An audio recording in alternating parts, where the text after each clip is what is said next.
Senate will come to order. Chaplain Dr. Black will open the Senate with prayer.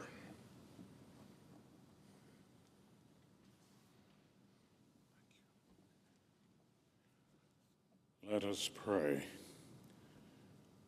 Gracious God of infinite goodness, confirm your past mercies by empowering us to be faithful to your commands. Lord, help our lawmakers this day to use their understanding, time, and talents to do what you desire. May our senators desire to please you with faithful service as you rule their hearts, guiding their thoughts, words, and works. Enable them to fulfill their duty to love you with all their heart, mind, and strength.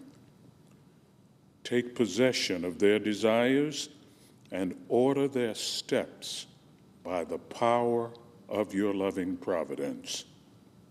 Pour down your blessings upon them, that they may ever promote liberty, justice, and faith. We pray in your wonderful name. Amen. Will you please join me in the Pledge of Allegiance? I pledge allegiance to the flag of the United States of America and to the republic for which it stands, one nation under God, indivisible, with liberty and justice for all.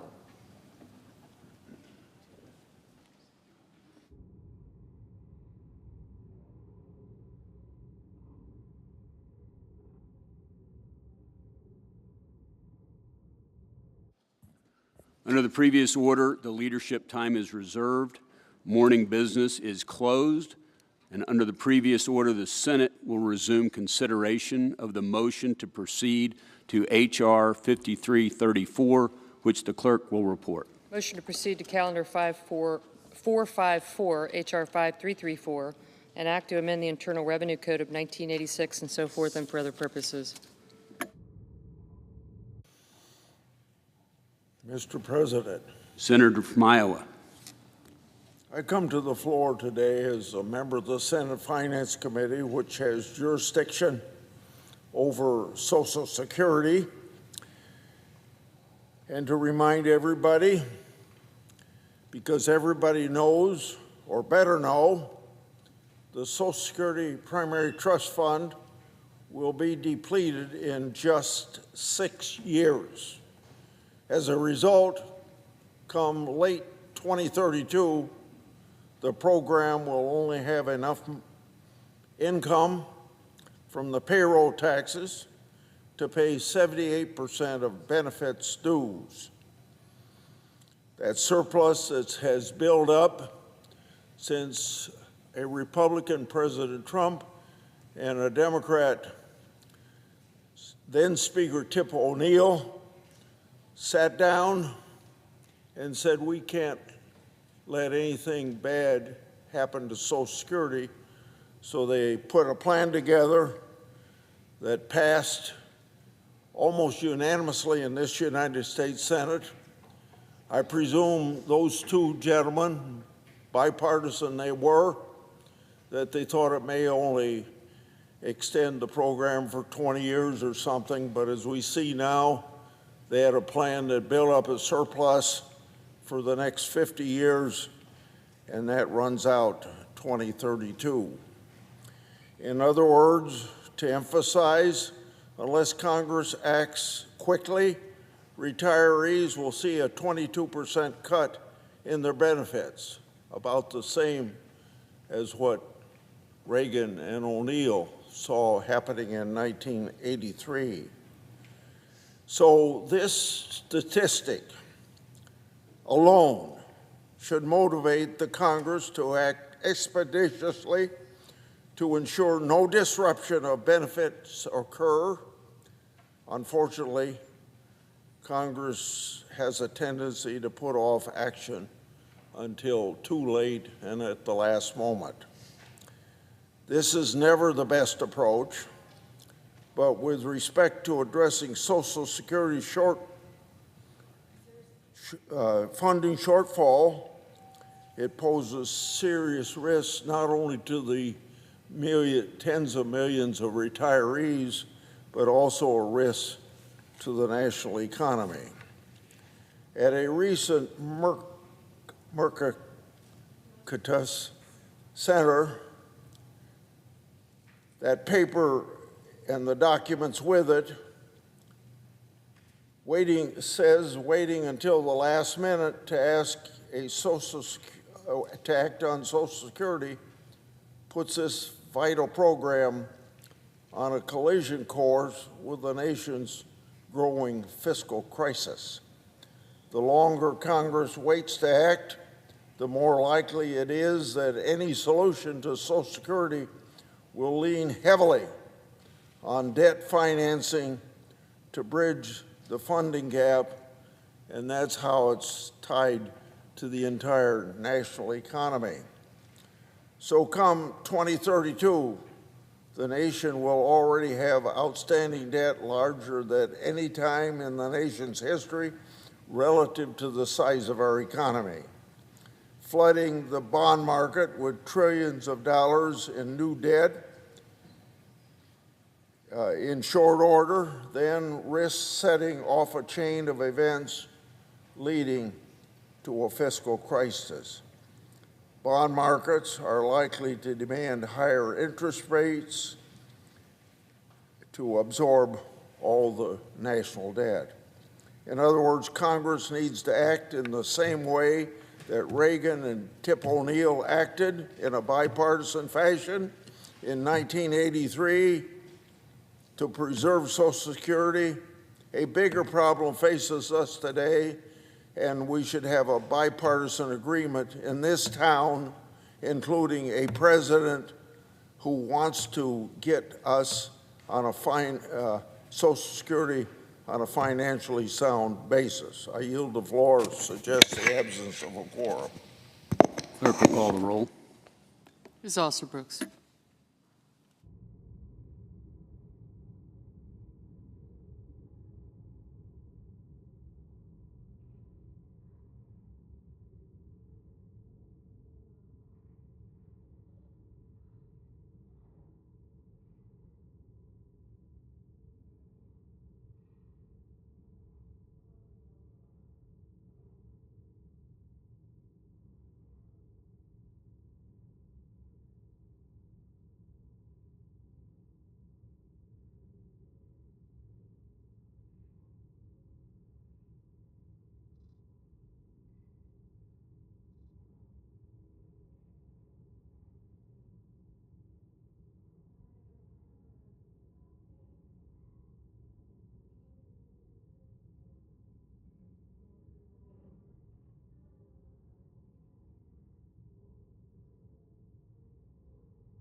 Mr. President.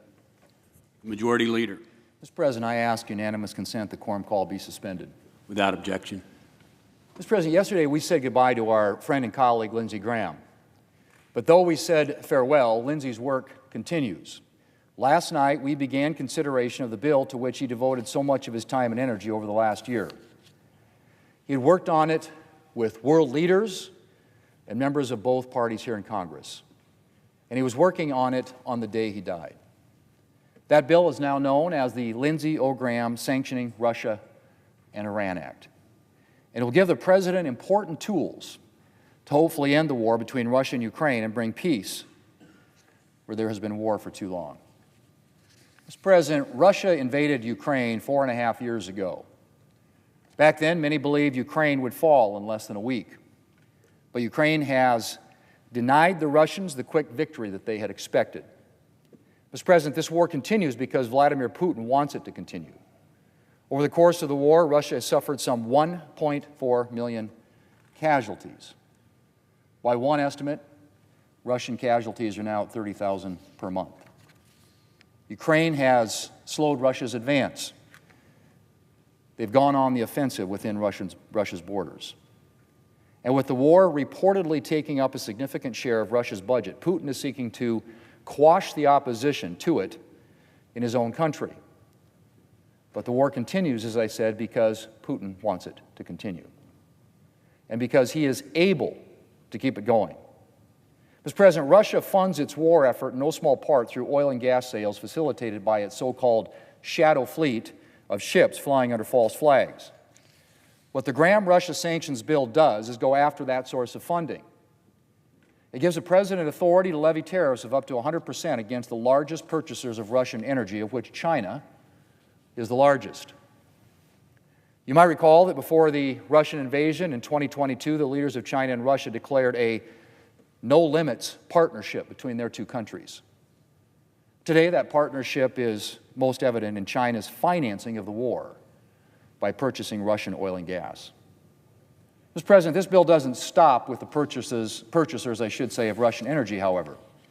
It also sanctions the government officials, private individuals, and banks and other enterprises that facilitate the sale of Russian gas and oil.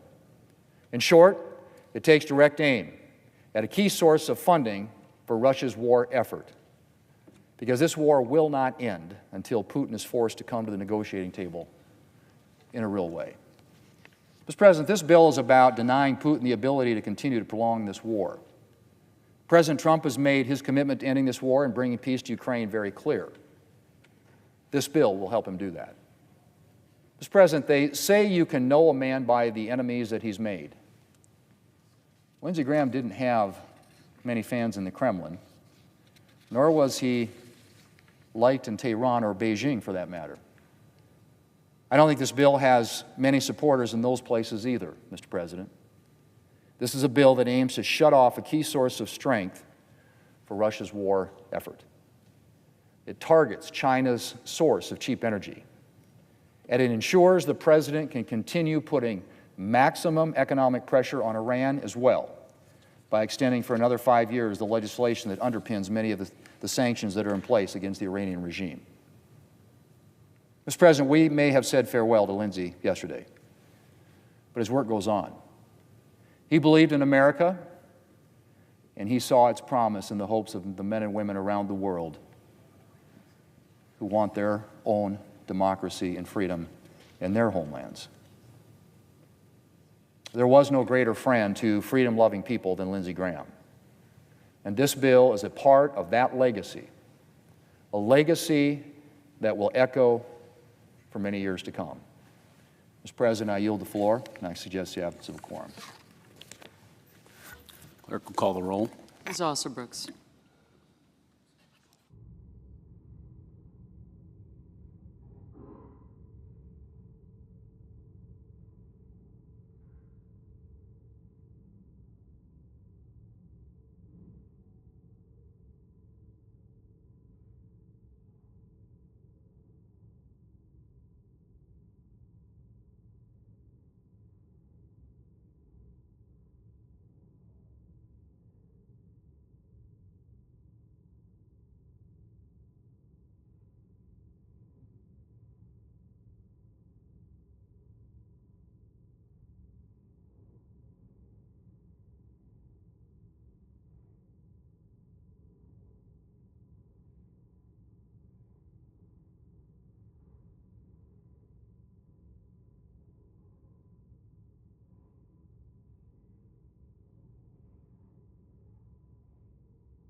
Mr. President, Majority Whip. thank you, Mr. President. I ask unanimous consent that the quorum call be vitiated. Without objection. Thank you, Mr. President. Mr. President, yesterday the Senate honored the life of our dear friend, Lindsey Graham. It's a remarkable gathering of people from around the world, people who came to honor a man who really has done so very much for this body, for his home state of South Carolina, and for the nation. I believe that today it is time to honor this tremendous legacy as well, right here with a vote on the floor of the United States Senate. I think the way to do that is to pass the Lindsey O. Graham Sanctioning Russia Act.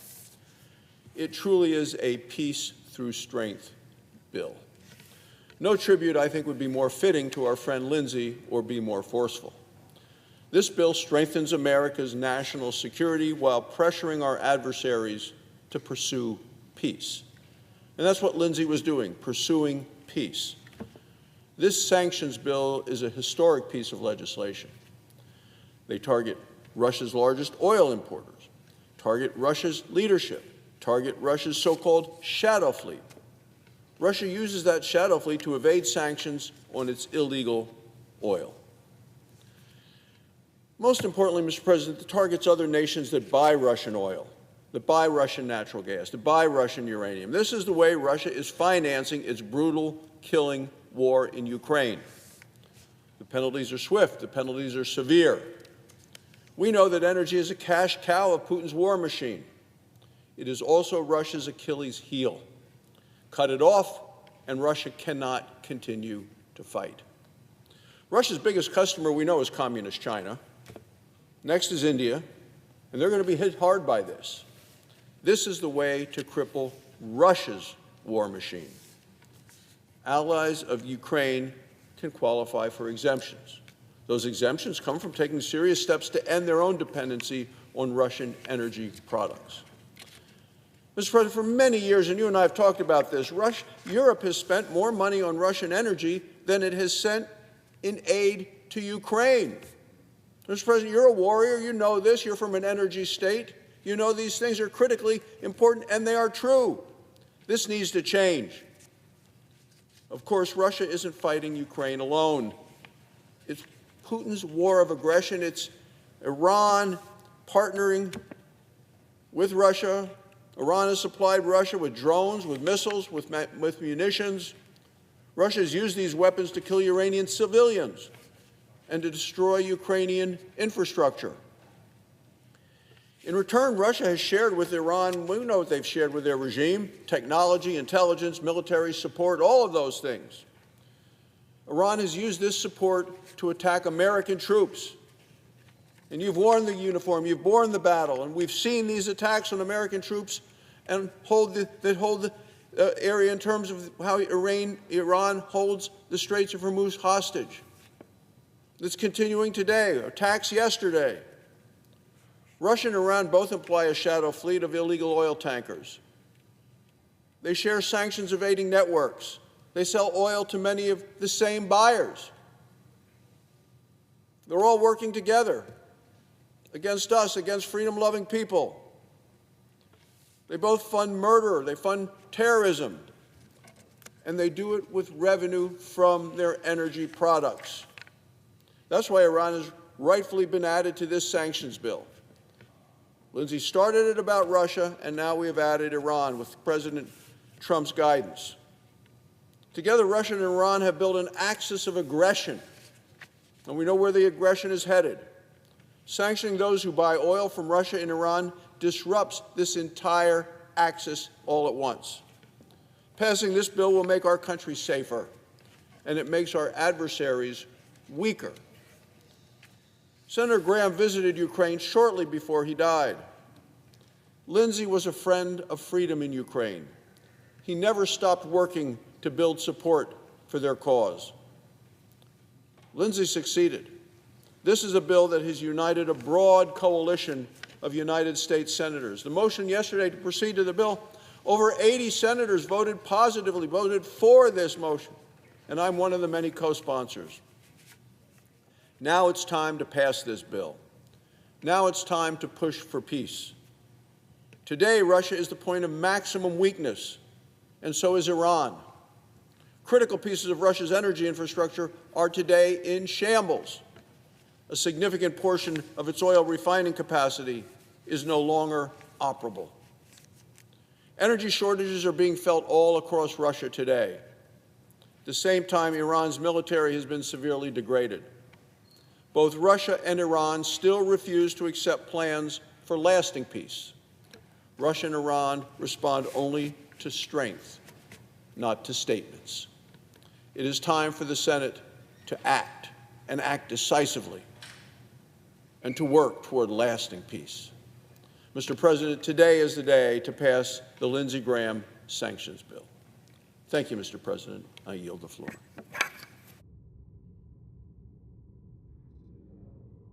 The clerk will call the roll. Ms. Alston-Brooks.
Mr. President. I recognize the senator from Alaska. Thank you, Mr. President. Is there a quorum call? Yes. I'd like to vitiate the quorum call. Without objection. Mr. President, I'd like to echo and reinforce the words of my good friend, Senator Barrasso, the Majority Whip, senator from Wyoming, who's doing a great job, about yesterday and the beautiful service that we had here in the Capitol and at the National Cathedral in honor of my very good friend and Senate colleague, Senator Lindsey Graham. And, you know, the eulogies were great. It was a beautiful service.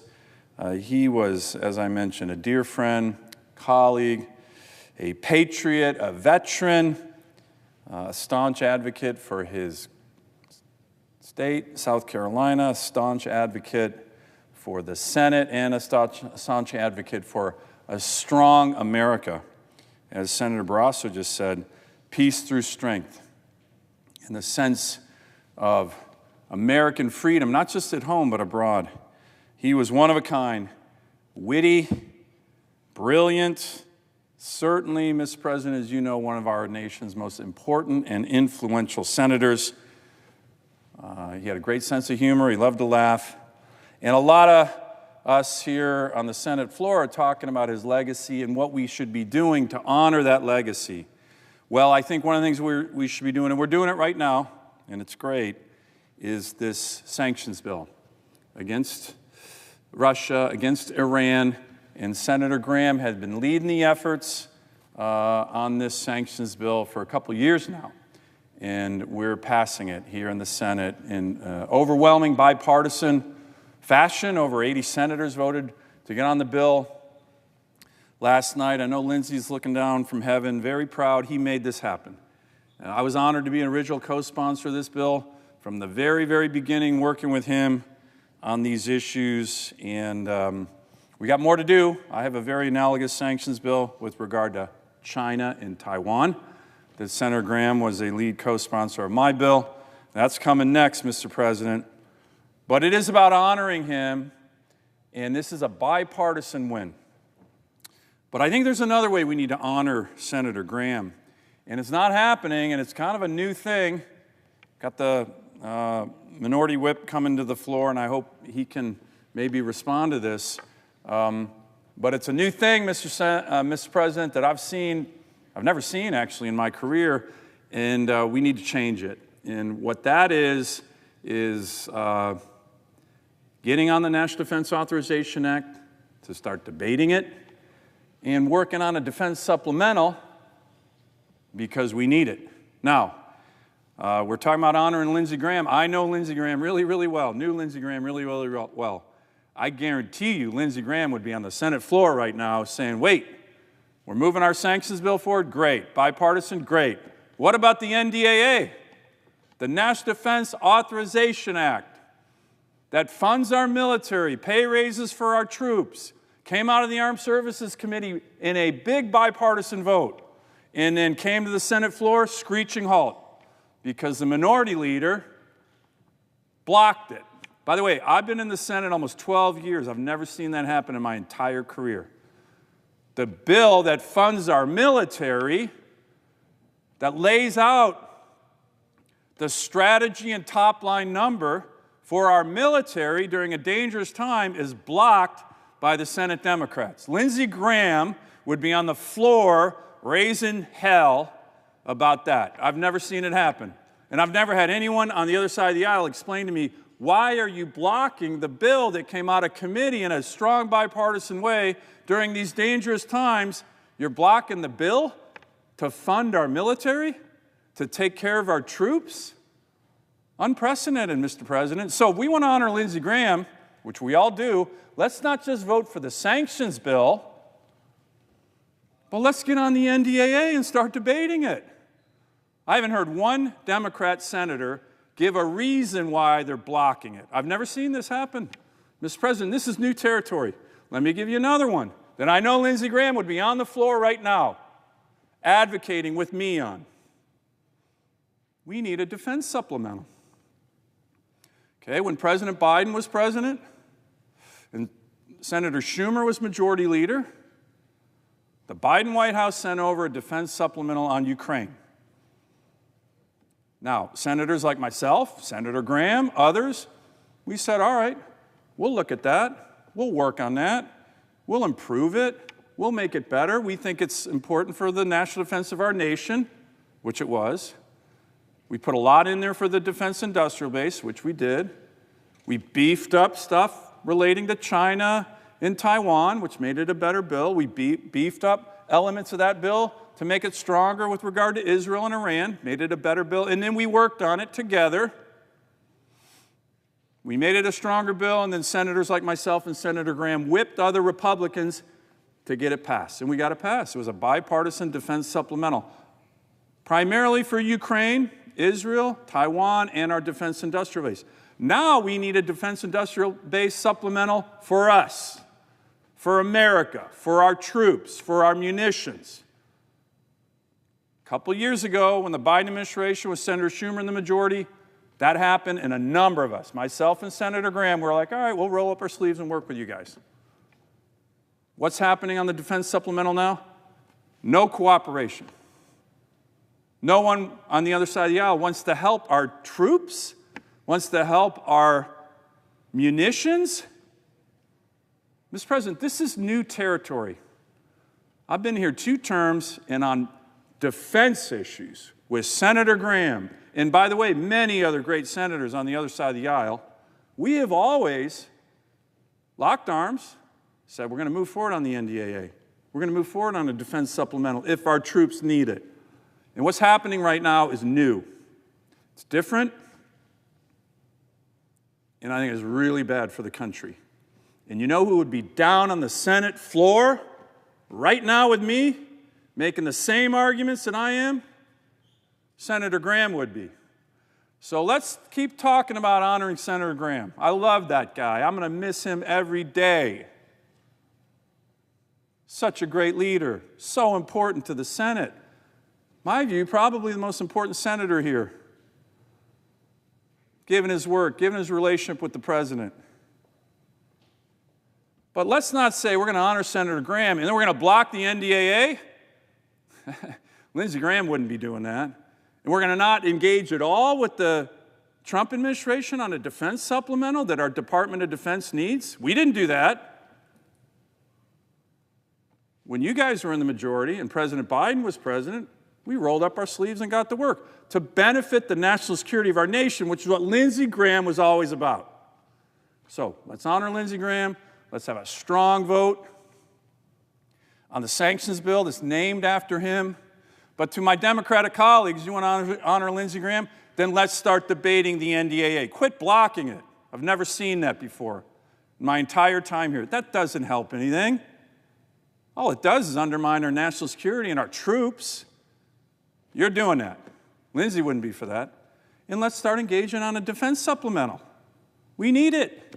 We did it when you were in the majority. We did it when Biden was in the White House.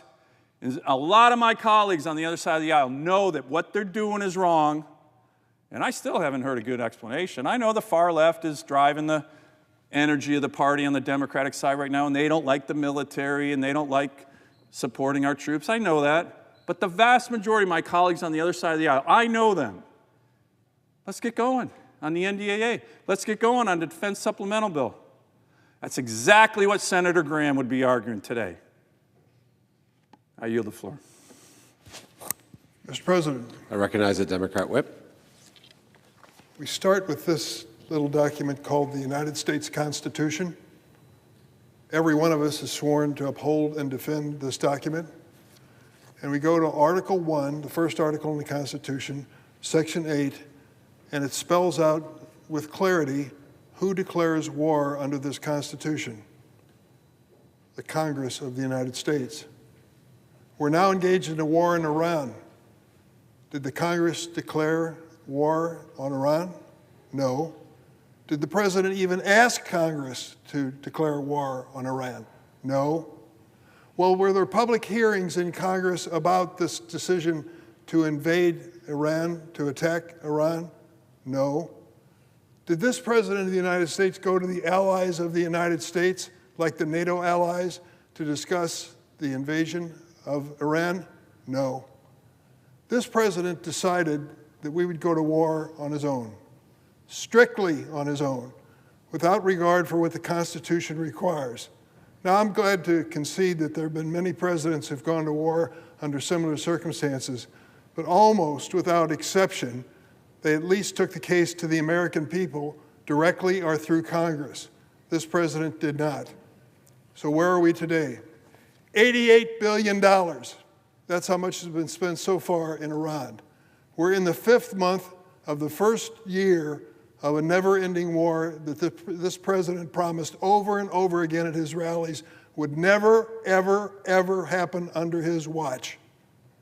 Now we have the senator from Alaska coming to the floor, raising questions about why we aren't moving on certain items. It's because there has been no involvement in the decision process that led up to these. Do you know what the increase is in defense spending? The increase in defense spending for next year? 40% of the Department of Defense budget. 40%. Why? We have an $88 billion war going on in Iran. There are those of us who have serious doubts that that is the right thing to do. We look at the Straits of Hormuz. Before we invaded Iran, they were open for the transport of energy, oil, and fertilizers. Now they are virtually closed because of President Trump's decision to invade Iran. Does it have any impact on you personally? Filled your gas tank lately? Do you know what's going on there? The cost of gasoline is going through the roof because of the invasion of Iran and the decision to move forward. So you can tell from my comments here that I have serious doubts that we're doing the right thing in Iran. I'm not going to be a defender of Iran. I've called for sanctions on that country over and over again for their misconduct. But to sit here and argue that we are somehow shirking our constitutional and congressional responsibility by not funding this war is to ignore the obvious. This was the president's decision to go forward with this war. My advice to him, over many years that I've served in Congress, it is easier to start a war than it is to end it. And we're learning that right now. The Straits of Hormuz are still at risk, and other parts of the world are at risk because of that decision. It's not the right decision. Let me also say a word about Lindsey Graham. Lindsey was my friend, on some issues my ally. He did things for me which I thought were politically risky, but to help, for example, to pass the DREAM Act. It was Lindsey Graham who was the sole Republican who would co-sponsor my bipartisan DREAM Act each year. I respect him so much for doing it. It was a political risk for him to do it. But either for me personally, God bless him, or for the thousands of young people who were facing deportation, he stuck his neck out for me. That's why I went to the service yesterday in respect to this man. I do respect him. We didn't agree on everything, particularly when it came to issues of war. There are serious differences, but there are many things that united us. The gentleman from Alaska raises the question of what would Lindsey do. I'm sure we can come up with our own interpretation. Now here's the bottom line moving forward. We have got to reach a bipartisan agreement on how to fund this government after September 30th, when this particular Congress ends and a new, budget ends and a new budget starts. I want to do that. Senator Murray wants to do it. I think Senator Collins would like to do it. But now we have to do it together on a bipartisan basis. We come to an agreement on the top line of how to reach a budget, and then we start setting out on appropriation bills. I've been fortunate to serve in the Appropriations Committee in the House and the Senate. I've seen some extraordinary bipartisan good work. We can have it again, but we've got to sit down and in good faith start working toward a conclusion. A conclusion that gives 40% increase to the Department of Defense and 0 increase to the rest of the government is a mistake. It's a serious mistake. We have important things that need to be done to help families that are struggling with the cost of living. And so to the senator from Alaska, I just disagree with you on the premise. We can and should work on a bipartisan basis, and it needs to start with next year's budget. Mr. President, last month, the Supreme Court paved the way for the Trump administration to end a program called Temporary Protected Status designation without any judicial review. The Supreme Court's conservative supermajority has supercharged President Trump's mass deportation campaign, with devastating consequences for temporary protected status holders and the American communities who rely on them. Temporary protected status under American law was intended to prevent the deportation of immigrants to countries where it's not safe to return. Countries where it's not safe to return. By law, a TPS designation can only be made or extended in increments of 6, 12, or 18 months. It is truly temporary in nature. Ahead of every TPS expiration, the Secretary of State must reassess the conditions in the countries and decide whether to renew the designation or let it end. To take one example, there is no question that Haiti is unsafe. The Department of State, our Department of State, has issued a level 4 travel advisory telling Americans it is unsafe to travel to Haiti due to the risk of crime, kidnapping, terrorism, and civil unrest. That's the official statement of the Department of State of the Trump administration. So why has the Trump administration terminated TPS for Haiti and many other countries where it's not safe to return? Some of my Republican colleagues have claimed that TPS for countries like Haiti must end simply because it's the nature of the program, that it's temporary. Here's the thing. Since 1990, 36 years ago, when TPS was established, there have been 30 TPS designations. Even before the Trump administration, at least 10 of them to countries like Angola, Rwanda, and Sierra Leone had their designations made and then officially terminated. They were temporary. In some cases, like Haiti, conditions have never been safe enough to justify a termination. Haitian TPS holders have bought homes in the United States, started American families, and become part of our community. Members on both sides of the aisle oppose deporting these Haitian immigrants. In fact, our former Senate colleague, and my friend, Republican Mike DeWine, now the Republican governor of Ohio, called the Trump administration's decision to terminate Haiti's TPS, quote, a mistake and a job killer that is, quote, not in the best interest of the United States nor Ohio. Let me say parenthetically, Mike DeWine is my friend. We're opposite political parties. We served together in the Senate. It was Mike who encouraged me to join him and his wife when they visited Haiti, and I saw it for the first time. It opened my eyes to the poverty and danger of that island country. The Trump-Mullen administration has ignored the comments of Governor DeWine and others. Instead, ICE is preparing to target Haitian immigrants for arrest and deportation as early as this week.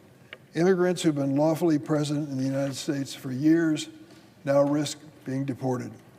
This is all so that Donald Trump and his trusted advisor, Stephen Miller, can meet their 2,000 arrests a day quota. They are not looking for the worst of the worst with these Haitians. They are not looking for terrorists, murderers, sexual predators, human traffickers. It's just whether they're Haitian or not Haitian. It is time for Congress to give these long-term residents the security that they deserve. That's why I'm calling for the passage of the Secure Act, legislation that will provide certainty for these individuals and their communities by giving the ability to apply for legal permanent residency. Later today, my friend and colleague, Senator Van Hollen of Maryland, will ask for unanimous consent to pass this bill. I join him and appeal to my colleagues in the name of humanity.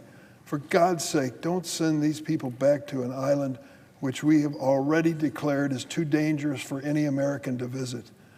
Let them stay safe with their children and families here in the United States until things have improved in Haiti. If they are a threat in any way to any person in America, they need to leave. But if they are leading good lives, doing the best they can for them and their families, give them a chance. It is not too much to ask, and to deport them into this dangerous situation is not consistent with the basic values of America. Mr. President, I ask that the following statement on unrelated topics be placed in a record, and I yield the floor and suggest the absence of quorum. Without objection and without objection. And the clerk will call the roll. Ms. Alston-Brooks.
Mr. President. I recognize the senator from Maryland. Thank you, Mr. President. We're in a quorum call. I ask unanimous consent that the quorum call be suspended. Without objection. Mr. President, in a few minutes, I'm going to ask unanimous consent to pass the Secure Act to ensure that we don't force individuals who've been legally residing in the United States under temporary protective status, some for as many as 27 years, to return to countries where they will face danger, and instead to provide them with a secure path toward lawful permanent residence. The need for Congress to do this, to take this step, has never been more urgent, because just over a month ago, the Trump-packed Supreme Court, in a 6-3 decision, allowed the administration to move forward with terminating temporary protective status for hundreds of thousands of individuals who originally came to the United States from Haiti and Syria, and to force them back to countries where their lives would be at risk. That decision puts them and other TPS holders at risk of deportation to countries where violence, instability, and humanitarian crises continue to threaten their lives. There are already reports that ICE is planning to target Haitian TPS holders for deportation as soon as this week, which would force hundreds of thousands of people to return to a country that our State Department warns is unsafe for travel. In other words, the Trump administration would force people back to a country where the State Department says, don't go there because it's unsafe. The Trump administration has also moved to lift lower court orders preventing the termination of TPS for other countries as well, putting 1,000 more lives at risk. In other words, these lower courts have said they've paused the ability for the administration to deport people on TPS, but the administration is moving to deport them anyway.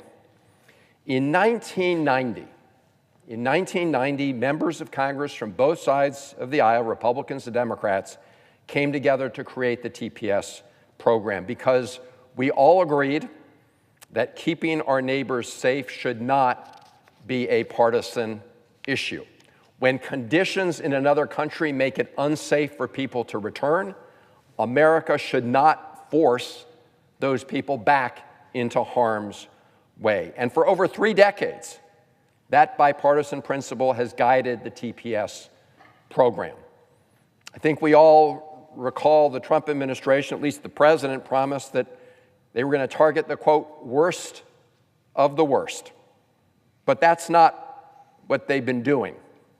Instead, it has targeted people, in the case of TPS recipients, with lawful status, targeting people who are here legally.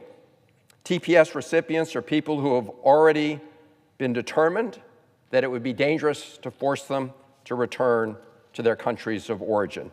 They're here legally, and the TPS eligibility requirements are very strict. Recipients undergo repeated vetting and background checks. They work, they pay taxes, raise families, start businesses, and contribute every day to communities across this country. Many have lived here for years, others for decades. They become part of the fabric of our communities. And yet the Trump administration's actions and recent reckless Supreme Court decisions place all of that at risk. The administration terminated work permits for Haitian and Syrian TPS holders on Monday. So people who had been legally here, had work permits, they've been terminated. And for those who also applied for asylum, the administration's new policy announced just this week would funnel their pending asylum claims directly into deportation proceedings without ever receiving a hearing. So even people who could show individual cause of certain harm or danger could be deported under these new procedures. It's all part of the same effort to strip legal protections from people who have followed the rules. Due to our country's broken immigration system, the TPS program is the only legal pathway for many to remain in the United States and keep out of harm's way. And the court's decision is tearing up that pathway for many TPS holders, even as the facts on the ground are clear. As I said, if you go to the State Department website, it says, and I quote, "Do not travel to Haiti," unquote. There are warning signs on that website of violent crime, gang activity, kidnappings, and widespread instability. In the case of Syria, Syria continues to face armed conflict, terrorism, and an ongoing humanitarian crisis. The State Department warns, and I quote, it's from our State Department, "Do not travel to Syria for any reason." That's what the State Department says, and yet the President and the Trump administration want to force people to go to Syria. In other words, the same conditions that led the United States to grant these individuals TPS in the first place remain true, and yet the Trump administration wants to send them to these countries. So the State Department warns against travel, but wants us to believe that it's safe for TPS recipients to be forced to return. What has changed is this administration's determination to dismantle basic humanitarian protections that have been part of our bipartisan tradition in order to enact their mass deportation agenda. And now this Supreme Court has rubber-stamped this administration's ongoing reckless efforts to gut the TPS program so they can terminate countries' designations across the board to advance that mass deportation agenda. The Trump rubber-stamp Supreme Court, on a 6-3 decision, made the decision that rather than follow the letter of the law as Congress enacted it, the Department of Homeland Security can do whatever it wants and free from judicial scrutiny. As Justice Kagan wrote in her dissent, she was one of 3 justices dissenting from that Supreme Court decision, she said, quote, "After today, a secretary can announce to the world that she didn't consult with anyone.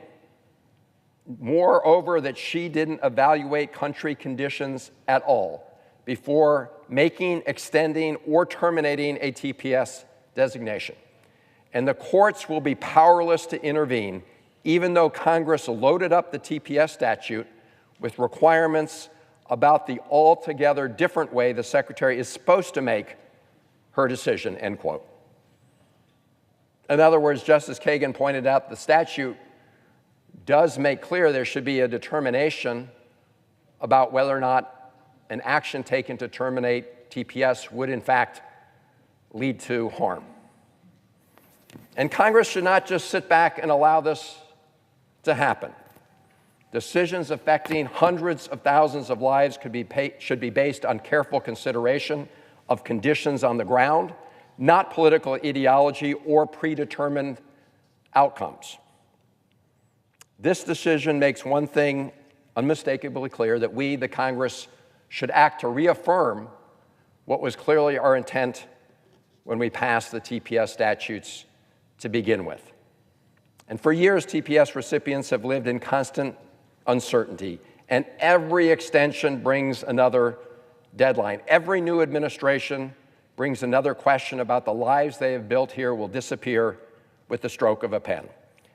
This is no way to treat people who have been here legally and have contributed much to our country. That is why we should pass the Secure Act, legislation that provides qualified TPS and deferred enforced departure recipients with a pathway to legal permanent residence after years of continuous presence in the United States. It protects applicants while their cases are pending and shields eligible individuals from deportation during the application process. It provides work authorization and travel authorization. It also protects applicants' information from being used for immigration enforcement except in limited circumstances, and it increases transparency, which I would hope we would all support, by requiring the Department of Homeland Security to explain and justify future decisions to terminate TPS designations, something that they have failed to do. Most importantly, it provides the certainty these families deserve after years, in many cases decades, of living here legally in the United States.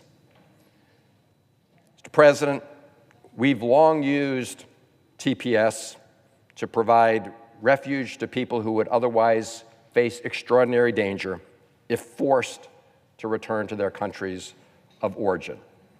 And they have sought safety and stability here. They have built new lives in our country and made lasting contributions to our communities. And the Secure Act recognizes that reality. As I said, we should not be forcing these individuals back to countries where our own State Department has determined it would be dangerous to go. The Supreme Court decision does not have to be the end of the story. We can write the end of the story, and it's our responsibility as a Congress to preserve that bipartisan congressional intent from back in 1990.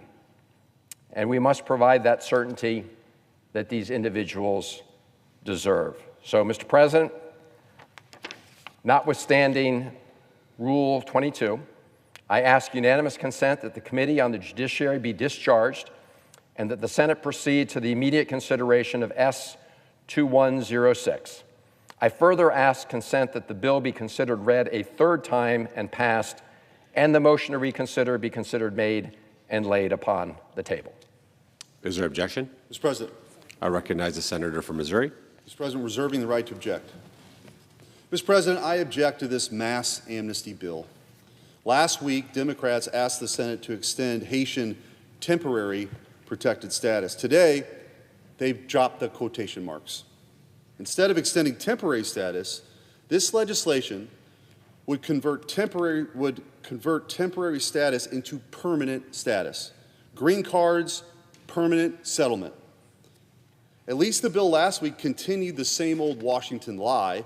Today, Democrats finally admit what this scheme was always designed to be. Temporary was always meant to be permanent. It's the final stage of the scam. But that's how Democrats do mass amnesty. First, they declare an emergency. Then they import hundreds of thousands of people. They then extend the program over and over and over. Then they unleash activist lawyers against anyone who tries to enforce the deadline. And when the American people finally elect a president to end this chaos, to end this abuse, Democrats demand mass amnesty. And when the American people finally elect a president who enforces the law, Democrats change the law and hand out green cards. That's what this bill does. It turns a program created for temporary emergencies into a pipeline for green cards and citizenship. Not only for people who have temporary status, not only for people who once had TPS, this bill reaches beyond our borders and allows people who were already removed from this country to apply for permanent residency from abroad. Think about how crazy that is. The law was enforced, the alien was removed, the case was closed. Yet Democrats want to erase the removal, reopen the border, and bring that person back with a green card. Under the radical new Democratic immigration platform, deportation isn't deportation. It's merely an inconvenience before a green card arrives. This bill does not merely reward those who broke our laws and remained in our country. It reaches around the entire globe to reverse deportations and to restart mass migration. But even that is not enough. This bill also creates an ICE blackout.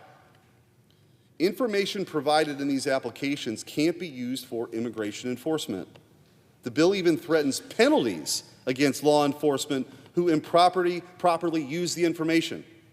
So Democrats want the information we have about foreigners to be placed behind a legal shield so it cannot be used to enforce immigration law. Republicans want to handcuff illegal criminals. Democrats want to handcuff law enforcement officers so they can't do their jobs. They're not hiding the choice anymore. They will punish the officer before they punish the illegal alien. Why are legal aliens more important to them now than protecting American citizens? Oh, but it doesn't stop there. This bill ensures that any president, any future president, can't end TPS. So what's missing from the bill? Americans. American citizens. And the impact mass migration is having on our people. This bill has no consideration for American wages, no consideration for American housing, no consideration of schools, hospitals, or communities, no consideration of whether mass migration serves the national interest of the American people. Every question is about what the foreign country needs. No question about what America needs or what American families need. That tells you everything that you need to know. To today's Democrat Party, immigration policy is written for foreign governments, immigration lawyers, activist groups, and left-wing organizations waiting to file the next lawsuit. The American people are treated as a logistical obstacle. Their votes, our votes, are an inconvenience. Their communities, our communities, are an afterthought. Their country is treated as common property for the rest of the world. Democrats are becoming more and more radical by the day on this issue. Yesterday, they insisted temporary programs must never end. Today, they demand permanent residency for all. Permanent residency for people who already left. Legal shields against law enforcement, and more ammunition for activist lawsuits. And they'll turn around and call us cruel. You'll hear it shortly to be said about me blocking this bill. Let me speak clearly to my Democrat colleagues. There is nothing compassionate about betraying your own citizens, the very citizens who put you in office. There is nothing compassionate about flooding the labor market with more foreign workers while Americans struggle for a decent wage. There is nothing compassionate about flooding the housing market and putting young families behind the eight ball. There is nothing compassionate about diluting American citizenship. America is a nation, not a global waiting room, not a refugee camp, not a lifetime stay at a taxpayer-funded hotel. Our immigration laws exist to serve the American people. Foreign nationals do not have a right to permanent settlement here. Today, I speak on behalf of the American people who have been ripped off by this scam for far too long. No more. We had an election on this issue. The Democrats have not got the message. They want the United States of America to be a global refugee camp. Cloaked behind their compassion, there's no compassion for the American people. The guy that swings the hammer, who's working 7 days a week so he can pay for the benefits of an illegal alien who they don't ever want to leave this country. The American people are a sovereign people who have the right to decide who enters this country, who remains, and who has to leave. This bill reverses that principle. This Democrat bill tells the American people that their elections cannot end a temporary program, that the president cannot enforce the law, that their officers cannot use information in front of them, that their country belongs to everyone but them.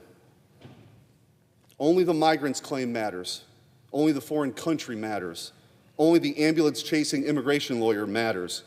I reject all of that completely, in public, for the world to see, because I stand by my brothers and sisters of this country. Last week, I objected to the Democrats' attempt to give 350,000 Haitians an extended TPS. Today, I'm objecting to this Democrat attempt to give millions of illegal aliens mass amnesty, green cards, and work authorizations. I will always object to this mass amnesty. I will always object to this mass migration. I will always object to putting American workers last. I will always object to tying the hands of our law enforcement. So therefore, Mr. President, I object. The objection is heard. Mr. President. Recognize the senator from Maryland. Thank you, Mr. President. Just to make a couple things very clear. The president has a mass deportation agenda, even though what the president says is that he's focused on going after the worst of the worst. We had a vote on a resolution here in the Senate not that long ago about going after the worst of the worst, and it passed unanimously. I think it was a voice vote. There's no argument there. The issue with these TPS holders is that they are here legally with work permits.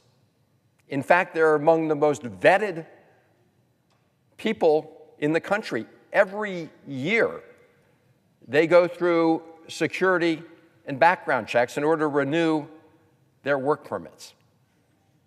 And the reason we provide them with the opportunity to stay here is because there's been a determination that their countries of origin are such dangerous places that their lives would be put at risk. Places like Haiti, places like Syria, where our own government has determined it is too dangerous to go.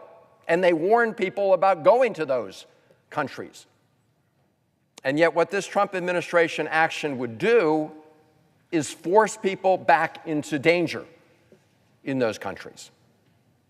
That's what the Trump administration wants to do, and that's what this Supreme Court, on a 6-3 vote, allows them to do.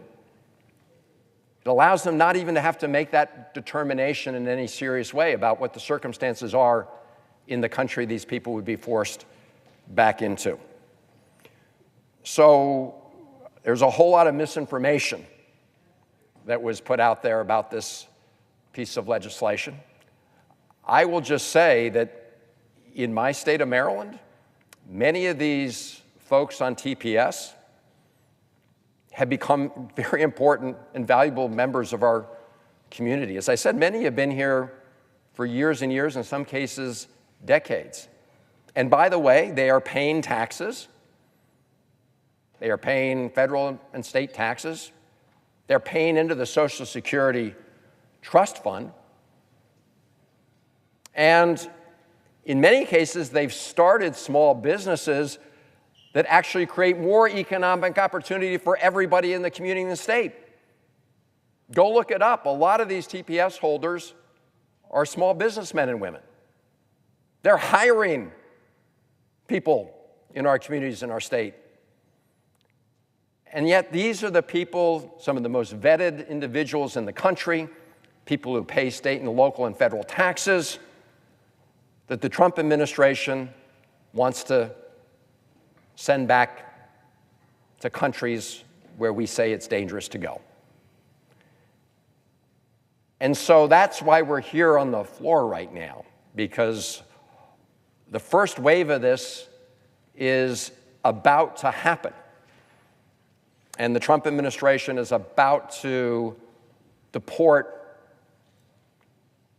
folks who came here from Haiti, who've been here under TPS, this protective status, and now they want to force them back into harm's way. We want to uphold what had been a bipartisan position, which is that we as a country should not do that. We should not send people who have this legal status now back to countries where they will face certain danger. And so it's disappointing to hear that Republican colleagues don't want to move forward on this piece of legislation, but this debate is not over, not here in the Senate, not in the House, and not in communities across the United States.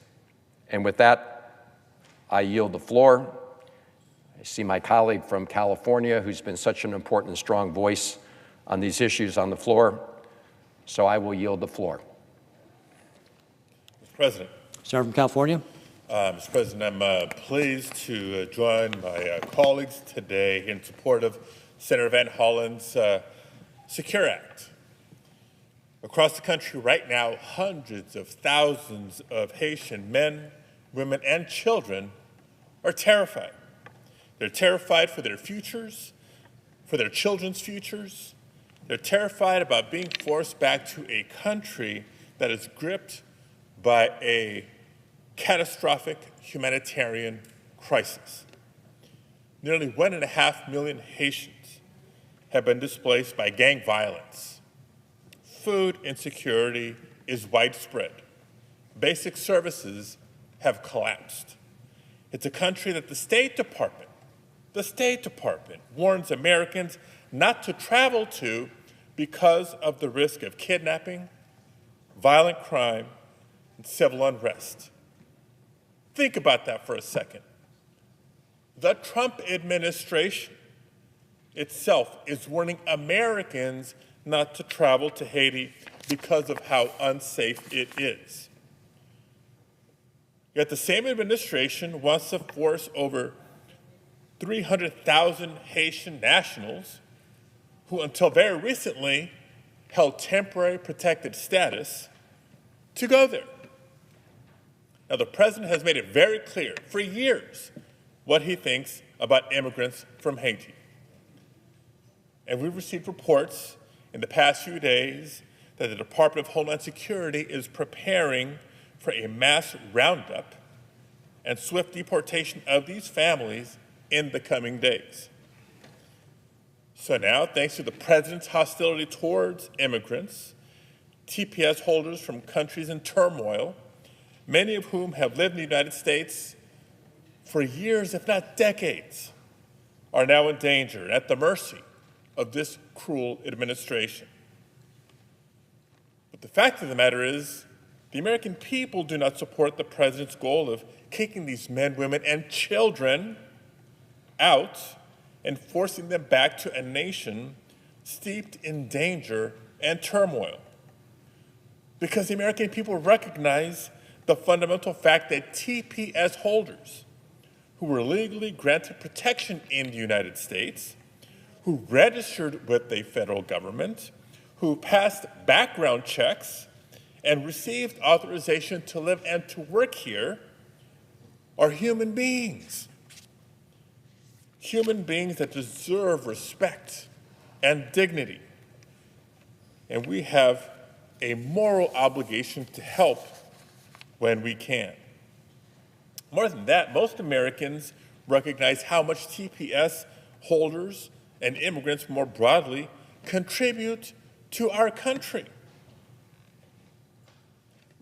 The economic, social, and cultural benefits they've provided as they've worked and lived among us for years, developing strong roots in our communities. Yes, over time, TPS holders become our neighbors, our co-workers, and our friends. More than 94% of TPS holders who participate in the labor force as of 2017 are nurses and construction workers, vital jobs for the people of the United States and for our economy. They're home health aides, hotel workers, and entrepreneurs. Collectively, they contribute around $29 billion to the U.S. economy every year and pay more than $7.8 billion in federal, payroll, state, and local taxes annually as well. That's right, they pay nearly $8 billion in taxes every year. If more than 300,000 Haitian workers suddenly dropped out of the workforce, the impacts are going to be very real and very sudden. And we can't forget that many are raising American children, not only as caregivers for other people's children, but as parents to nearly 400,000 U.S. citizen children. And that impact is only magnified when you pull back and consider the more than 1 million people who had TPS as of early 2025 and have been targeted by this administration and its cruel mass detention and mass deportation agenda. So, colleagues, I'm going to say something that I don't say very often. I agree with Governor Mike DeWine, the Republican governor of Ohio, who has called ending TPS a, quote, mistake, end quote, that's going to bring steep economic toll with it. Temporary protected status exists exactly for moments like this, when countries like Haiti, along with Venezuela, South Sudan, Afghanistan, and others, are experiencing exactly the kind of crisis that Congress had in mind when it created this program on a bipartisan basis. But this administration is choosing to turn its back on the people that this program was meant to help and protect, while hurting our country in the process. So we need to do more to protect people who have built their lives here and who have contributed so much to our country. So I want to thank Senator Van Hollen for trying to pass the Secure Act. He has my support, and I urge all of you to support the Secure Act as well. Thank you, Mr. President. I yield the floor.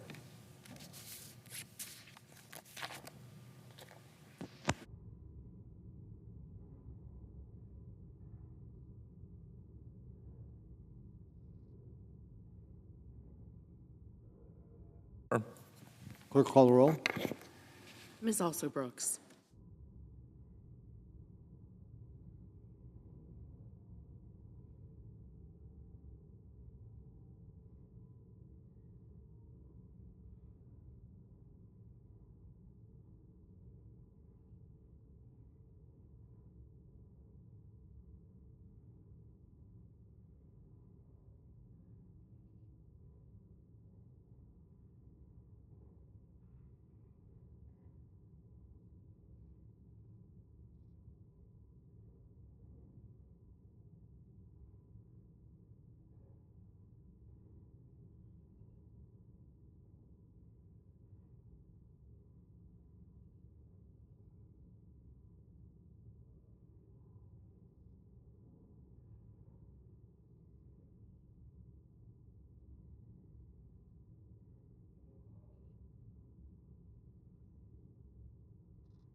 President. Democratic Leader. Are we in a quorum? I ask unanimous consent and the quorum be dispensed with. Without objection. Well, Mr. President, the Trump presidency is just a disaster, and more people know it. Just about everyone's getting to know it now. This morning's CNN poll, right over my shoulder here, is further confirmation that Trump has completely lost the trust of the American people. Americans can see it, smell it, feel it. Trump's priorities are completely out of whack. He's concerned not with the average citizen and making their lives better, just his own ego. Just look at some of these numbers. More than 3 in every 4 Americans say that Trump's disastrous war on Iran hasn't been worth the cost. The same numbers say they've experienced hardship because of gas prices, 79%. And when asked, does Trump have the right priorities, 73% say no. A record 73% of Americans think Trump hasn't focused enough on the most pressing issues they face. Pick any poll, pick any issue, you'll come to the same conclusion. Trump is totally out of touch. He is hurting America and not listening to America. No one likes what you're doing. Are you listening, Donald? No one likes what you're doing. Look at those numbers. They should make Donald Trump hang his head in shame. 72% disapprove of how he's conducting the war in Iran. 79% disapprove of him on gas prices. 73% say he has the wrong priorities for them. When the overwhelming majority of Americans say you're taking the country in the wrong direction, you better change course. Trump and his party can either take the hint or take a hike when it comes in November. Democrats have been clear on appropriations. Democrats have been clear from the start. We want to fund the government, avoid a shutdown, pass strong bipartisan appropriation bills that improve people's lives. Bipartisan negotiations are ongoing, and Senate Democrats are working in good faith to reach an agreement and keep appropriations process moving forward. We're fighting for a bipartisan funding package, not partisan bills that bankroll Donald Trump's war agenda while leaving working families behind. Any CR must be bipartisan. It must keep the government open without abandoning the needs of working families or giving Donald Trump a blank check for his destructive agenda. There's a responsible path forward. Senate Democrats are ready to take it. Republicans must meet us to get that done. On Medicare drug costs, Trump's crusade against Americans' health care costs continues every single day. Listen to this. Yesterday, Trump doubled prescription drug costs for millions of seniors by making cuts to Medicare drug plans. Just 2 days before Medicare's 61st anniversary, no less, he is cutting the dollars we need and doubled prescription drug costs for millions of seniors. Can Trump get any more heartless? We're talking about seniors splitting pills in half to ration life-saving drugs or skipping meals to afford their medication at the pharmacy counter. That's despicable. This is just the latest salvo in Trump's war on Americans' health care. A year ago, Trump ransacked over $1 trillion from health care system to bankroll massive tax giveaways to the wealthiest Americans and corporations. And since then, millions of people have lost their coverage altogether, while tens of millions get slammed, with premiums doubling, tripling, even quadrupling. But I guess that wasn't enough for Donald. Now he's coming after seniors, millions of them, by raising their prescription drug costs. In Trump's America, families are fighting for their lives while the rich get richer. On the Iran war, Trump's more concerned about protecting himself from the repercussions of his failed war in Iran than protecting our troops who are in the line of fire. As Trump twiddles his thumbs without any plan for how to end his reckless misadventure, our service members are facing down barrage after barrage of Iranian missiles and drones. Donald, posting another lie on Truth Social won't stop the missiles from flying. Thumping your chest won't bring down the crushing gas prices you've sent skyrocketing. And brushing casualties under the rug doesn't get our men and women in uniform out of harm's way. And those whose names were eliminated before they put them back do not come back to life when you just simply take their name off the roll. There's only one way to do that, to do all of that.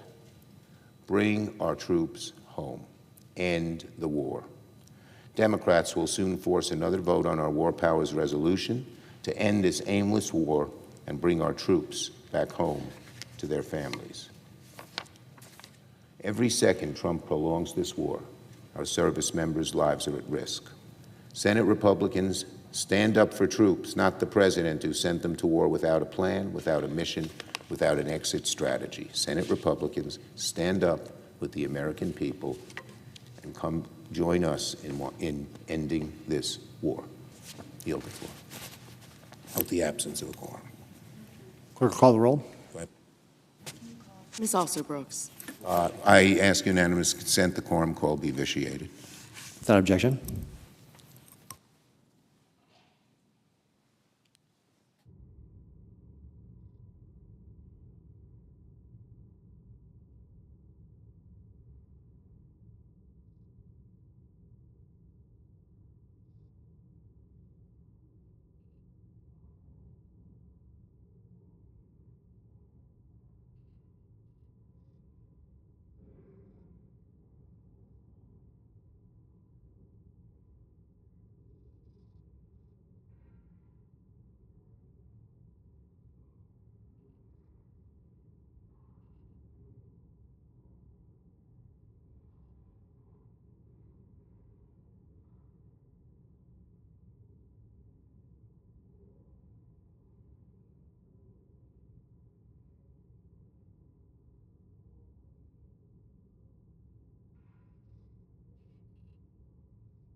Under the previous order, the Senate stands in recess until 2:15 p.m.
The Senate will come to order.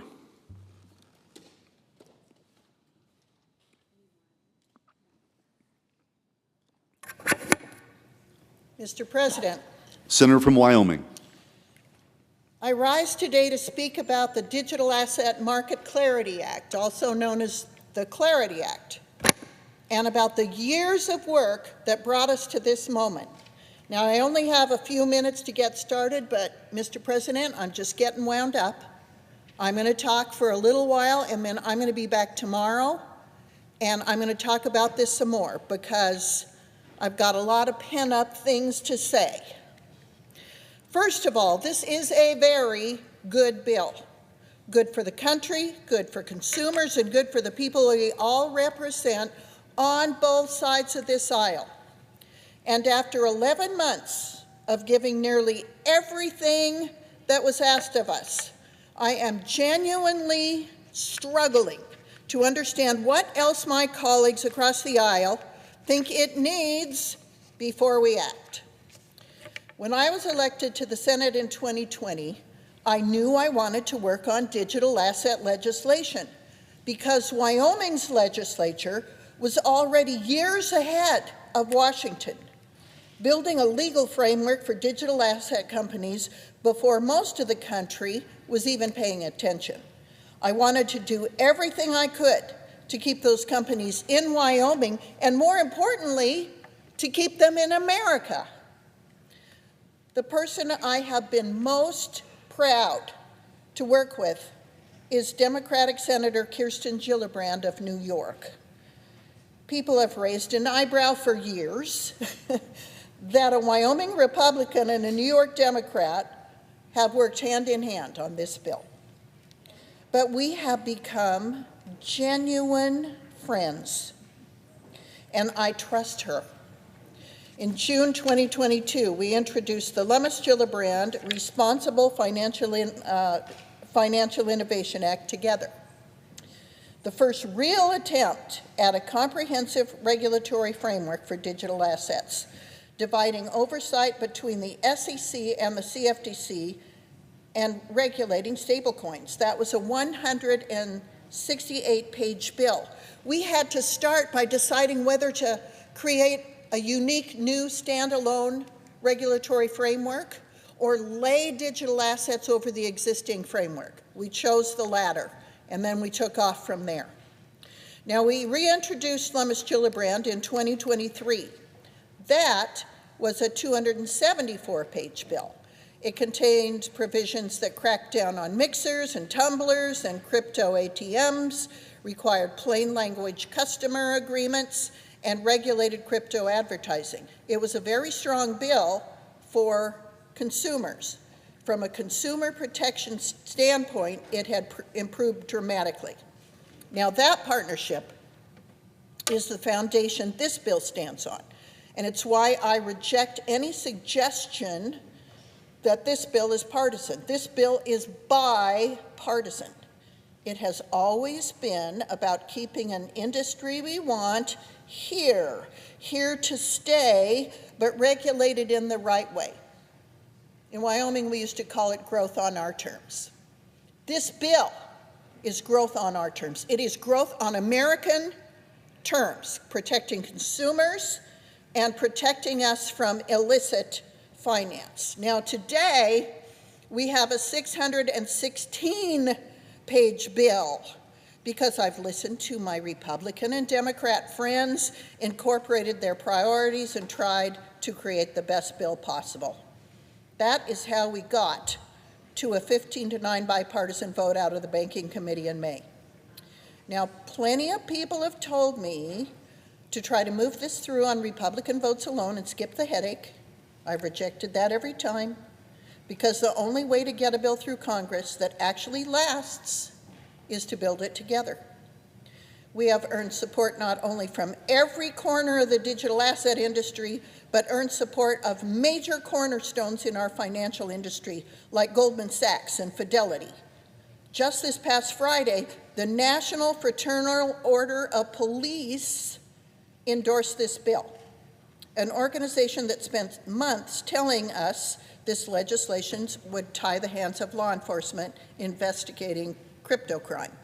We listened and worked to secure dozens of illicit finance and anti-money laundering provisions that give law enforcement the tools they need, and they can hold bad actors accountable now. When they saw that, they came around. That is what good faith negotiations produces.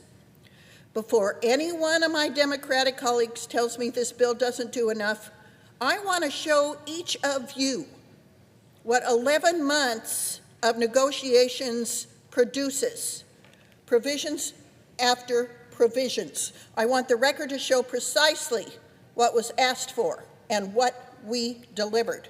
Title I alone reflects 33 separate Democrat-driven edits, including tightening the bill's core definitions so companies can't structure their way around federal securities laws, building a mandatory SEC front door certification process, adding anti-evasion authority so the SEC can look at the totality of facts and circumstances rather than being boxed in by a technical loophole, cutting the annual fundraising cap from $75 million to $50 million with a hard $200 million lifetime limit, barring felons convicted of fraud or money laundering from using this framework at all, and tightening the related persons resale restrictions from a 5% ownership threshold down to 3%, so insiders can't quietly dump tokens on the public.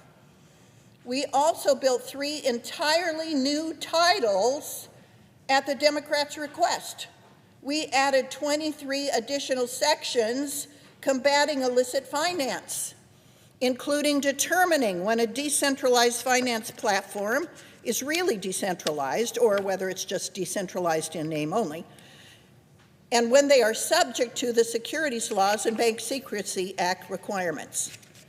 Sanctions compliance for DeFi platforms, new sanctions authority that can be used to target crypto platforms that facilitate money laundering to Russia, Iran, and North Korea.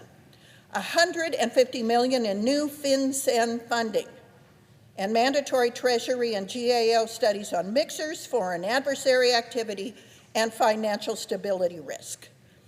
Federal protections for digital asset ATMs, consumer disclosures, Federal Trade Commission authority, and a joint SEC-CFTC financial literacy mandate. Democrats also got more than 30 wins in the agriculture division of this bill, the CFTC portion, including a private right of action for consumer protection violations, capturing meme coins in the CFTC's jurisdiction, a stronger conflict of interest rulemaking than the House-passed bill, exchange-based consumer protection disclosures, best execution rulemaking, anti-manipulation and credit rulemaking, $150 million in CFTC appropriations, a new Office of Retail Digital Commodity Advocate, and requirements for digital commodity exchanges to recruit cultural diversity boards of directors. This isn't a courtesy list. Every single one of those items was something my colleagues across the aisle insisted on, and something Republicans agreed to because a partisan bill doesn't survive the next election, next administration, or next market turndown. We put what's best for American innovation ahead of politics, and I'm simply asking my Democratic colleagues to do the same. Nowhere are our concessions more apparent than on ethics. When my Democratic colleagues brought their concerns to me, I didn't ignore them. In fact, I took them straight to the president. And as a sign of good faith and commitment to American innovation, President Trump voluntarily delivered the strongest set of ethics provisions in U.S. history. I put my own relationship with President Trump on the line, so did Bernie Moreno, to get a deal on ethics. And he agreed to it. No court, regulator, or statute compelled him to accept or offer any of this. He agreed to it because he believes so strongly that America, more than any other country, should be the one leading the way on digital asset innovation. We're talking about a first-of-its-kind ban on any covered individual, the president, vice president, every member of Congress, every federal judge, and their spouses, issuing or sponsoring a digital asset for consideration. He's willing to put his existing digital assets in a blind trust or divest himself of them entirely under established ethics procedures. No sitting president has ever been asked to do such a thing, but President Trump will do it. The Attorney General is directed to bring civil enforcement actions against any covered individual who knowingly and willfully violates the ban. Digital asset exchanges face civil penalties of up to $250,000 per violation per day. Violating officials must disgorge every dollar of profit and pay a penalty of up to 10% of what they receive, or $500,000, whichever is greater. That's what my Democrat friends asked for, and that's what the president gave you. President Trump said yes to a standard no one else on earth could have forced on him. And I still hear that's not enough. If you give a mouse a cookie, children's literature informs us, he will ask for a glass of milk too. But we've now given our Democrat friends the entire cookie factory and a tanker load of milk. I want to be very direct with this chamber because I'm done being careful about this. I have spent my entire term working on this. And the last 11 months, I've been stuck in windowless rooms with my friends on the other side of the aisle who have told me over and over that ethics would be the sticking point. That if the president put his holdings in a blind trust, if he would accept enforcement and penalties and disclosures, that would be the signal my colleagues needed. We got it. Senator Moreno and I were elated. We were amazed that the president would accept this.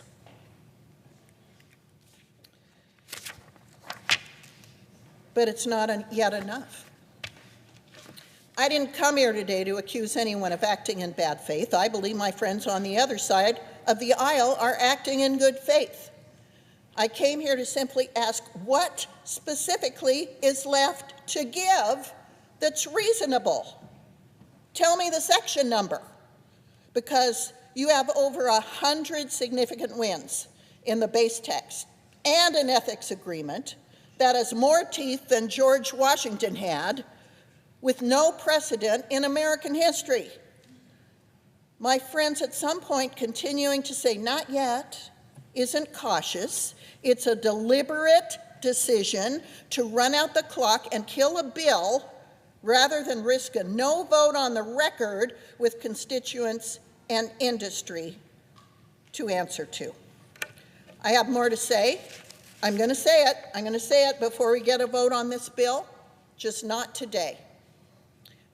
Mr. President, thank you, and I yield the floor.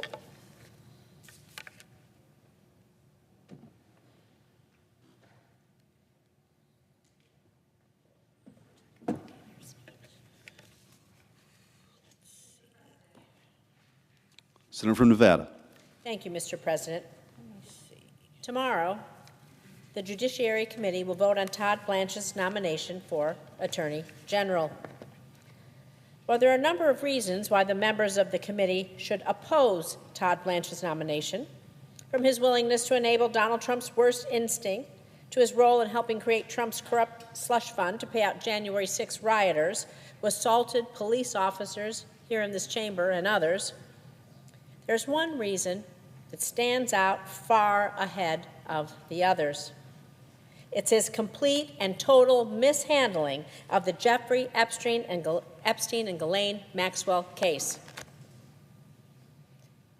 Former Trump Attorney General Pam Bondi told the House behind closed doors that Todd Blanche, as her deputy, was responsible for how the department handled the Epstein files. Under his supervision, the Department of Justice promised the release of Epstein client list, claiming there was a list they compiled for Pam Bondi, sent it to Pam Bondi, only to backtrack and refuse to release the document for months. It took Congress passing an overwhelmingly bipartisan veto-proof federal law to force the release of these materials. Even then, the Trump administration, and specifically the Department of Justice under Todd Blanche's management, delayed their compliance with this law. When files were finally released, the identities of many perpetrators, not victims, were redacted, raising serious questions and concerns about who the administration was trying to protect. They redacted perpetrators, not victims. And as the White House and Justice Department tried to manage the fallout from mishandling of this case, Todd Blanche was reportedly in the Situation Room with senior Trump administration officials working on a public relations strategy, well, on behalf of the president. According to the New York Times, one of the options was to have a Justice Department lawyer interview Ghislaine Maxwell in order to get her to clear Donald Trump. Well, Todd Blanche apparently offered himself up to interview Ghislaine Maxwell and strangely raised the possibility that Maxwell's lawyer, quote, I'm going to quote here, might expect something in return for her candor, unquote, according to the Times. A convicted sex trafficker wishes something in return from the President of the United States. The White House counsel then laid out the possibility that Ghislaine Maxwell might be pardoned or have her sentence reduced. So you heard that right. There literally was a serious discussion at the White House to pardon or reduce the sentence of Ghislaine Maxwell, well, just in order to get her to say nice things about Donald Trump. And mind you, this is the same woman who facilitated Jeffrey Epstein's horrific abuse of underage girls over many years, year after year. Hundreds of young women. Our justice system worked as it was supposed to. Maxwell was found guilty by a jury of her peers. She was sentenced to 20 years in prison for her crimes. And that's why it was odd when Todd Blanche, in a highly unusual step, personally interviewed Maxwell. And days later, she was magically transferred to a minimum security prison. Imagine that. That's not the only thing that's odd. Ghislaine Maxwell's attorney, who Todd Blanche calls a friend, said that Maxwell wanted a pardon from Trump in exchange for her public testimony that she would help Donald Trump. At the same time, Trump has refused to rule out pardoning her. Trump has said, I'm going to quote here, "I'm allowed to do it." He's even gone as far to say, "I'll take a look at it. I'll speak to the DOJ." This is our president. The president said he would speak to the DOJ, which would now be led by his former lawyer, Todd Blanche. It's frankly horrifying that Trump would entertain the idea of clemency for even a second for a convicted sex trafficker. That alone should be enough for the Senate to speak up with one voice and affirm that there should be absolutely no pardon for Ghislaine Maxwell, not now, not ever. That's why earlier this year I introduced a resolution doing just that. But given the Senate Republicans are poised to soon confirm Todd Blanche should lead the Department of Justice, the time to bring this resolution is now. Earlier this month, the Senate passed a similar resolution saying there should be no presidential pardon for Sam Bankman-Fried. So we have already set that precedent here in this chamber. So let us now send a message to the White House and the Department of Justice right now that there should be no pardon for Ghislaine Maxwell. There should never be a pardon for someone who helped a monster, abuse underage girls for years. And that's why I'm requesting that we pass my common sense resolution today saying just that. So, notwithstanding Rule 22, I ask unanimous consent that the Committee of the Judiciary be discharged from further consideration and the Senate now proceed to S-Res 608. The clerk will report. S-Res 608, expressing the sense of the Senate that Ghislaine Maxwell should not be granted a presidential pardon and so forth. Is there an objection to proceeding to the matter? Without objection, the committee is discharged. The Senate will proceed to the measure. I ask unanimous consent that the resolution be agreed to, the preamble be agreed to, and that the motions to reconsider be considered made and laid upon the table. Without objection.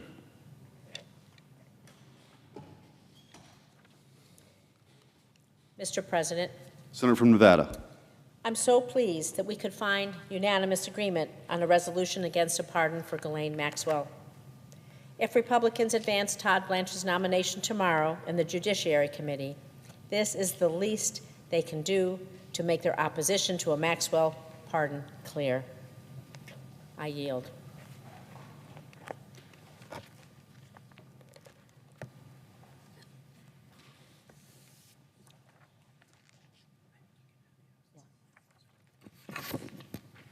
Mr. President, I note the absence of a quorum.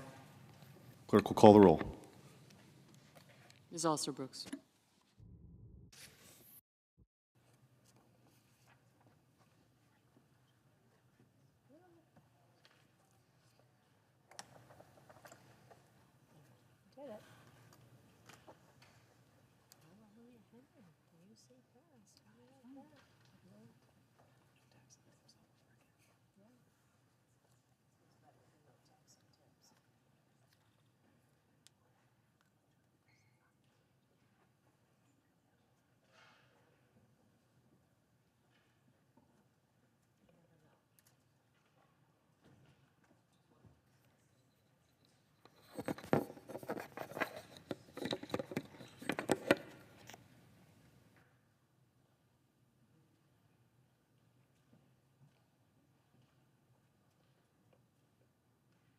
Mr. President. Senator from Maine. Mr. President, I ask unanimous consent that proceedings under the call be dispensed with. Without objection. Mr. President, I rise this afternoon to pay tribute to an outstanding United States Senator and a dear friend, Senator Lindsey Graham. Mr. President, when my husband first woke me with the news that Lindsey had died the night before, I couldn't believe it. I said to him, that can't possibly be true. I thought it was some tasteless internet hoax or a false report. Not Lindsey. Not our Lindsey. But sadly, it was true, although I still find it so hard to accept. I can only imagine how difficult this unexpected loss must be for his beloved sister, Darlene, and the other members of his family. Mr. President, often when we think of a senator, we ask, did he or she make a difference? Did he or she have an impact on events here at home or abroad? Was the person a consequential senator? With Lindsey, the answer clearly was a resounding yes. Lindsay was a leader not only in national policy, but also in shaping international events.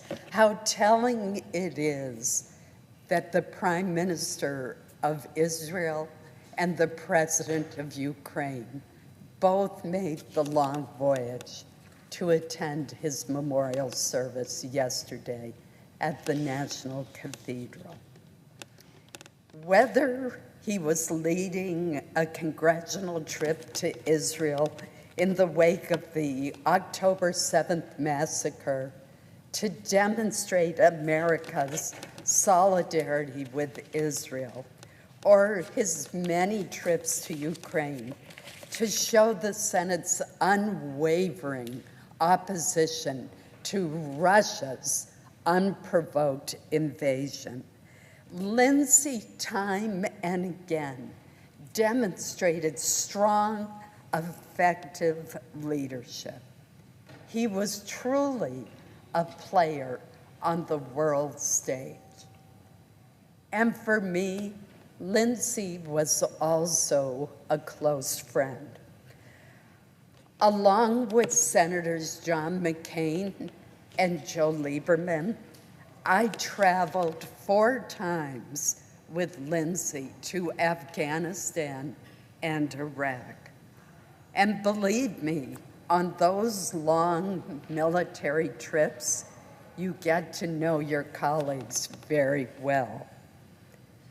Lindsay's unsurpassed sense of humor, his self-deprecating wit, and his storytelling ability made serving with him delightful. And I always learned so much when I traveled with him as well. Mr. President, I keep thinking that John McCain and Joe Lieberman, both treasured friends and colleagues of mine, were there waiting to greet what they called the third amigo when Lindsey Graham entered the heavenly gates. And I tried to take some comfort in knowing that the 3 of them are now reunited. Yesterday, Mr. President, we celebrated the life of this extraordinary senator. Lindsay's life on earth ended far too soon, but his legacy will endure forever. Thank you, Mr. President. Mr. President, I suggest the absence of a quorum. Clerk will call the roll. Ms. Also Brooks.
The senator from Connecticut.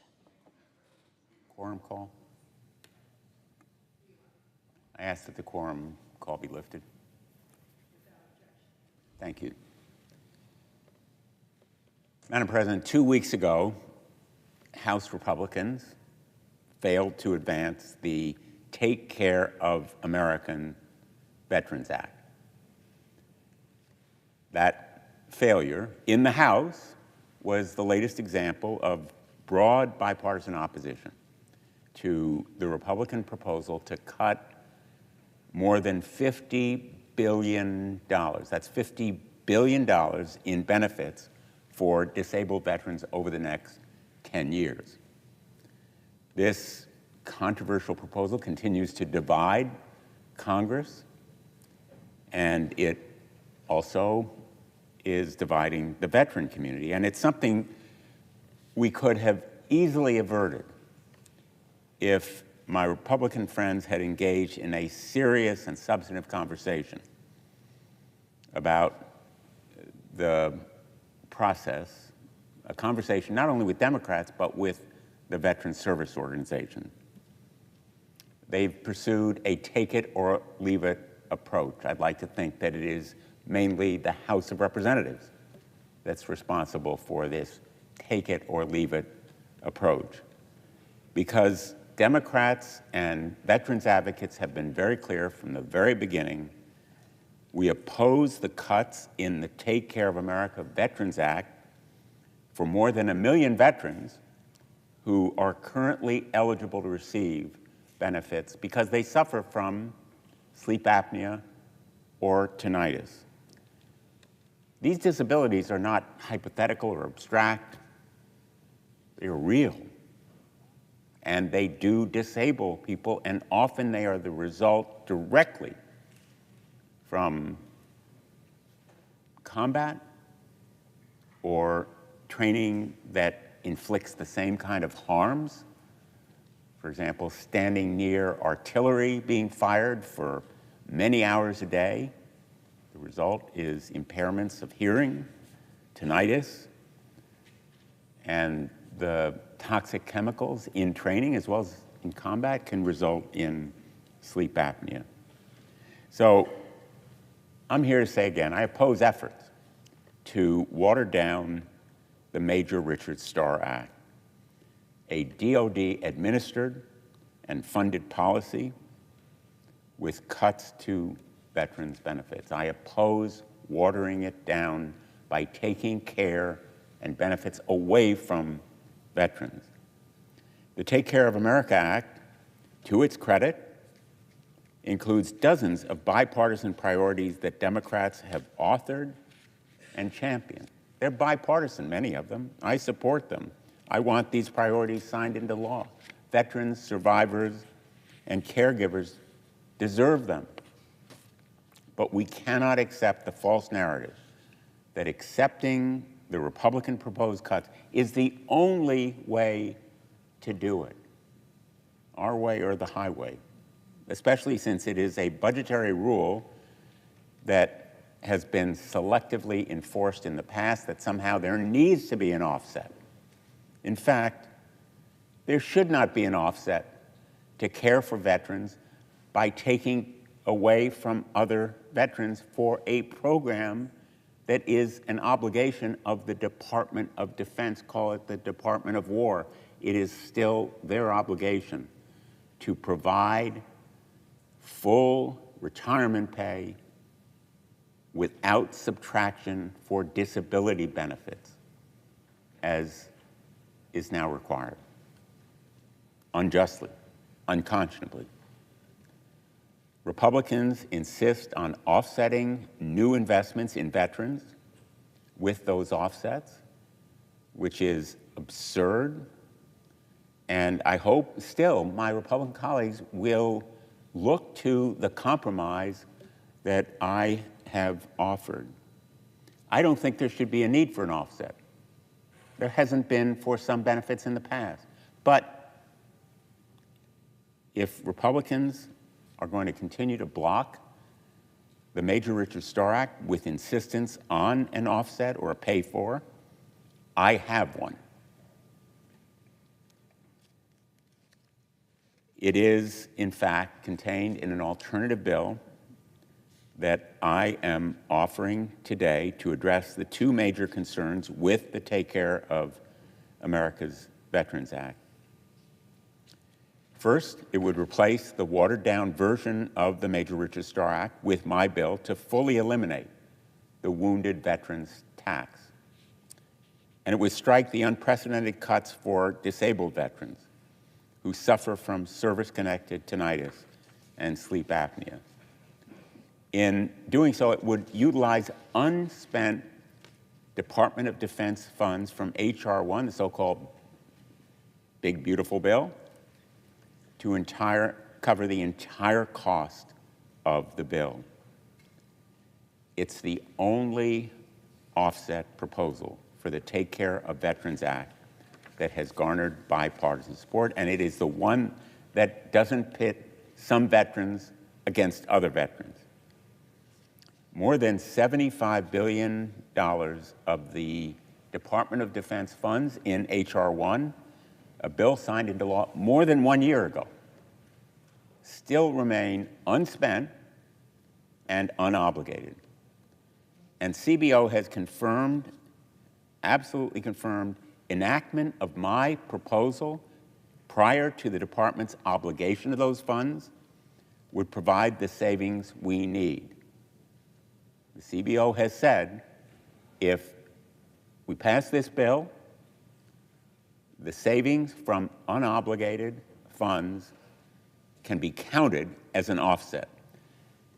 Let me just say bluntly, there's a lot of rhetorical rigmarole that we can apply to pay-go and offsets and pay-fors. We make the laws here. We can pay for this program out of unobligated funds that the Secretary of Defense, call him the Secretary of War, has said is unobligated.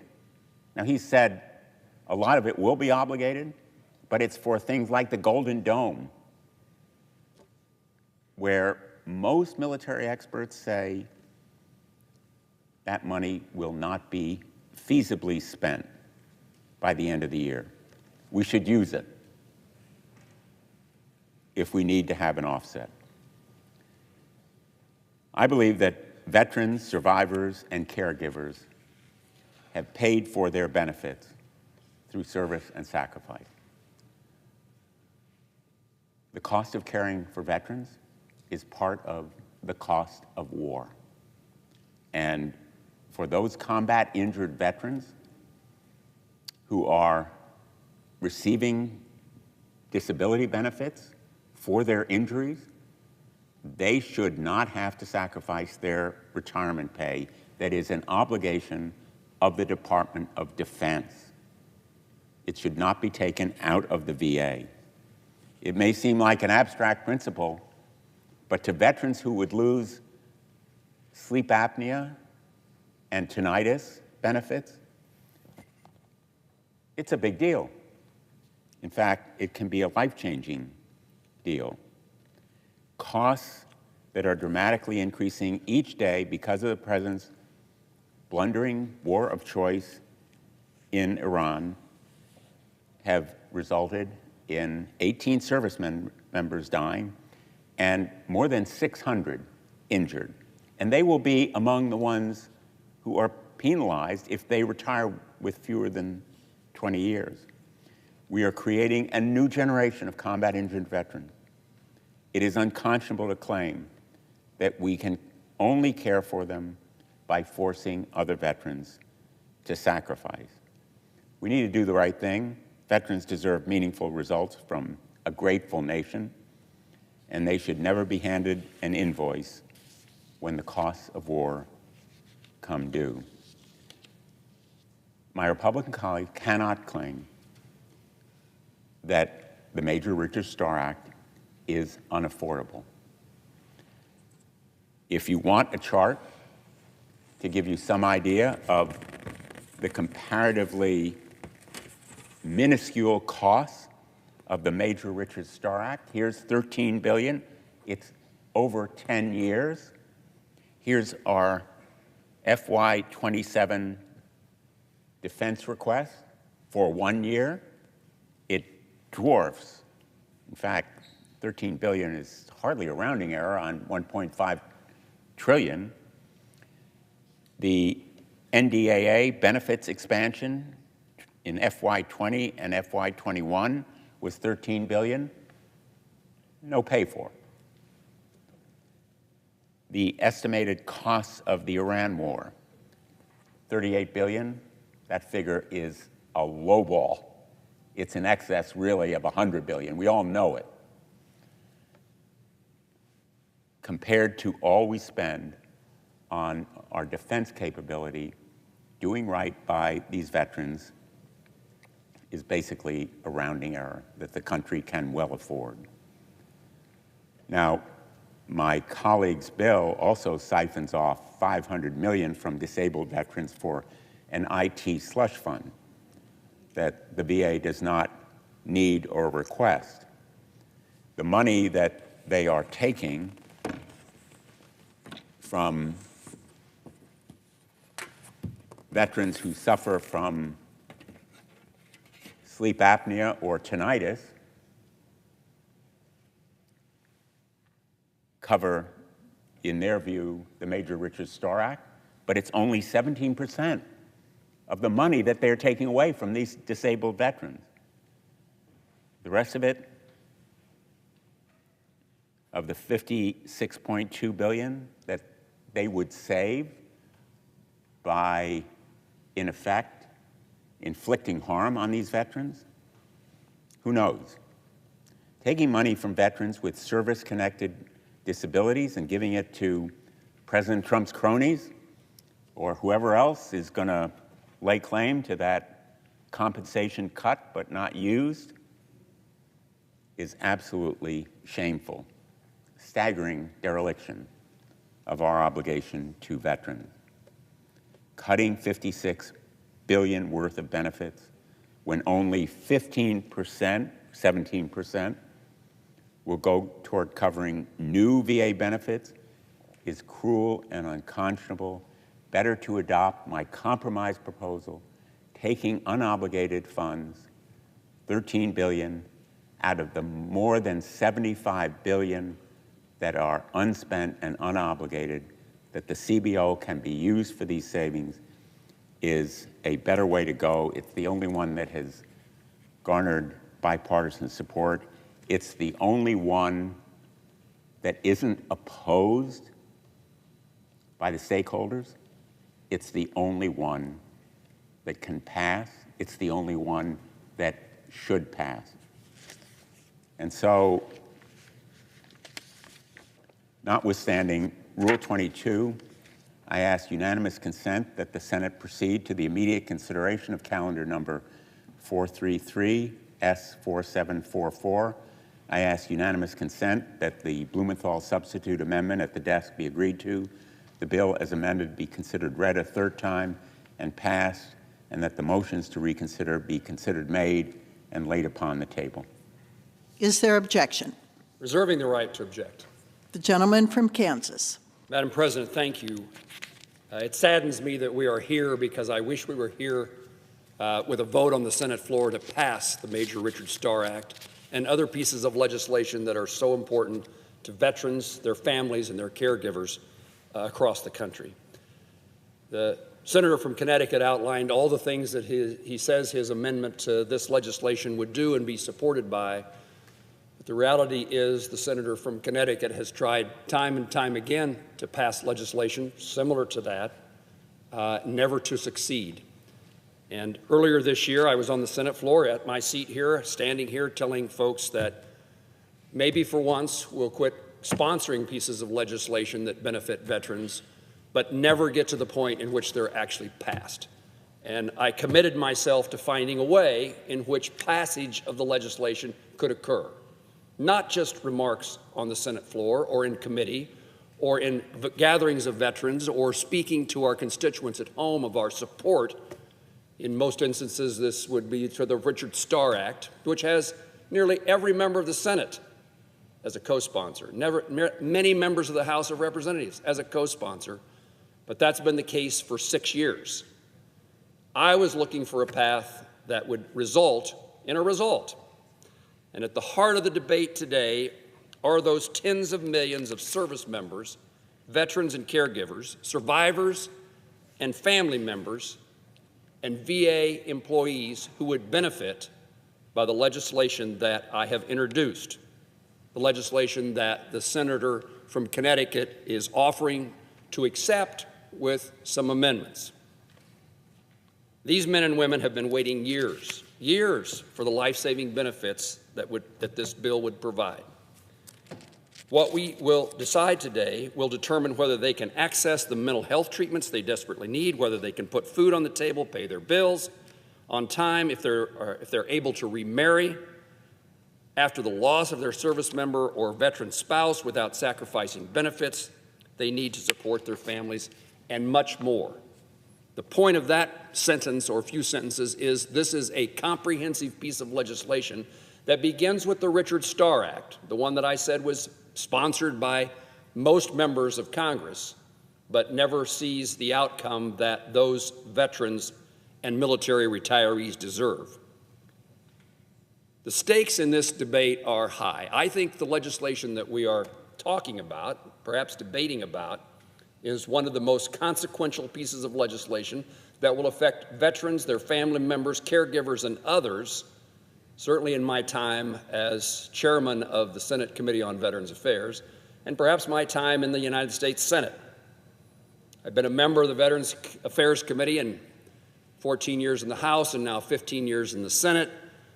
I've devoted effort, time, and attention to making sure we do right by those who serve our country.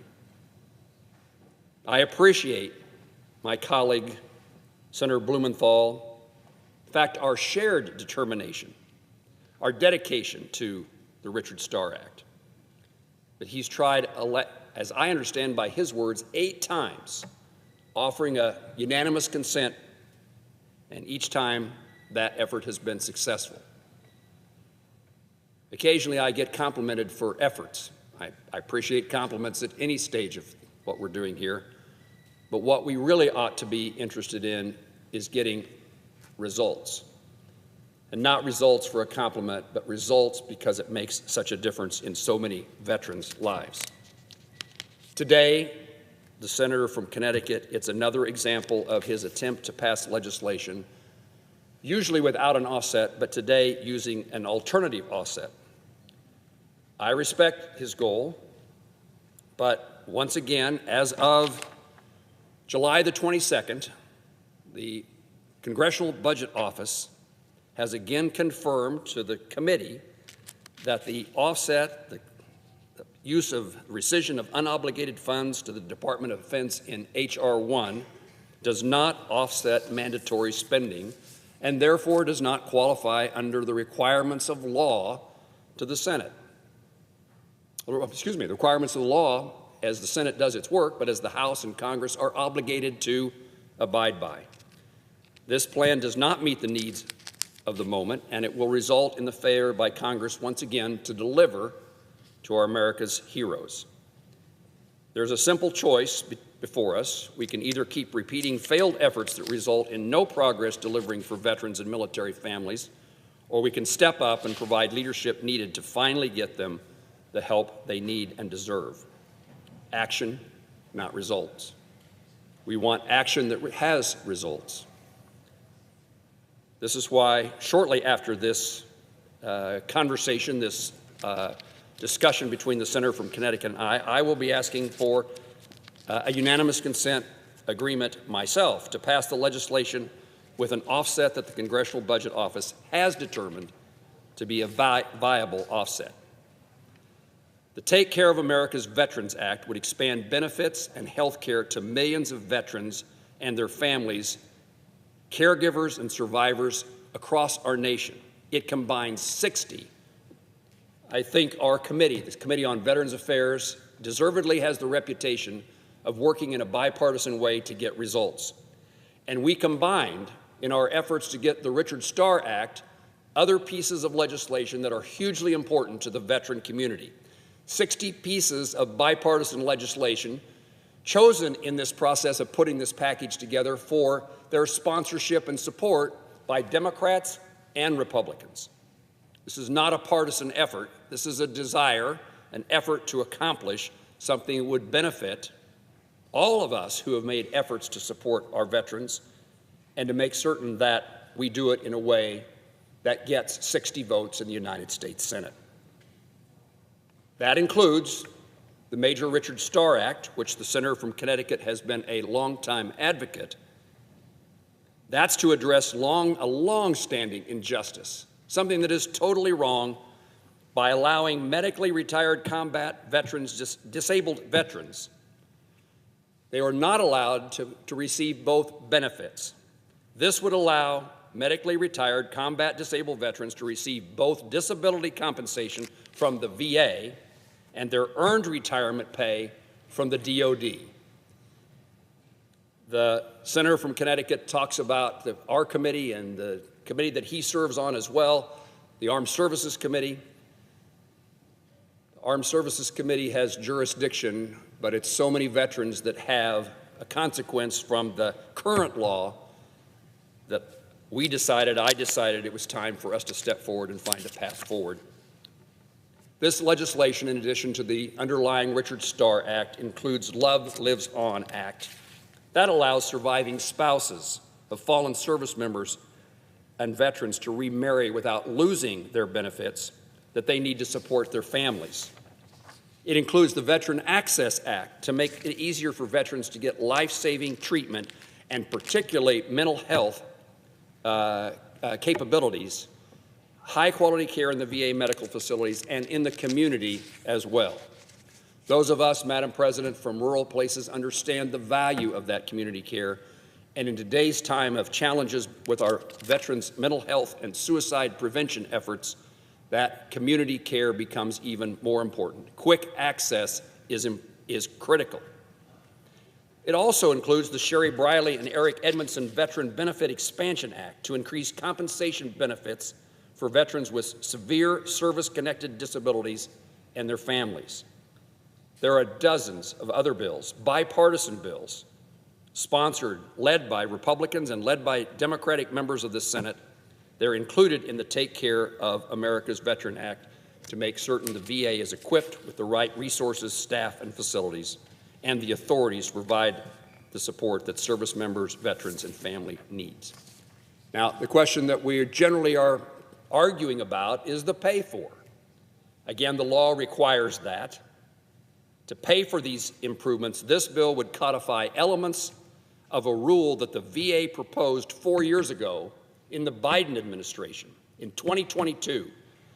And the VA indicated then and now it plans to change how the department evaluates claims for service-connected disability ratings for sleep apnea and tinnitus. VA officials testified before the House Committee on Veterans Affairs in January that the department is moving forward, and VA officials confirmed that again just several weeks ago. The reason this is important is that that means there are going to be changes that the VA is authorized to make in these two arenas in providing benefits to veterans. The VA in the Biden administration and apparently agreed to in the Trump administration found that there were ways to improve, and they're required by law to evaluate the benefits they provide veterans, and if changes are appropriate because of medicine or science or changes in treatment, the VA can modify those benefits to reflect current science and medicine. The VA is going to do that. The offset is the fact that when the VA does that, it saves money. When the VA does that, however, it will be considered paying down the debt. I don't know how it can be a radical idea or an unfair idea that if we're going to take the money out of the VA for those two circumstances, the VA is going to do that, why don't we capture a significant portion of that and actually use that money to provide benefits to veterans? So it's not like we're taking something away. The VA is going to alter the formula in their normal course of business, and we're capturing the savings in part. We're capturing part of the savings to actually use it to help other veterans, their families, their caregivers. Once the department finalizes the rule, the savings associated from that change in the rule will be lost. It will no longer serve as an offset for anything. It will just be into the general treasury. It will be a lost opportunity for us to reinvest those funds in the long overdue improvements included in the Take Care of Americans Veterans Act. My colleague has stated the costs of war include caring for our veterans. I share that sentiment. Military service is a family service. The cost of war also includes caring for spouses and children and caregivers and survivors. The Take Care of America's Veterans Act would do that and more. So we had the opportunity to use something that's going to happen. We have the opportunity to use it to make sure it's used to benefit veterans. And the idea that we're taking a benefit away from someone is also false. This is prospective. After the rule changes, that's when we have the opportunity to make certain that we're still caring for our veterans. We're not taking anything away from any veteran that receives benefits today. And in fact, there's a grace period in which veterans can continue to apply for these benefits if after this legislation becomes law. We're not taking anything away. We're using money that the VA says is no longer going to be spent, and spend that money in a different way for veterans, often including the same veterans that receive those disability payments. This legislation is strongly supported by many military and veterans organizations, including the Wounded Warrior Project, the Military Officers Association of America, the Vietnam Veterans of America, the AMVETS, the Tragedy Assistance Program, TAPS for survivors, the Elizabeth Dole Foundation, the Veterans Justice Alliance, the National Defense Committee, the Military Coalition, and Mission Roll Call. It is also supported by the American Legion, the largest veteran organization in the country, and by Medal of Honor recipients Brett Slobinski and Earl Plumley, the President and Vice President of the Medal Honor Society. It's also supported by Richard Starr's brother, who has been an advocate for the Richard Starr legislation since the beginning of this issue's arrival, and certainly since the passage of his brother and his interest in making sure that his brother is honored. These organizations know the challenges facing the military and veteran community today. They know firsthand the high cost of continued inaction by Congress, the cycle of delaying veterans, caregivers, survivors from receiving earned benefits. It's not a perfect analogy, but I remember my own mother lobbying me because she was a notch baby in the Social Security system. And if you were born in a certain set of years, your benefits were less than the people before you and the people after you. My mom accused me of Congress, maybe she wasn't accusing me personally, but accused Congress of just waiting till she died before making the change. I want to make sure that we do not lose another veteran, another service member. I want to make sure we get a result, and we get a result fast. When I introduced this legislation, my assumption was that we could accomplish this even in the Senate and the House, in this difficult world we work in, that this legislation could be passed by Congress and signed by the President. This legislation is supported by the White House. We could get this legislation done in the miracle of a month. I didn't anticipate the opposition that has arisen. I've indicated to the senator, the ranking member of the Committee on Veterans Affairs, an interest in working together to resolve differences, and we will work to do that. But doing what we've done, what has been done time and time again, of a UC request that has no result, is not unsatisfactory to me and unsatisfactory to the veterans and the veteran organizations I just listed. Tired of waiting. Don't wait until our veterans are no longer living before you do something to protect their benefits and resolve an injustice that has gone on far too long. The cycle of delaying veterans, caregivers, survivors from receiving their earned benefits must end, and must end now. And with that, Mr. President, I object. Objection is heard. Mr. President. I recognize the senator from Connecticut. Mr. President, I am frankly astonished and appalled by the argument just made by my friend and colleague from Kansas, the chairman of the VA committee.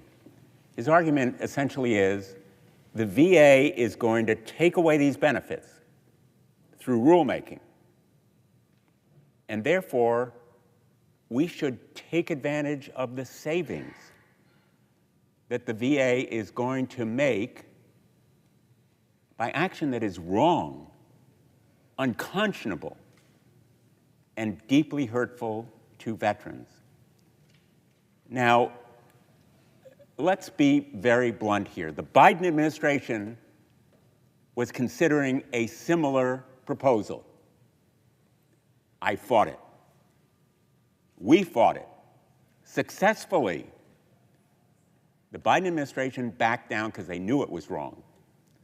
I predict that there will be the similar kind of outrage in the veterans community to taking away these disability benefits from well-deserving veterans, and that the present Secretary of the VA will be forced to back down as well. Why are we doing his handiwork when he has not even yet proposed the rule? We are assuming he will do something that is wrong, shameful, and unconscionable, and we should take advantage of it. Count me out. I fought the Biden administration on this one. I will fight any rule that will inflict this harm on veterans. And even if he were to do it, why should we codify it, put it into statute, so that it can't be reversed at some later point without another statute? I am hopeful that we can reconsider this idea of depriving disabled veterans of benefits in order to help other veterans. Now, I want to be very clear. This is my 8th or 9th time here asking for unanimous consent, but it is an entirely new proposal that I am offering. In fact, it is the same proposal that the senator from Kansas is offering, except it doesn't take away benefits from veterans. It pays for the measure in another way. The senator from Kansas says it would be against the law for us to do it. Who makes laws here? The Senate and the Congress make the laws. If we made a law about how to pay for something, we can make an exception to that law. We are not bound inextricably and inevitably by other Congresses if we face an injustice under laws that other Congresses have passed. I am unwilling to accept the idea that we have to deprive benefits, gouge them, in effect, of benefits they have earned. And let me just conclude by saying all of the good things in this bill, count me in. But taking away benefits from veterans to pay for them, count me out. I think we can do better as a nation. I yield back.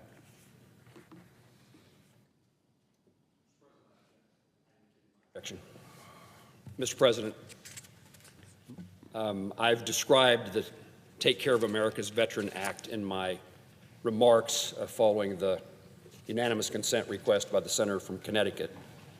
But again, I would highlight that these are changes that are going to be made under normal statutory law by rules at the Department of Veterans Affairs, and the end result is that the money, when saved, will be the reductions and the savings that occur will accrue to the general treasury as compared to the benefits that we want to provide to the veterans in this country.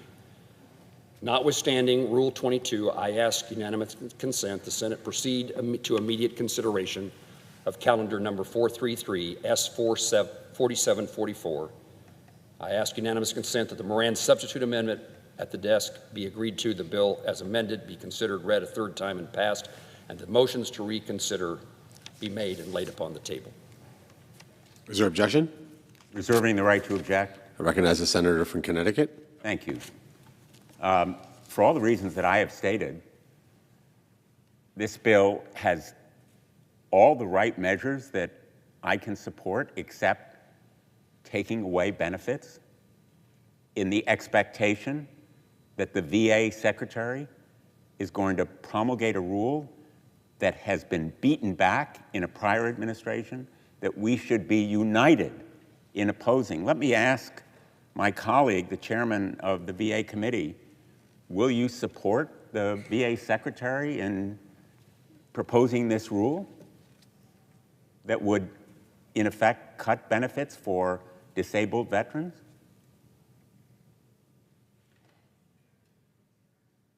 The senator is reminded to direct his questions to the chair. I propose that question to my colleague through the chair. You can answer or you cannot answer.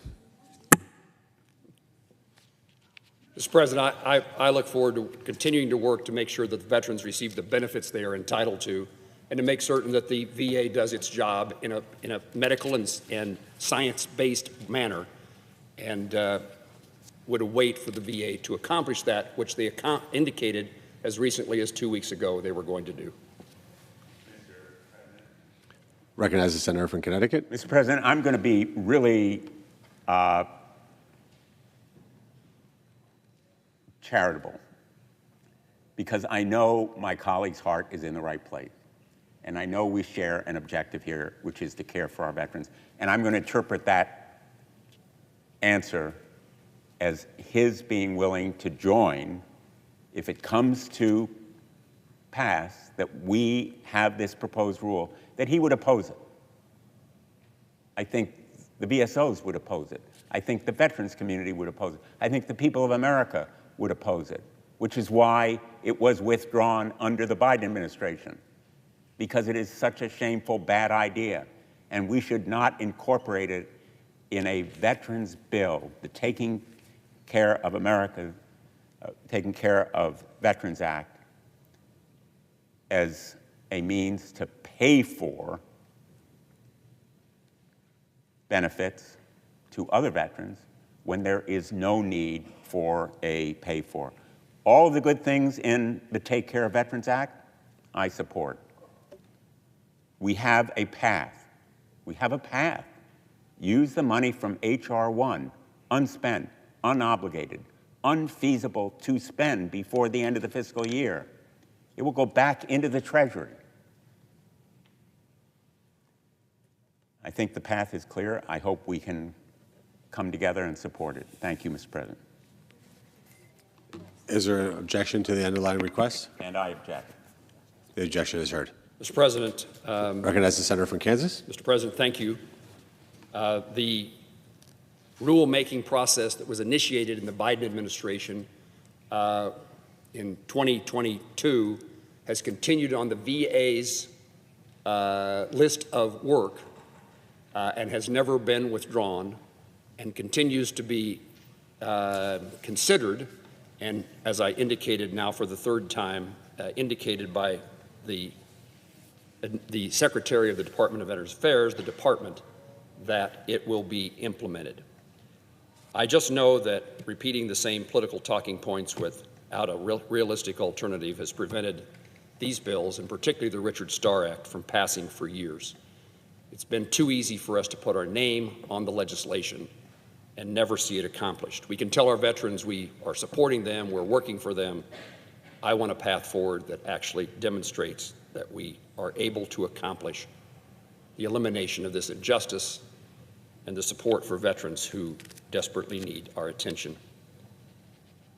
Our veterans should not have to, they know the cost of war, they should not have to wait for us any longer.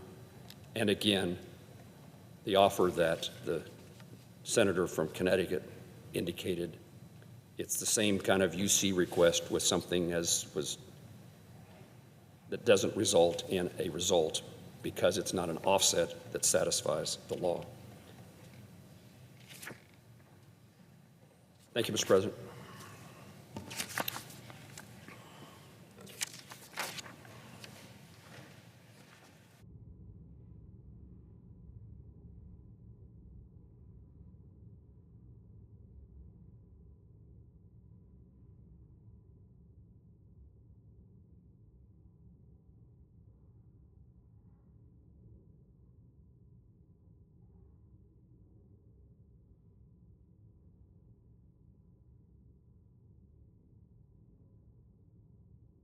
Mr. President. Recognize the senator from Kansas. Mr. President, I have 5 requests for committees to meet during today's session of the Senate. They have the approval of the majority and minority leaders. Duly noted.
Mr. President. Senator from Indiana.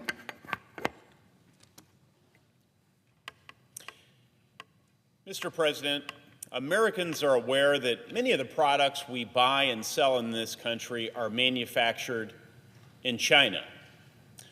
But fewer may know that most of the Chinese goods come across the ocean and into our ports on Chinese ships, whether they're flying the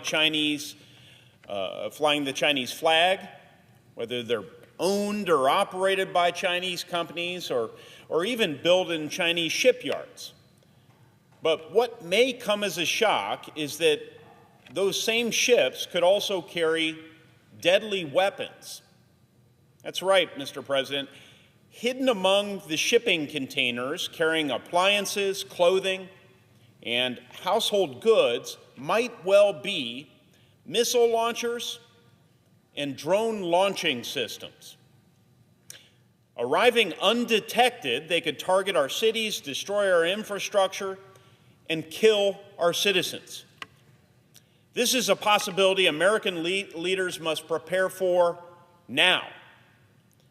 Naval analysts confirm that China is retrofitting cargo ships with deadly weapons. Long-range strike and surface-to-air missiles, drone launching systems, and radar and tracking systems. A large percentage of these vessels coming in and out of our ports are owned and operated by firms with direct ties to the Chinese Communist Party. What if one of these ships arrived in one of America's largest ports?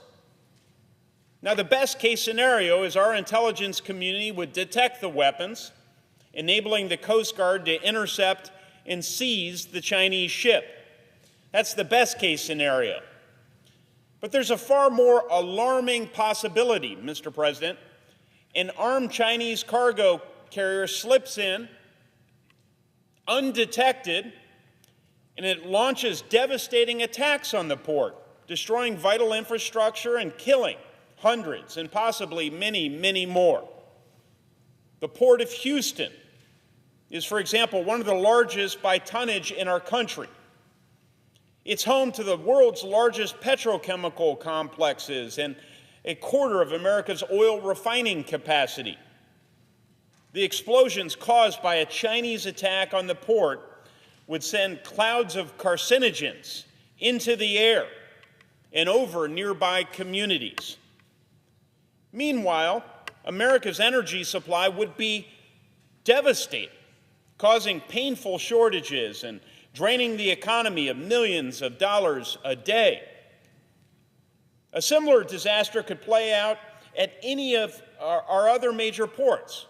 Los Angeles, for example, our hub for trans-Pacific trade, or Hampton Roads, Virginia, the East Coast's deepest harbor and home to the world's largest naval base.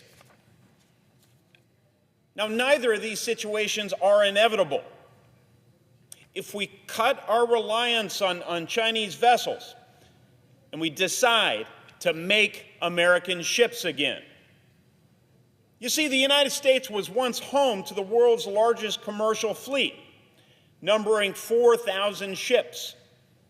Today, we manufacture only a handful of commercial vessels each year. China can build over 1,000. In total, the United States has fewer than 100 ocean-going commercial vessels, while China, they have nearly 6,000, the largest fleet in the world. Letting our maritime industrial base continue to rust is a great risk. It doesn't just give China control over global supply chains and levers to constrain America's policy options.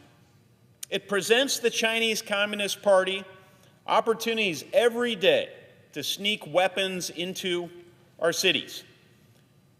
We have a choice, Mr. President. We can do nothing and invite a potential economic and national security disaster. Or we can rebuild our fleet. We can end our dependence on Chinese ships, and we can open up a new era of American shipbuilding.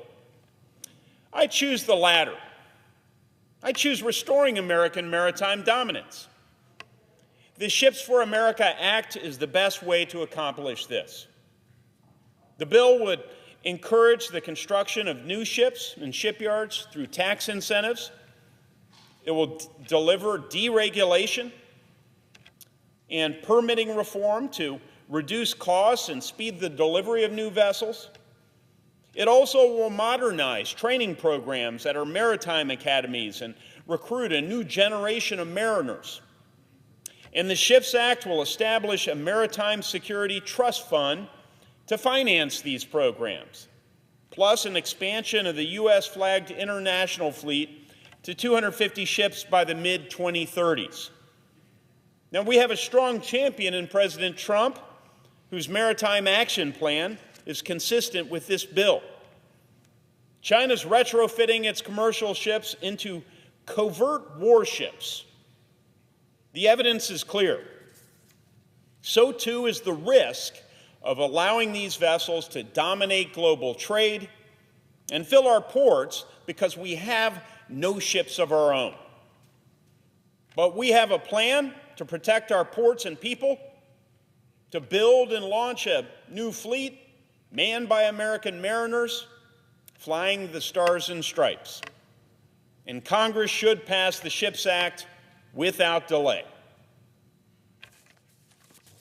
Thank you, Mr. President, and I yield the floor. And I would note the absence of a quorum. Clerk will call the roll. Ms. Also Brooks.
Mr. President, Senator from Nebraska.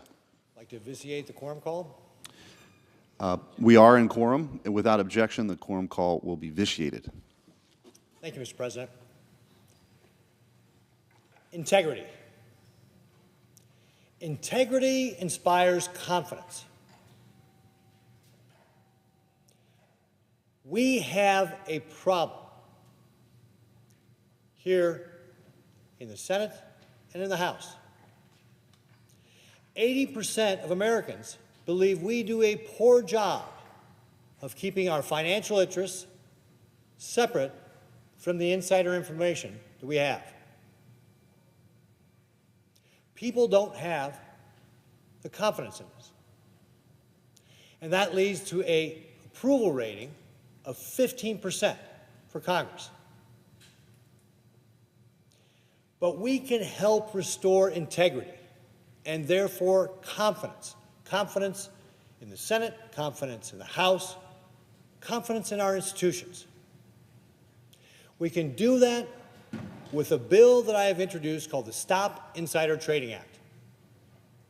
Now, it is well known that members of this body and the House have bought individual stocks. In fact, we have seen that people will post on social media the stock trades of the former Speaker of the House and trade off of her trades. In fact, as crazy as it sounds, that's become a legitimate investment strategy because it makes money. And that undermines the confidence people have in our institutions. We have disclosure laws, which is how people can see those trades and make them. But it's not enough for the integrity of the institution. We need to make the rules stronger. We need to stop people from being able to buy individual stocks in the Senate and in the House. We need my Stop Insider Trading Act because that's exactly what it does. It says that if you won't get elected to the House of Representatives or the U.S. Senate, that you can no longer buy stock. Trading on insider information will become impossible because you won't be able to make that purchase. Now, we also want to make sure that if, say, you come from a successful business, we don't want to penalize you. We're not going to force you to sell your stock before you come here, but we are going to say that you have to give notice, 7 days at least, to let people know if you are going to sell any of the positions you own. Remember, you can't buy anymore, but if you have some already and you want to sell them, you got to give people 7 days notice. And that will address the issue, for example, of when we had a member of the Intelligence Committee sell about $1.5 million worth of stock right before the COVID pandemic sell-off in the stock market. Even the perception of impropriety undermines the integrity and therefore the confidence people have. So let's stop it altogether. Let's ban people's ability to use insider information to buy stocks and make sure if they're going to sell any, that they got to tell everybody well in advance so that Americans and the market can know. My bill also has real teeth in it. It's a $2,000 fine or 10% of the proceeds. Let's say you sell $1 million in stock and you didn't tell the market ahead of time like you're supposed to. You didn't follow that 7-day rule. It's a $100,000 penalty, a 10% penalty. So either $2,000 or 10%, whichever bigger, plus you have to give up all your profits. That is a penalty with teeth that will get the attention of members here on Capitol Hill. It is time that we restore the integrity and the confidence in this body when it comes to inside information. We, because of our position, have access to this, but we should not benefit from it. This is supposed to be public service. No one should come here seeking a profit. And yet on Monday night, some of my colleagues tried to pass a unanimous consent, passing the Stop Insider Trading Act that the House of Representatives passed, and Democrats blocked it. Democrats blocked my Stop Insider Trading Act, which would have helped restore confidence in this body. It is time that we got the Democrats on board, that we get this passed. It passed in the House with Democrat support. 13 Democrats and 2 Democrat co-sponsors are on the Stop Insider Trading Act in the House that the House was able to pass. They've sent it here to the U.S. Senate for us to do our job. I call on my Democratic colleagues, my colleagues across the aisle, please get on board. We need to restore faith in the institution. A 15% approval rating is terrible. We need to restore the integrity. We need to restore the confidence. My Stop Insider Trading Act does just that. And I encourage all of my colleagues to get on board this common sense proposal to be able to restore integrity and confidence in the U.S. Senate and prevent insider trading from getting between us and the American people. Mr. President, I yield back.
Senator from Alabama. Thank you, Mr. President. I'm going to talk about a subject people just love to talk about. Come to the floor to talk about a big scam in our country. It's happening in broad daylight before our very eyes.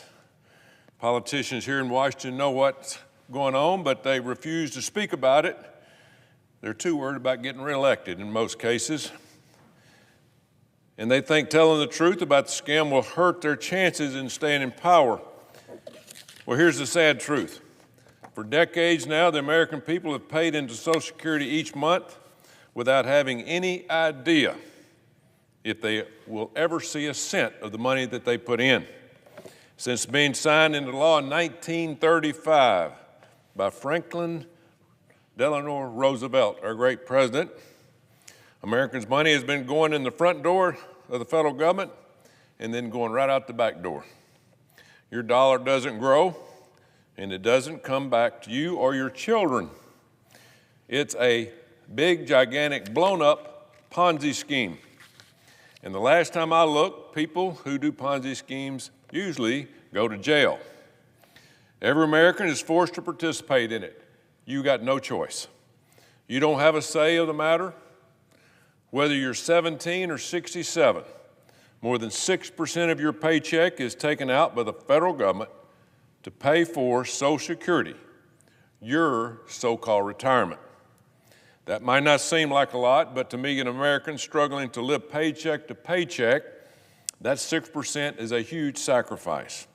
Americans have been paying into this program for years, only to see a fraction of what they have been promised. It really makes you wonder how this government-approved Ponzi scheme is legal. The truth is that this retirement savings, this savings program is 100% broke. It's absolutely broke. Just like our federal government of $40 trillion in debt. The Social Security Fund is projected to run out of its reserve money in 2032, just a few years from now. You know, when these funds are depleted, senior citizens could see a cut in their monthly check up to 22 to 25% of their benefits. On average, that's $500 a month. You know, if the federal government were to try and save the program, it would most likely mean that your taxes would skyrocket. 38% of mandatory spending within the federal budget annually goes toward failing Social Security program. Yes, the money you send up here, 38% a year goes to Social Security, not the money that you already sent, because guess what? It's been sent, it's been spent and scammed out of our system. It's not there. In other words, almost $1.6 trillion every year of your taxpayer dollars is being spent on a program that is currently scheduled to go bankrupt in 6 years. So basically, the money you send up here has been spent and now is nowhere to be found.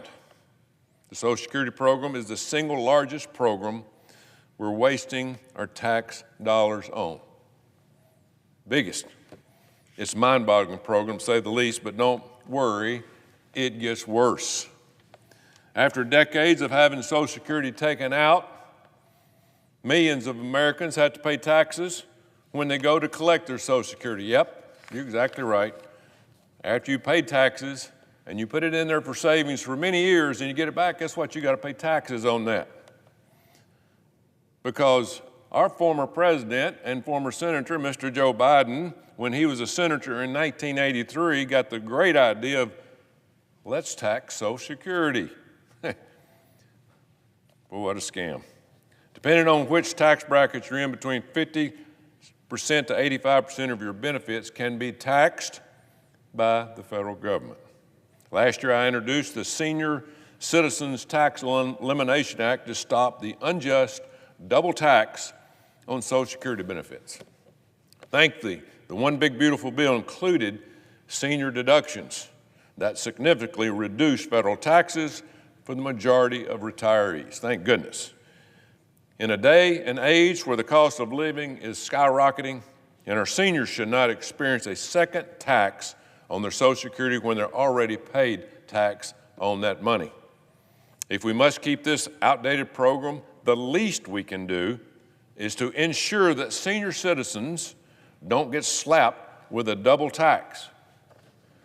Despite what millions of Americans have been tricked into believing, it turns out that paying into Social Security does not entitle you to a fixed pot of money. Everybody thinks we're going to pay in, I'm going to get a lot of money at the end. That sad reality is that many Americans won't see a cent of the money that they paid into Social Security. Basically, Social Security is just, folks, another tax. A tax on both employees and employers, since most companies have to match the 6% that their employees are forced to pay out of their paychecks. Yeah, they double the tax. This is socialism. It's highway robbery. And for the last 60 years, we've known this program was going under, but no one up here has been willing to fix it. In fact, Social Security is known as the third rail of politics that no one up here is allowed to talk about. Don't talk about Social Security because we don't have a solution and we might lose our jobs. In fact, Social Security is known as that third rail because nobody will touch it. It's taboo to talk about Social Security. But my question is why? Why is that? We work for the people. We work for the taxpayers. We've known this program was going bankrupt for years. It's been a disaster since day one. When millions of Americans are going to reach retirement age soon, we better look out. They're expecting to get their money. They're expecting to get the money that they paid into Social Security for years. They're going to get screwed over with nothing left, and this is going to be a serious problem. Social Security scam doesn't stop there. As you know, Joe Biden welcomed tens of millions of illegals into this country with open arms. They said that our borders are closed. Yeah, after they let 20 million people in that shouldn't be here. These aren't nice people either, most of them.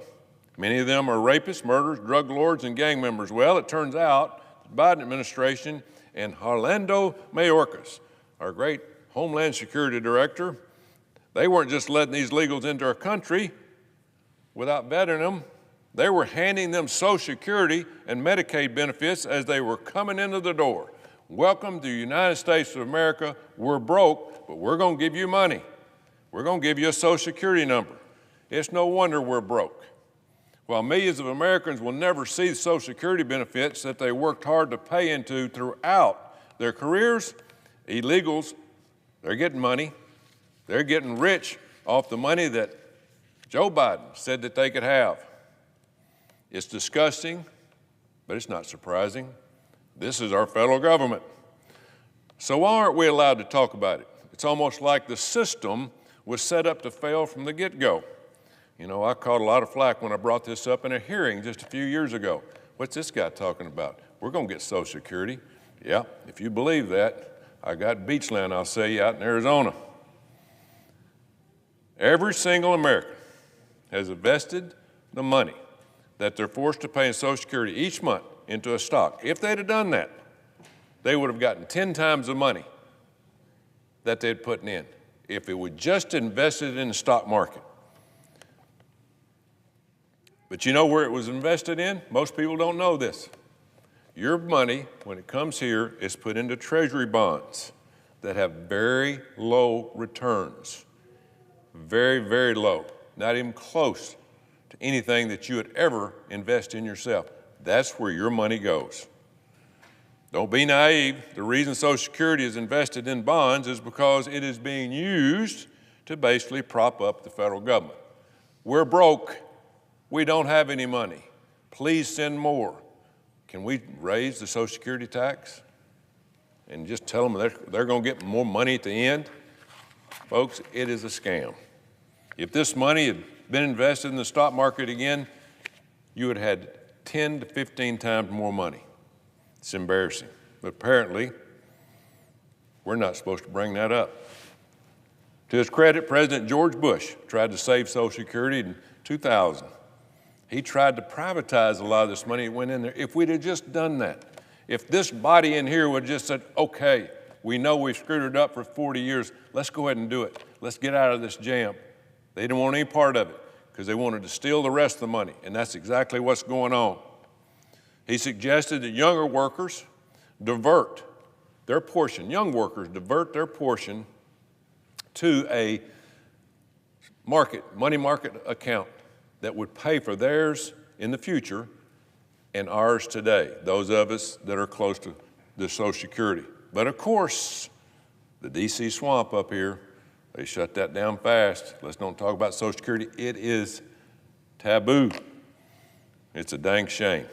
The program might not be on the verge of bankruptcy today if they had just invested part of the young people's money into the market. But you have to remember, the government relies on your money for their slush fund. The federal government has stopped working in your best interest a long, long time ago. The average taxpayer earning the medium wage of paying approximately $3,500 to $4,500 annually into the Social Security program over a 40-year work period, that's around $140,000 to $180,000. That could have gone toward a 401k, and you had had money to retire on. People would be seeing much greater returns. We'd better start figuring this out, folks. We better start figuring it out. This group up here, a lot of them are going to say, I'm going to be gone. I'm not going to have to worry about it. Somebody's going to pay the price.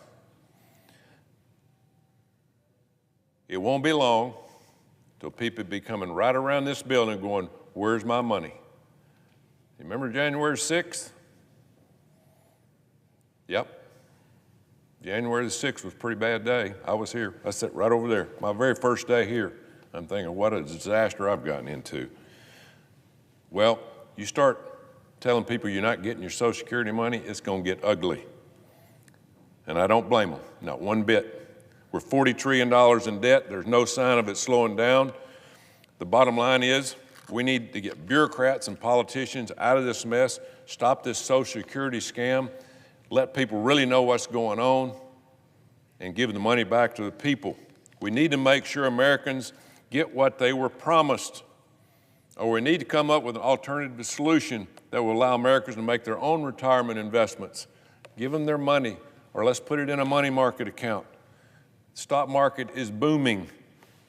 It's far past time Washington, D.C. starts working for the people that we're supposed to represent. What a thought. Mind-boggling, isn't it? Why would we do that? We work for ourselves up here. We don't work for the people. It's ridiculous. It's a scam. Not for special interests, not for career politicians entrenched in bureaucracy, or for Washington elite projects. Instead of spending money we don't have on things we don't need, why don't we put the money back into the American people's pockets? Tell them the damn truth. We stole your money, but we're going to try to get your money back. Not only is it in America's best interest to do this, it is the right thing to do. Mr. President, I yield the floor.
I recognize the senator from Delaware.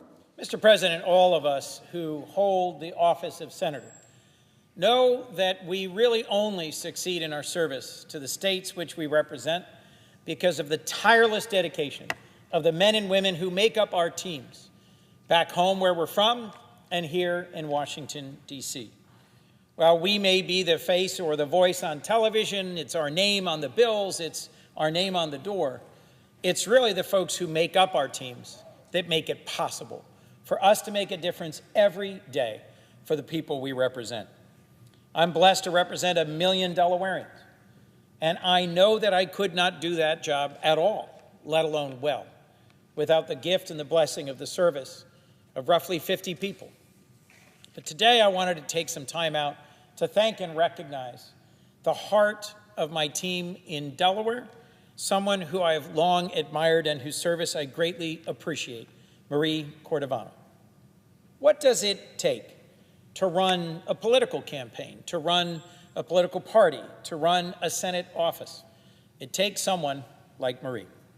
I've known her so long, I feel like she's been in my office for decades, but it's really only been 5 years. She's been a full-time part of my Senate office, but I've known her since I first ran. She is the heartbeat of the Delaware Democratic Party and in many ways of my office in Wilmington, Delaware. She brings so much to her service, to her job: kindness, hospitality, a charitable and upbeat spirit, a passion for serving others, a lifelong Democrat, someone who is because she believes in helping others. When I've asked folks for what they associate with Marie, one other word came up over and over: mushrooms. Now that might surprise you if you're not from where I'm from, but just on the northern border of Delaware is the center of mushroom horticulture in North America. And because of Marie's family connection to some of the leaders in the mushroom industry, every year she brings a pallet at Thanksgiving of boxes of mushrooms and won't let anyone go without accepting one. Being as I am a little picayune about the ethics committee on which I serve, I initially tried to reject these gifts of mushrooms, to donate them to the food bank or give them to someone else. And yet, like so much of Marie's hospitality and kindness, they just kept coming. They are a welcome and appreciated gift, but a reminder of the example of her kindness and her generosity to others. That's the word that came up most often when I asked others who've served there for now 5 years in my office, what do you think of when you think of Marie? Kind. Someone who gives great, big, warm hugs, who even if she's having a hard day, asks, how's your day? Someone with contagious positivity. Someone who every day has to answer call after call after call from constituents who more often than not are calling to complain. And Marie doesn't just answer the phone, she listens. She doesn't just listen, she engages. She doesn't just engage, she educates. She handles it with incredible skill, making sure that the folks who call my office are heard and their concerns are conveyed, and if possible, that they leave better understanding what it is they called in about. Because let's be blunt, sometimes these calls are motivated by seeing something on cable TV that maybe isn't exactly true.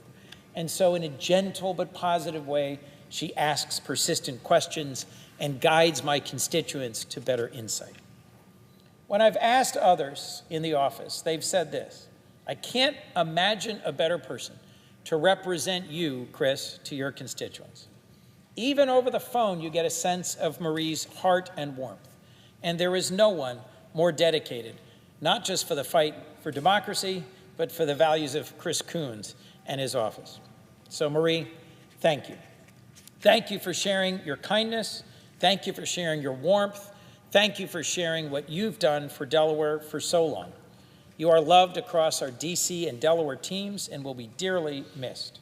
And I hope you get to spend more time now, with your children, Ben and Sarah, with your grandchildren, Asher and Carter, with your dog, Nico. You are the best of Delaware, a proud Padua alumna with a passion for service, family, kindness, and democracy. I cannot wait to hear about the adventures ahead, and thank you for your service. I want to take some time today to also speak about someone who's been the heart of my team here in Washington, Jose Estrada. My wife and I have come to view Jose not just as a colleague, an employee, a friend, a member of our extended family.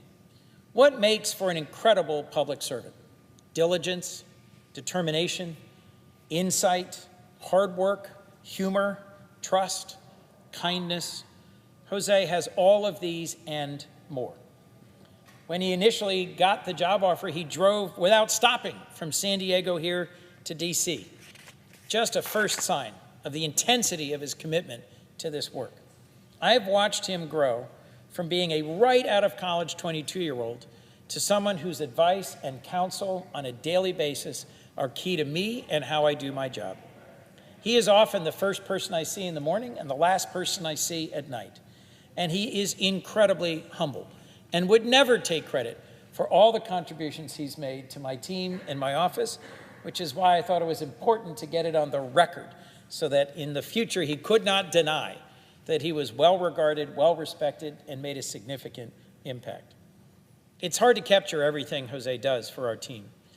He's someone who always has the answers to pressing questions, whether from me, from the scheduling team, or from interns. He remembers who I was in a meeting with 3 years ago. He remembers the details of all sorts of memos.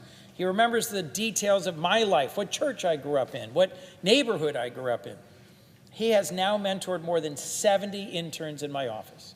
And I'm very proud of our intern program because it's where I hire from. I began here as an intern for Senator Bill Roth and for Senator Joe Biden. And knowing that Jose has taken intense care of every intern, their interview and selection, their placement, and making sure they have the chance to genuinely contribute means a lot to Annie and me.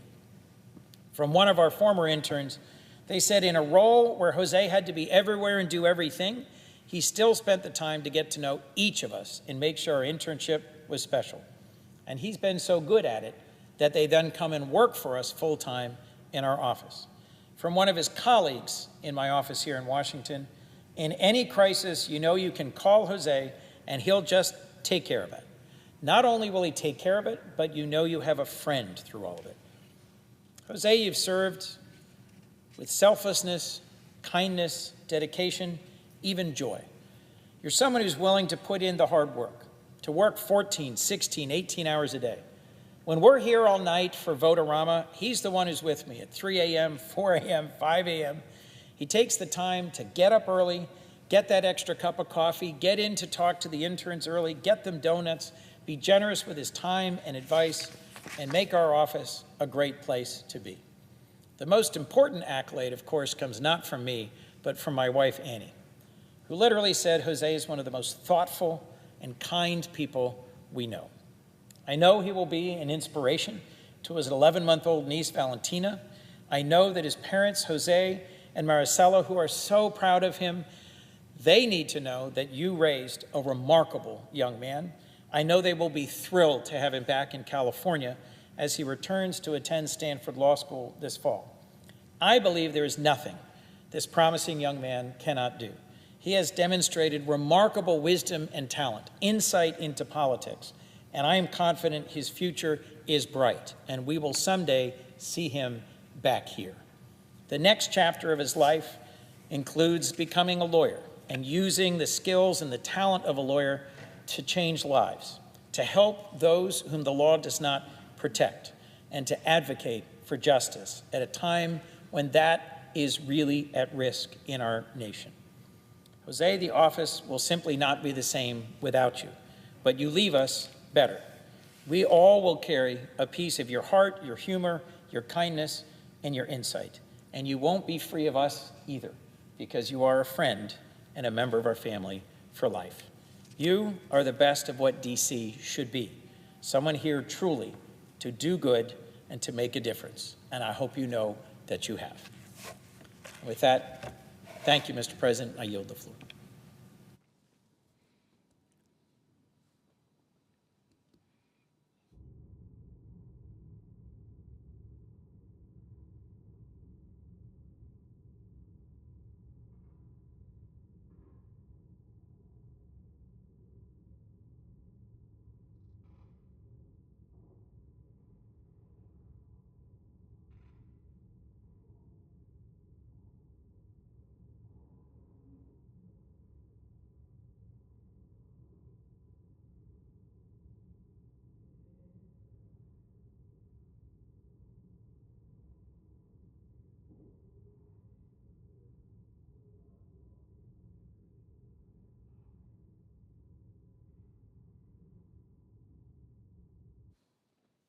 Who's up next? What's he doing?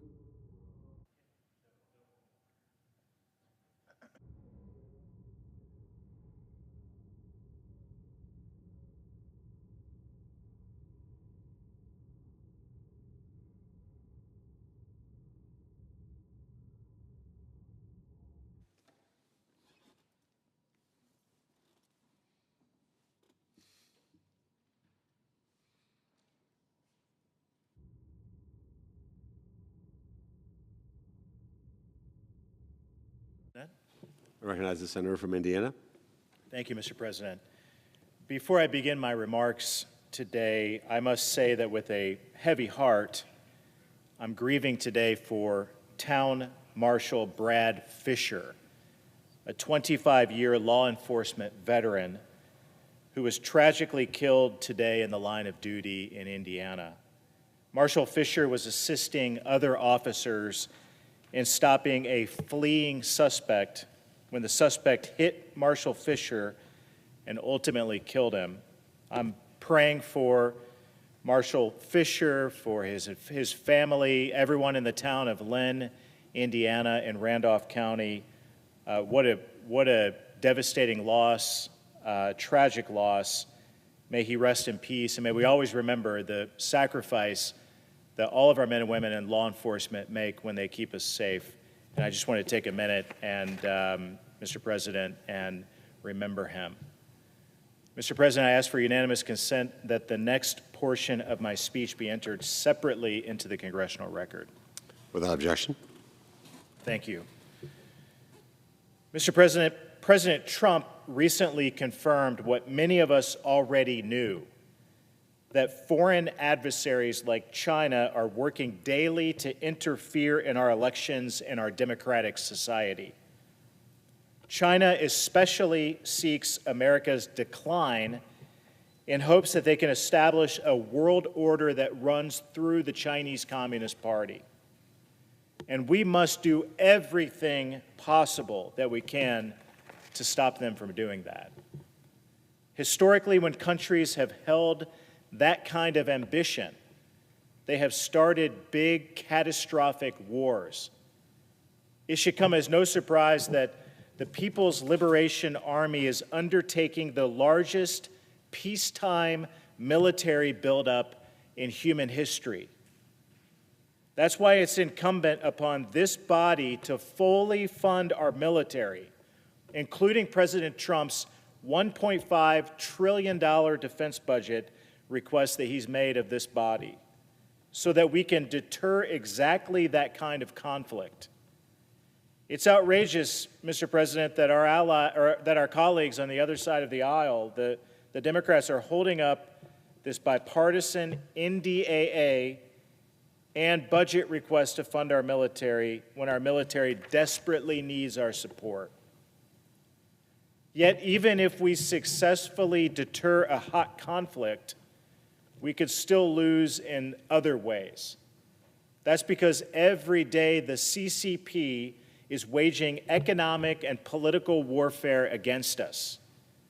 The CCP is trying to nurture dependency, exploit our divisions, cause us to question the justness of our cause, and erode our democracy. Mr. President, this political warfare campaign is not confined to the shadows. In many cases, it operates out in the open.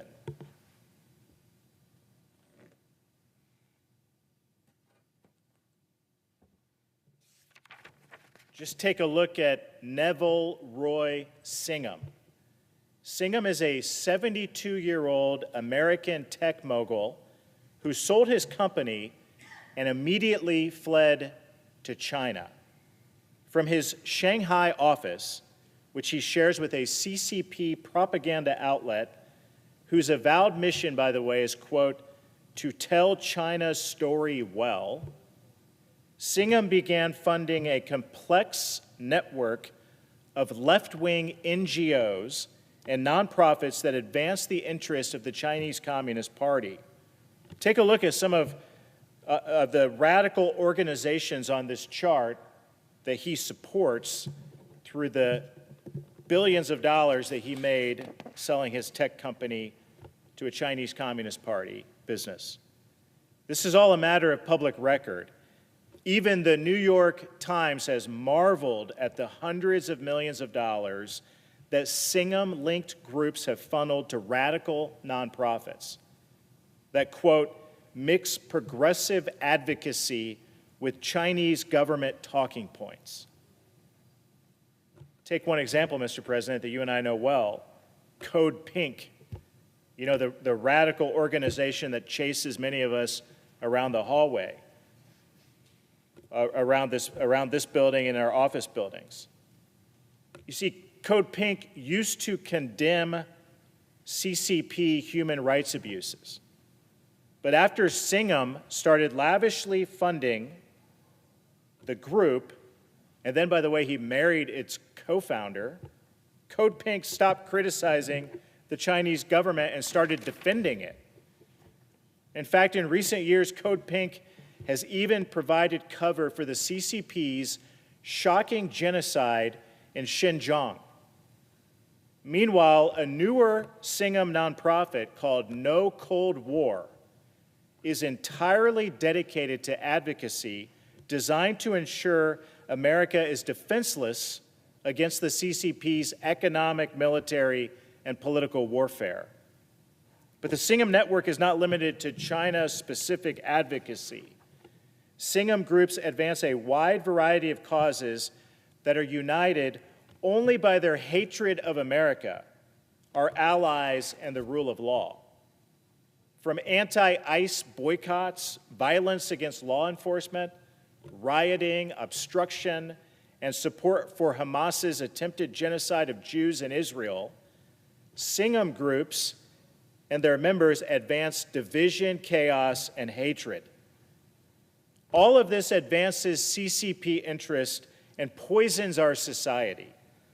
Thankfully, under President Trump's leadership, the Department of Justice is now investigating this and whether Singham has been fueling this lawlessness in violation of U.S. law. It's been a long time coming. At the same time, the State Department under Secretary Rubio is leading from the front in identifying left-wing violence and building an international coalition to confront it. It should come as no surprise that as the CCP seeks to interfere in our society, it also seeks to interfere in our elections. As President Trump disclosed before the American people in a primetime address earlier this month, China perpetrated the largest known compromise of U.S. voter information in history, stealing the personal data of over 220 million Americans in the 2020 election. The president also exposed ongoing vulnerabilities when it comes to America's elections, and thank God he did that. As one newly declassified intelligence assessment found, quote, we judge that U.S. adversaries, including at a minimum Russia, China, Iran, and North Korea, as well as non-state groups, have the capability to compromise U.S. election infrastructure, end quote. Mr. President, our adversaries are actively coming for our elections. And if that is not enough to sound the alarm, what you just heard from President Trump in his primetime press conference and what I just shared with you, I don't know what else is. All Americans, especially my colleagues in this body, should be outraged by this vulnerability. We know that our adversaries, like the CCP, seek to do us harm, and yet we stand by and often do nothing about it. Our inaction has no excuse. We need to safeguard our democracy, and we need to do it right now. If this chamber does anything at all this year, it must ensure that American elections are for Americans only, now and always. That's precisely why we've got to pass the Save America Act. And we have to pass it now, ASAP. In the face of the CCP's coordinated campaign, We need more election integrity, not less. We need to ensure that all votes in American elections come from Americans, not illegal aliens or foreign manipulation. And by the way, it's not only because of our international adversaries that we need to pass the Save America Act. Just last week, Mr. President, a huge story hardly got any notice in the mainstream media. But the new Democrat governor of New Jersey, a former colleague of mine in the House, she announced that 6,600 non-citizens were, quote, accidentally added to the New Jersey voter rolls. That's a hell of an accident. But not only that, she also told us that nearly 400 of those voters who were accidentally placed on their voter rolls actually voted in the last 2 elections in New Jersey. Some of my colleagues keep saying that stories like this are a figment of our imagination. It doesn't really happen. Illegals don't vote in American elections. Mr. President, the Democrat governor of New Jersey just told us it did happen. They keep saying that these stories are just, I suppose, accidents or software glitches is what the governor called it. The fact of the matter is that these stories keep happening, and we need to do everything that we can to put an end to it. It destroys trust in our elections when Americans read about stories like that. Mr. President, if we have to cancel the August recess to pass the Save America Act, so be it. Let's do it. Protecting our elections from fraud and international interference is a lot more important to me than vacation time. Our adversaries, like the Chinese Communist Party, will stop at nothing to distract, divide, disrupt, and destroy America. Their campaign is not confined to election days. Election day is our last line of defense. Americans must always be free to reject the CCP and its values while choosing a path that embraces the timeless truths that have always been at America's core. The day that the CCP chooses the outcome of our elections will be the day that it won. And by then, it will be way too late to correct course and pass a common-sense bill like the Save America Act. We cannot wait for that day. I urge all of my colleagues to wake up.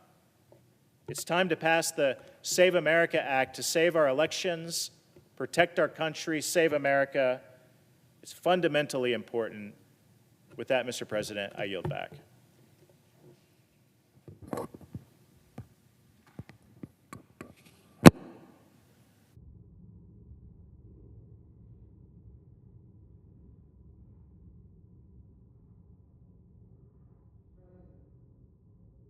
Recognize the senator from Virginia. Thank you, Mr. President. I rise to speak to what Americans all over this country are deeply feeling at this moment. America is not a nation that prefers war, but we're being led by an administration that is foolishly choosing war to solve problems that could best be solved by other means, or, more troublingly, it is choosing to wage war to distract public attention from larger problems of its own making. This pattern of foolishly choosing war, whatever the legality and whatever the price, is sacrificing the lives of American troops, killing innocent civilians, stressing our nation's budget, imposing devastating costs on American families and businesses, dividing us from our allies, and shredding our reputation as a stabilizing force in the world. The chaos and damage from these wars is mounting even as the President contemplates more military misadventures in Cuba, Mali, and who knows where else. Our constituents know that Congress is the only institution with the constitutional power to stop unnecessary war, and they are begging us to do so. President Trump has launched 3 wars that are currently underway. He has not sought the approval of Congress for any of them. The wars are all therefore illegal. But in addition to the illegality that naturally flows from a president starting war without a congressional authorization, each war is also burdened by numerous other legal, moral, and strategic weaknesses.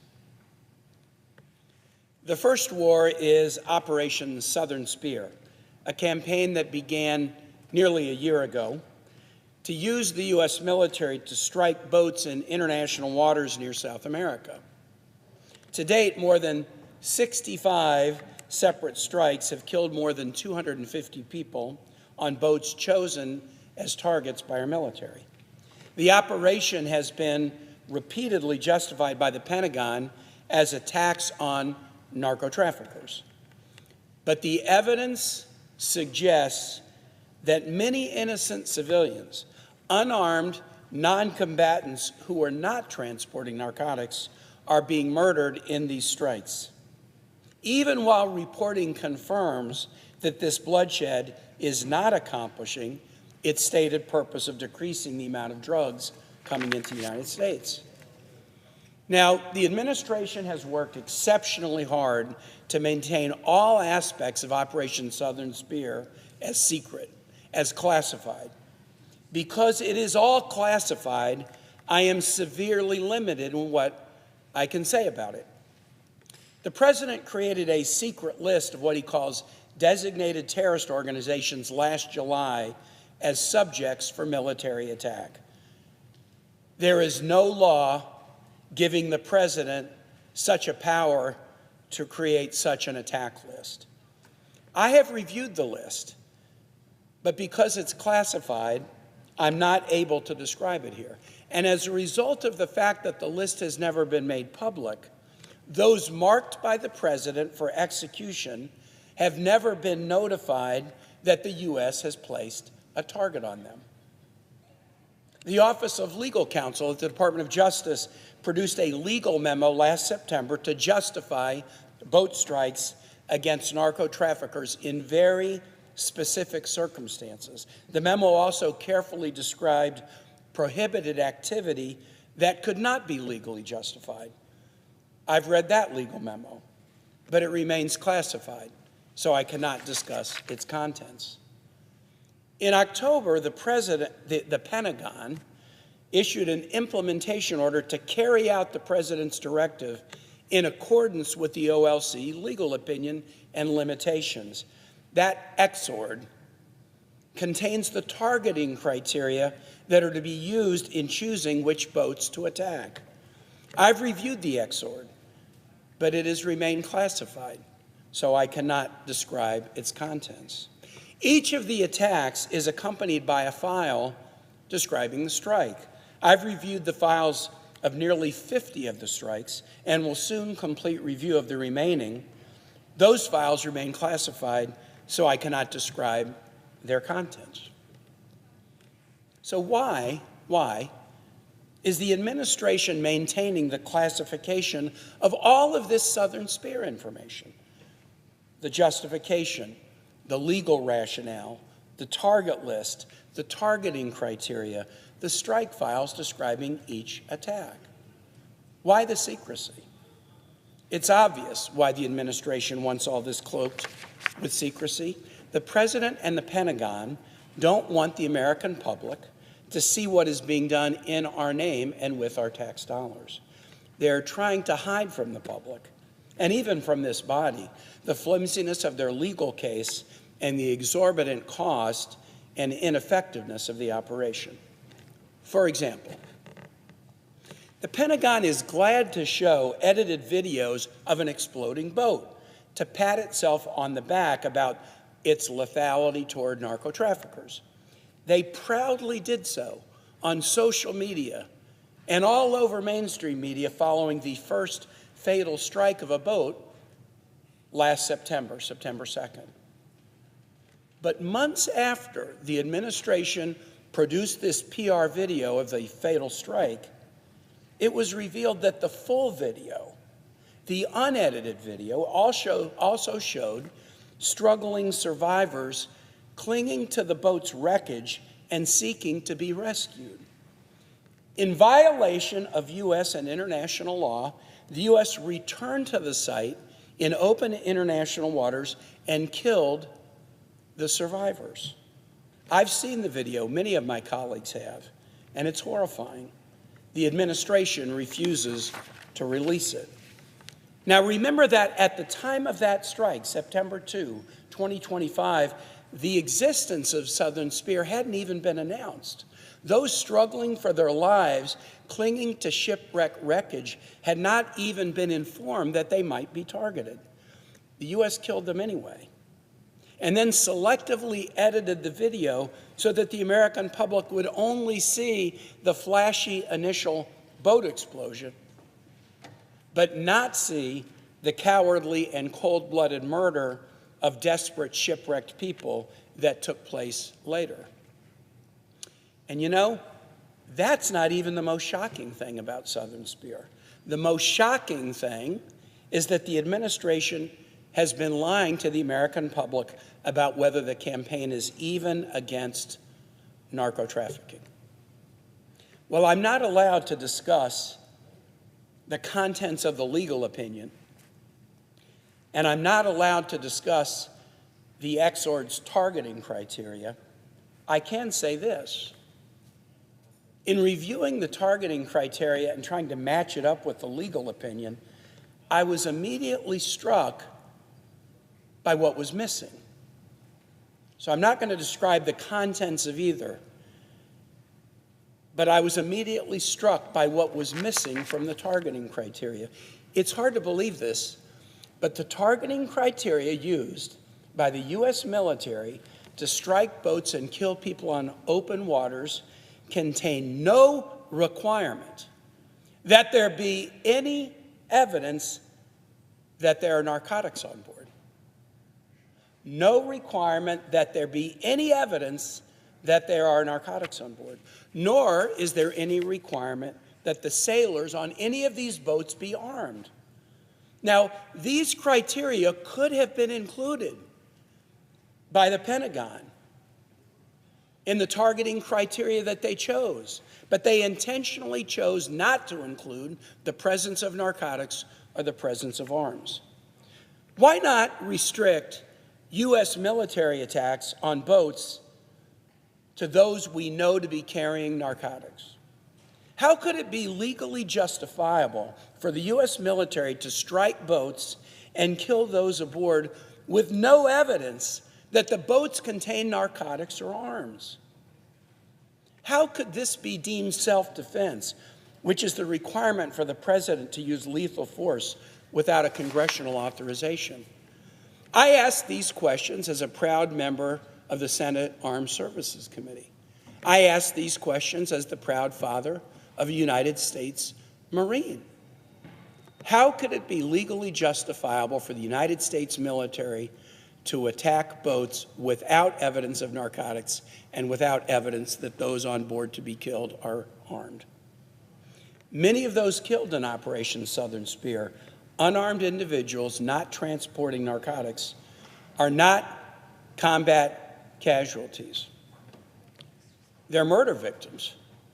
Public reporting conclusively shows that some of those murdered have been humble fishermen whose families saw them leave for an honest day's work and then never come home. President Trump's second illegal war is Operation Absolute Resolve, the U.S. military invasion of Venezuela to topple the regime of dictator Nicolas Maduro. I have long in this body, as the lead Democrat on the Western Hemisphere Subcommittee of the Senate Foreign Relations Committee, supported all kinds of policies to sanction and punish and isolate the dictatorial Maduro regime. But using the U.S. military to invade a sovereign nation without congressional approval and without any explanation or strategy for what might come next is another matter entirely. The world follows the example of this country. And if invading another nation's sovereign territory to kidnap its president and topple its government is acceptable for the United States, we lose our standing to criticize dictators around the world who might decide to do the same thing. In fact, who are currently doing the same thing. The actual military invasion of Venezuela was at least brief, and I think all recognize that the United States military performed in a very exemplary fashion in carrying out the mission they were ordered to perform. But its aftermath has been highly problematic.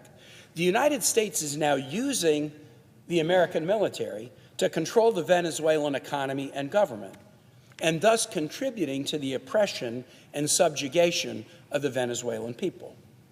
Even though Venezuelans chose overwhelmingly to reject the Maduro regime in a 2024 presidential election in favor of the political opposition headed by the recent Nobel laureate Maria Corina Machado and the duly elected president Edmundo Gonzalez, the U.S. has, following the invasion, thrown its support behind the Maduro regime by propping up his vice president, Delcy Rodriguez, as the country's leader. The U.S. just announced a potential process toward finding elections and democracy in Venezuela, and guess who's leading it? Vice President Rodriguez's brother, part of the Maduro regime that was and remains oppressive toward Venezuelan people. Public reporting suggests that the administration has deliberately made it difficult for Maria Corina Machado, who just won the Nobel Prize 7 months ago for her advocacy for Venezuelans, and for Edmundo Gonzalez, the duly elected president of the country. The United States has made it hard for them to return home to Venezuela, even in the aftermath of a horrible earthquake that has killed and injured thousands and thousands of their countrymen and women. Why is this administration choosing to support the Maduro-Rodriguez dictatorship and impede authentic leaders who offer a new chapter for the Venezuelan people? The Venezuelan people deserve a government by, of, and for Venezuelans. Maintaining Maduro's cronies in place and allowing them to continue the oppression of the Venezuelan people, primarily to benefit well-connected energy companies, is not a legitimate use of American military power. Rodriguez and the remnants of the Maduro regime are moving aggressively to consolidate the hold on power that the overwhelming majority of Venezuelans want to dislodge. Like despots around the world, they've learned how to humor the administration in the short run and buy its affection, and then hopefully wait until we get distracted and move our attention elsewhere. And it's Venezuelans who are suffering, especially in the aftermath of the earthquake, as they watch the government of the Maduro Vice President Rodriguez not be able to effectively provide services to those who are in need of disaster relief. Finally, America has spilled much blood and treasure during President Trump's foolish war against Iran. On February 27, we were not at war, and the Straits of Hormuz were open, and the price of gas and other key commodities were as normal as things can be in 2026. But President Trump, without a clear plan, a coherent rationale, the participation of allies, the approval of Congress, or the support of the American public, launched Operation Epic Fury. The president ignored his own promise to avoid more war in the Middle East. He fulfilled a sad prophecy many of us made during his first term when he tore up a diplomatic deal that was working to control Iran's nuclear program. Those who make diplomacy impossible make war inevitable. Now, 5 months later, the folly of this illegal war has been made plain to all. 18 U.S. troops have been killed, and the president, it has recently been revealed, and the Pentagon are disrespectfully reclassifying some of those deaths as not related to the war, so the president can downplay the true impact it has on service members. Hundreds of our troops have been injured, although the Pentagon is trying to downplay those numbers as well. Thousands of innocent Iranian civilians have died, including children, school children, killed when the U.S. bombed a school in the opening days of the war. The cost of the war to the American taxpayer has ballooned into tens of billions of dollars, and the Pentagon is now seeking an astronomical extra increase in last year's record defense budget to pay the costs of this war, which have all been self-imposed costs. American families are paying more for gasoline. American farmers are paying more for fertilizer and diesel. American businesses are paying more for goods and materials that normally flow through the Straits of Hormuz. And in recent days, a new challenge has emerged, one that the administration should easily have anticipated. The Houthis, who are together allied with Iran and are strategically positioned in Yemen, have started to cut off transit through the Bab el-Mandeb Strait, in addition to the closures in the Straits of Hormuz. This is one of the world's major commercial routes and threatens even more inflation that will punish American consumers. The endless rounds of start-stop and the frequent presidential proclamations of victory or ceasefire, then interrupted by new rounds of back-and-forth attacks in the region, have produced a profound uncertainty that is endangering economic prospects in all corners of the earth. Now, these three foolish and illegal wars, Southern Spear, Absolute Resolve, Epic Fury, are largely rejected by the American public. Our voters want us to make their lives better, not waste their money in pointless military engagements far from home. Especially with regard to Trump's war with Iran, haven't we learned something from 20-plus years of war in the Middle East? The global war on terror cost the United States more than 14,000 lives, led to more than 65,000 American casualties, and skyrocketed costs into the trillions of taxpayer dollars that should have been spent on education and infrastructure and healthcare investments at home. Americans want a president, but more than that, Americans want a government that will spend our dollars here to make energy, healthcare, childcare, and other necessities like groceries more affordable. The president has already punished us enough with his chaotic tariff taxes. Doubling down on illegal wars just make things so much harder for everyday people. So what can we do? What can we do? Knowing that the president is likely to plow forward on this failed and destructive policy, Congress has to finally stand up. The Iran war is triply illegal. First, it's unconstitutional because the president launched it without the congressional approval required by Article 1 of the Constitution. Second, the war violates the War Powers Act of 1973. This act allows a president to initiate military action in very specific circumstances. If there's a declaration of war by Congress, which there hasn't been, if there's an authorization for use of military force passed by Congress, which there hasn't been, or in the case of a national emergency created by an attack upon the United States. None of those conditions were met prior to the president launching this war.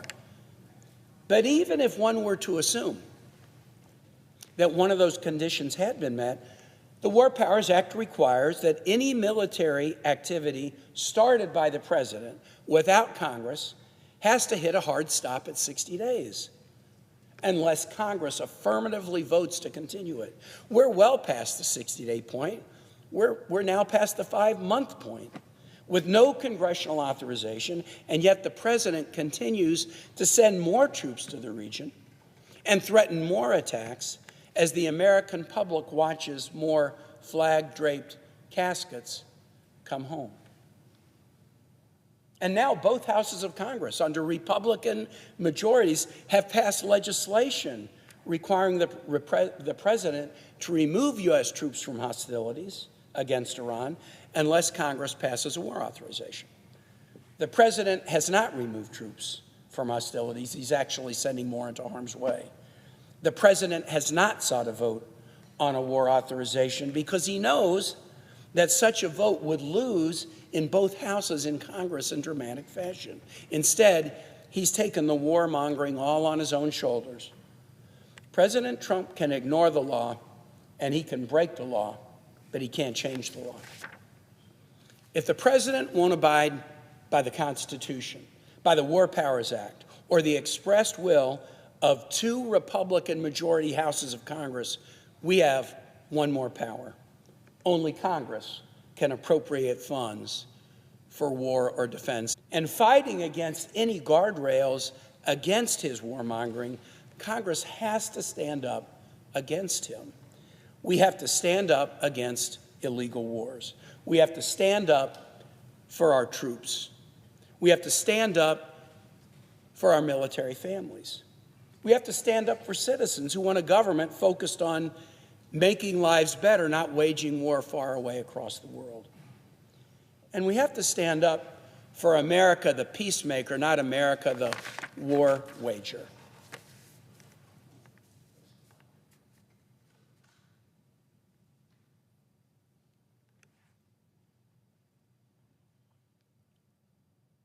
It's telling that at the very moment we're in the middle of these 3 illegal and undeclared wars that are causing huge costs to our troops and families and taxpayers and innocent civilians, the president and the Pentagon are choosing this moment to try to rename the Department of Defense as the Department of War. Of course they are. They want performative war in the worst possible way. They care more about the optics and the trolling Twitter with flashy videos than they do about doing the hard work necessary to keep Americans safe and defend this country. You know, most nations actually had a Department of War during much of their history, and the United States did too. America had a Secretary of War and a War Cabinet for many, many years during the history of this nation. But after World War II, when President Harry Truman, who had seen the bloodshed of war as a military officer in World War I, and they had to make consequential decisions as the commander-in-chief to end World War II, he stepped back and said, you know what? The United States is a great nation. We shouldn't prefer war. We should prefer defense. Let's defend our nation, and let's tell the world we'll do anything necessary to defend our nation. But let's make clear to the rest of the world that the mission of our military is not war, it's defense. And so we changed in 1947 the Secretary of War to the Secretary of Defense, and the Pentagon is the Defense Department, not the War Department. And guess what? It was a great thing that the United States did, and when nations all around the world saw us do it, they did it too. Britain and France. Also, World War II enemies like Germany and Japan. And current adversaries like Russia and China. All other nations followed the diplomatic lead of the United States and said the mission of military should not be war. We don't prefer war. The mission should be vigorous defense. Brazil was actually the last nation to make the switch. They did it about 3 decades ago. And so now in the world, the use of war to describe the mission or the cabinet or the secretariat is virtually unheard of, except the United States wants to bring it back. President Trump and his self-titled Secretary of War want to switch us back so that we instead brag about the fact that we are focused and interested on war. It's a pending matter that's contained within the National Defense Authorizing Act that will be debated on the floor here in the next few months. The Pentagon has even changed their email address to war.gov. This is juvenile and embarrassing, and it would be comical if it weren't so tragic. Is this who the United States of America has become now? War.gov?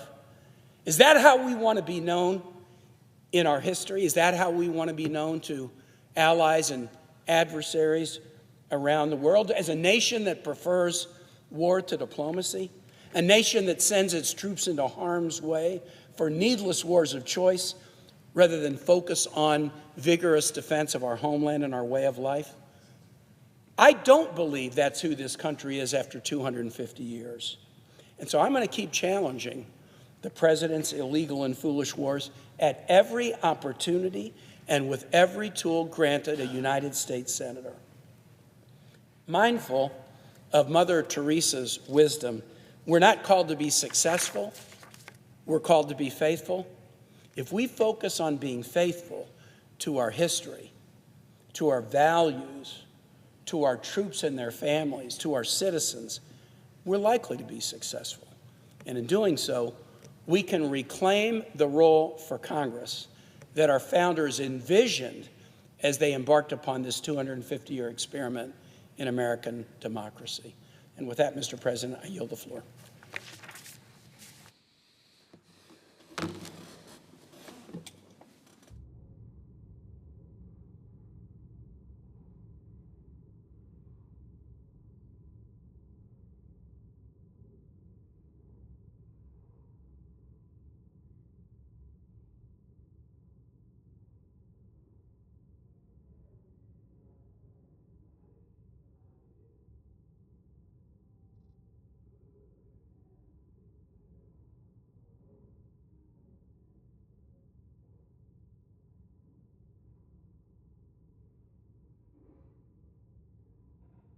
President. I recognize the senator from Tennessee.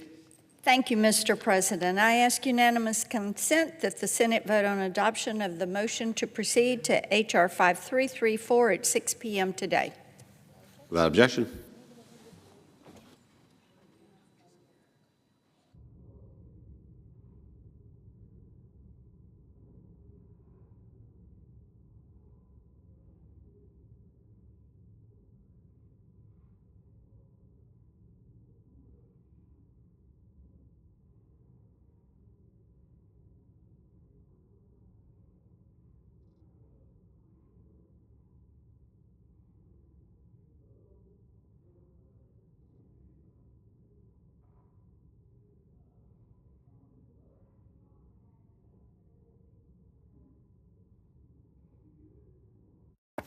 Mr. President, I recognize the senator from Tennessee. I ask that the vote scheduled for 6 p.m. today on H.R. 5334 be allowed to begin.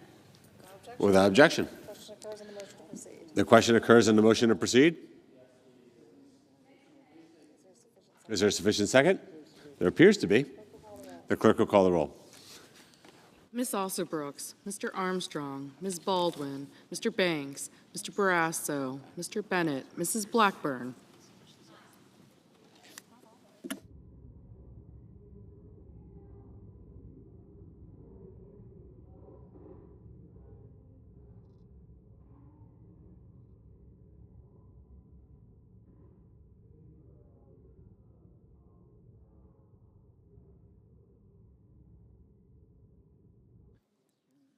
Mr. Blumenthal, Ms. Blunt Rochester, Mr. Booker, Mr. Bozeman, Mrs. Britt,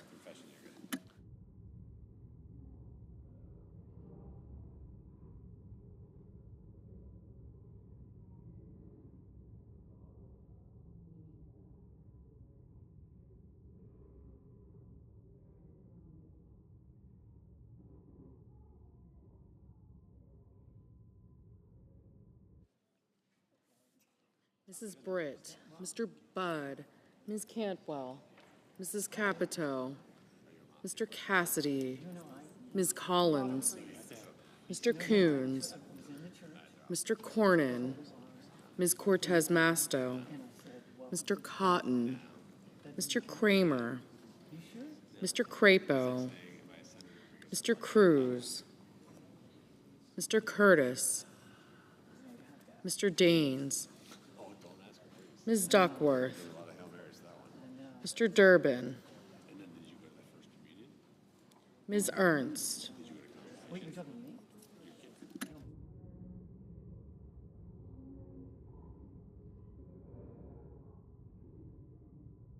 Mr. Fetterman, Mrs. Fisher, Mr. Gallego,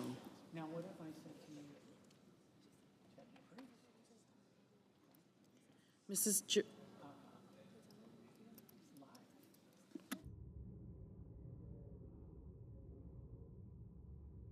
Mrs. Gillibrand, Ms. Graham, Mr. Grassley, Mr. Haggerty, Ms. Hassan, Mr. Hawley,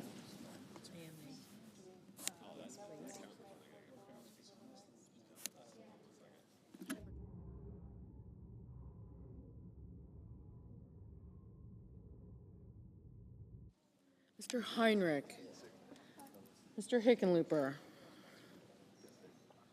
Ms. Hirono, Mr. Hoven, Mr. Husted,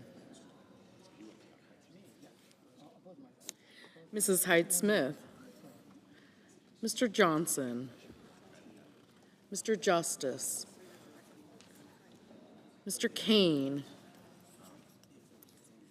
Mr. Kelly, Mr. Kennedy, Mr. Kim, Mr. King, Ms. Klobuchar, Mr. Langford, Mr. Lee, Mr. Lujan, Ms. Lummis, Mr. Markey, Mr. Marshall, Mr. McConnell, Mr. McCormick,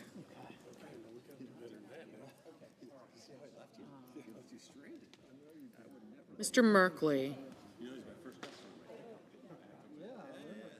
Mrs. Moody, Mr. Moran, Mr. Marino, Ms. Murkowski, Mr. Murphy, Mrs. Murray, Mr. Ossoff, Mr. Padilla, Mr. Paul,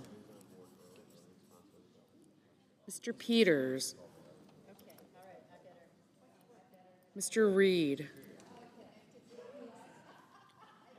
Mr. Ricketts,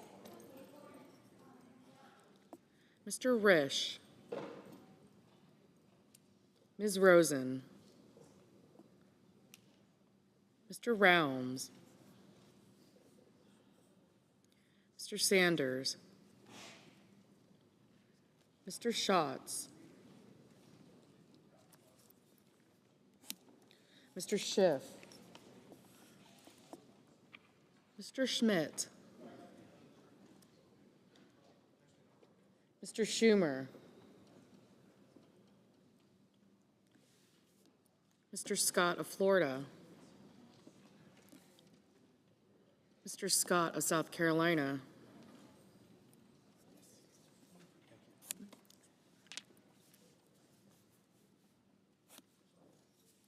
Mrs. Shaheen,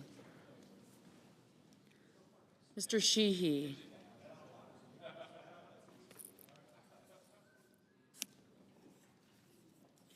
Ms. Slotkin, Ms. Smith, Mr. Sullivan, Mr. Thune, Mr. Tillis, Mr. Tuberville, Mr. Van Hollen, Mr. Warner, Mr. Warnock, Ms. Warren, Mr. Welch, Mr. Whitehouse,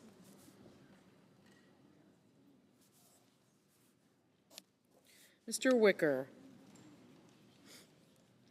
Mr. Wyden, Mr. Young,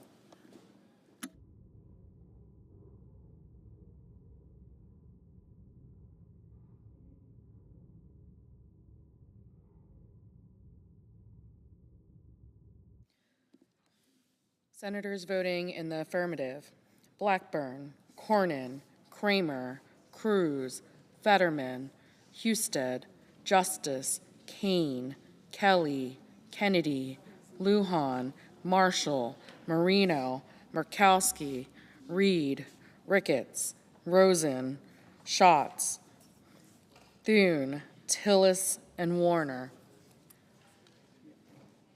Mr. Welch voted in the negative.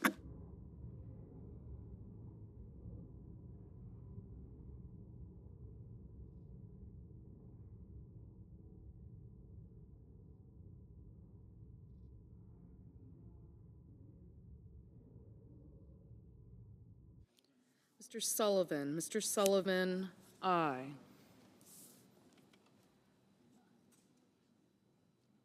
Mr. Banks, aye.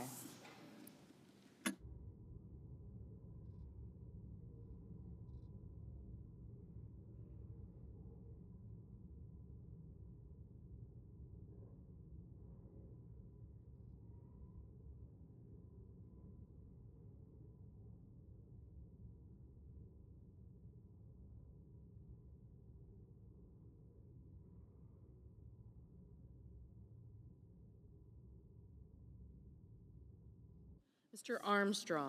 Armstrong, aye.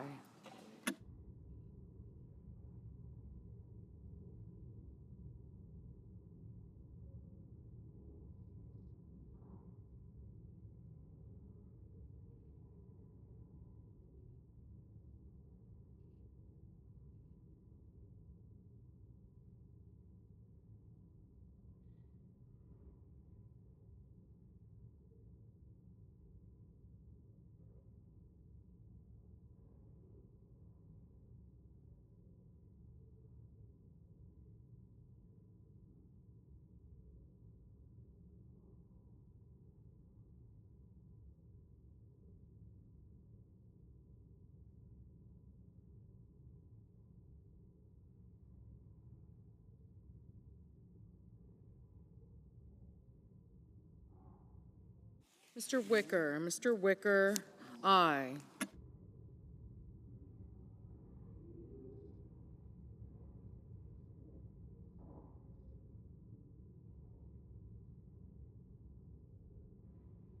Mr. Blumenthal, aye.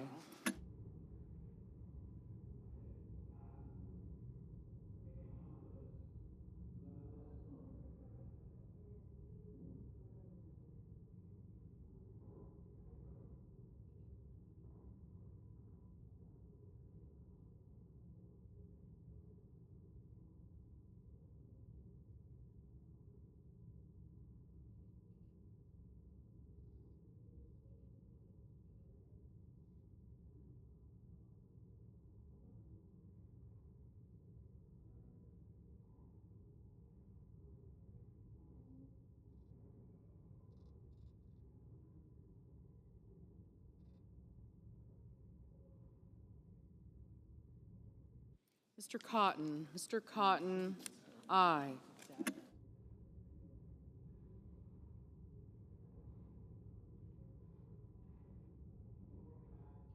Mr. McCormick, aye.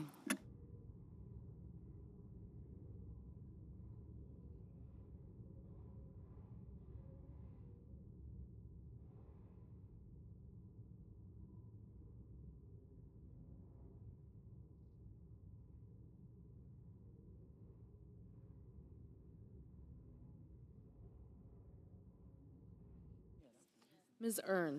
Ernst, aye.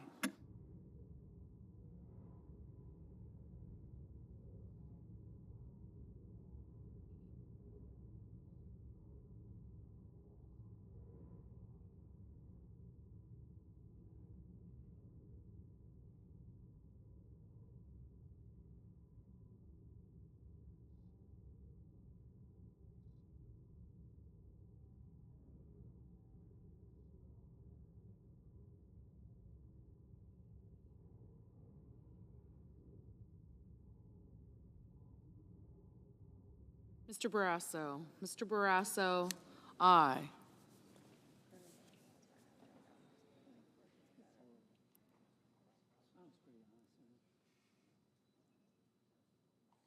Mr. Merkley. Mr. Merkley, aye.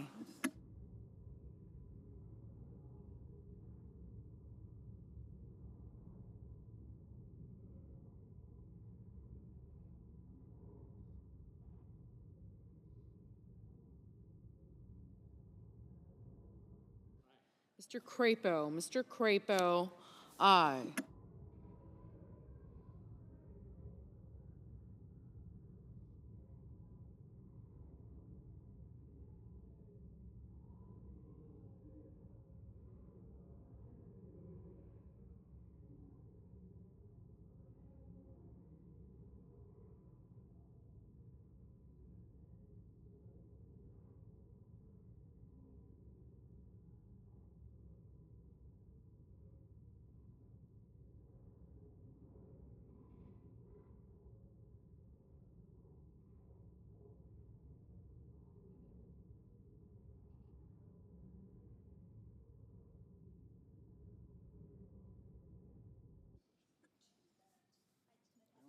Mrs. Hyde-Smith. Mrs. Hyde-Smith, aye.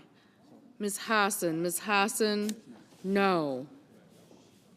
Mr. Coons. Mr. Coons, aye.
Mr. Booker. Mr. Booker, aye.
Mr. Schumer.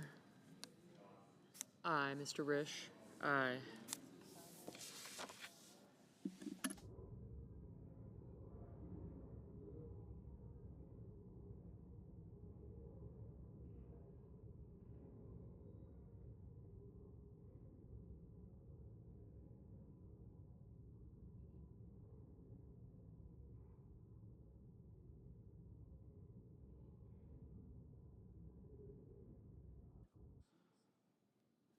Ms. Collins?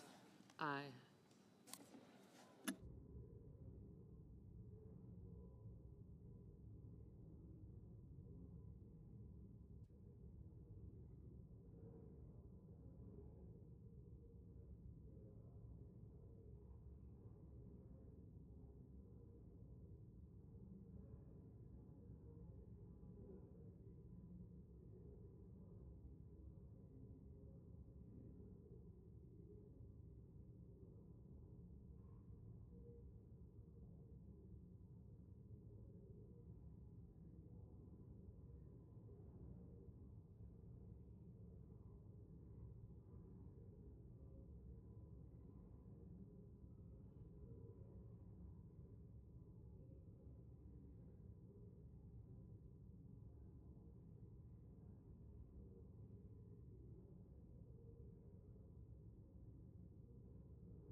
Mr. Cassidy, aye.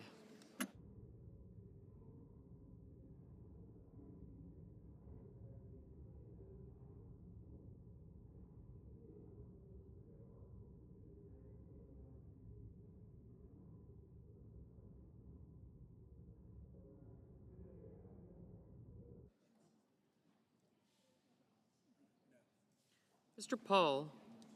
No.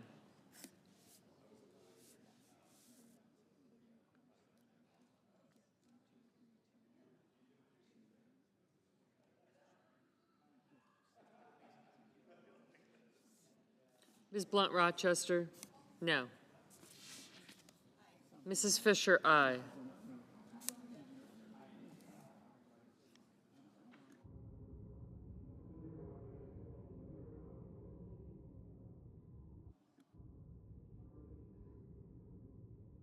Mr. Moran? Aye.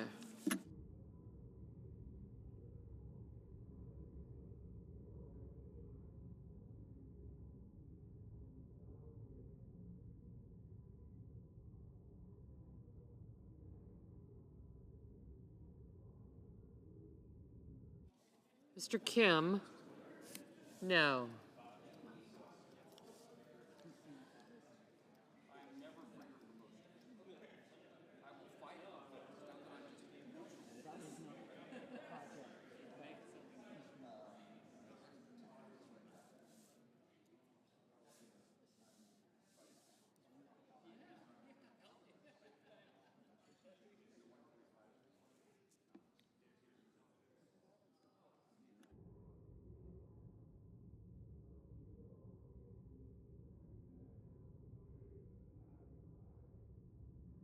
Mr. Wyden? No.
Mrs. Britt, aye.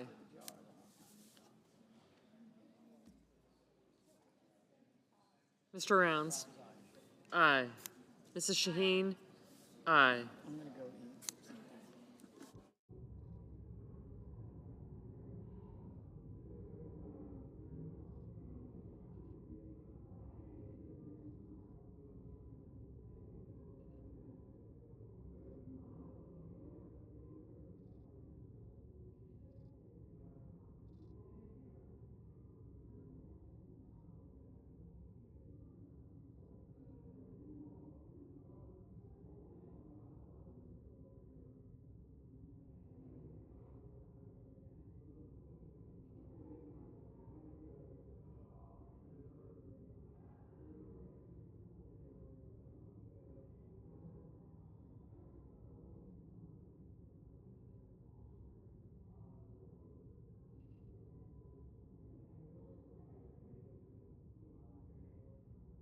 Mr. Markey, no.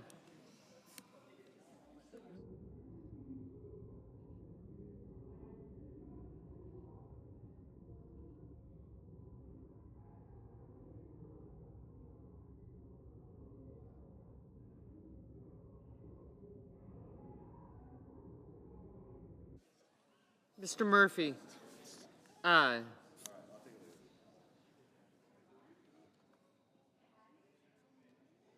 Mr. Johnson, aye.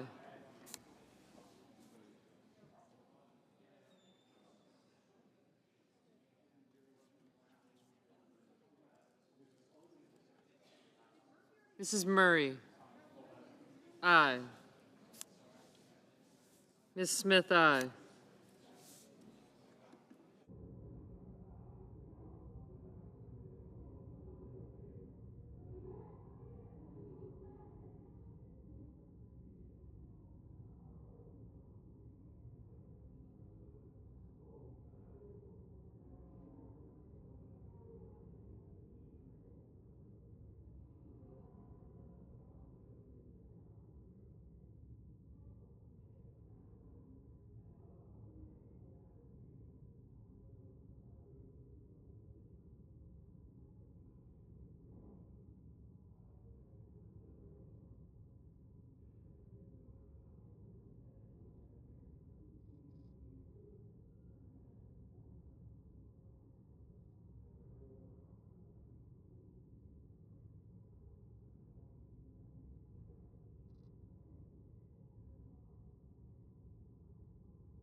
Mr. Grassley, aye.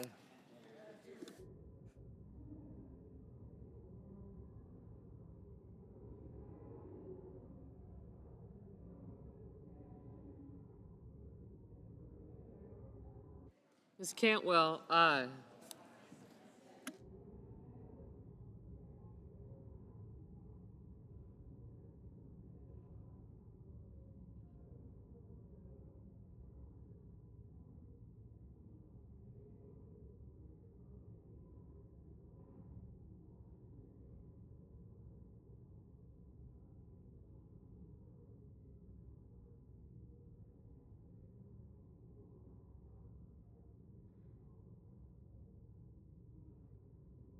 Mr. King.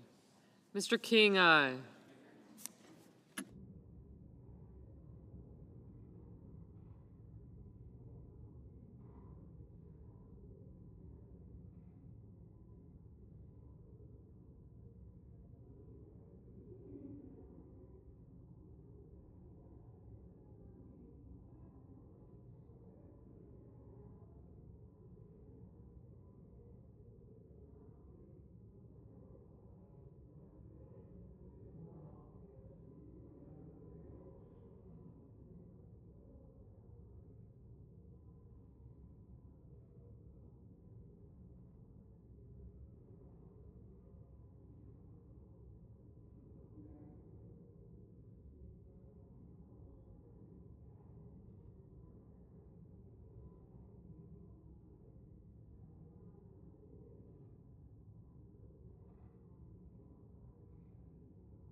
Mr. Scott of Florida, aye.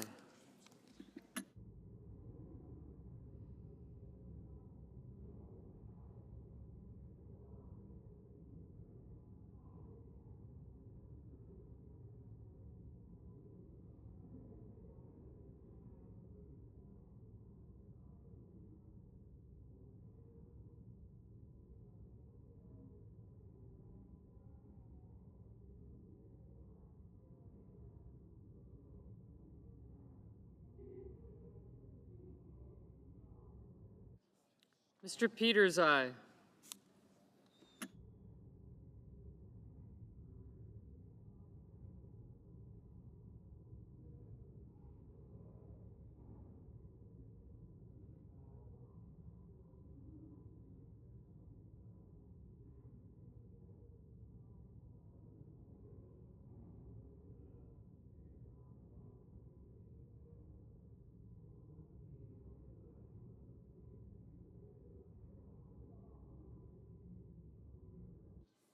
Mr. Warnock, aye.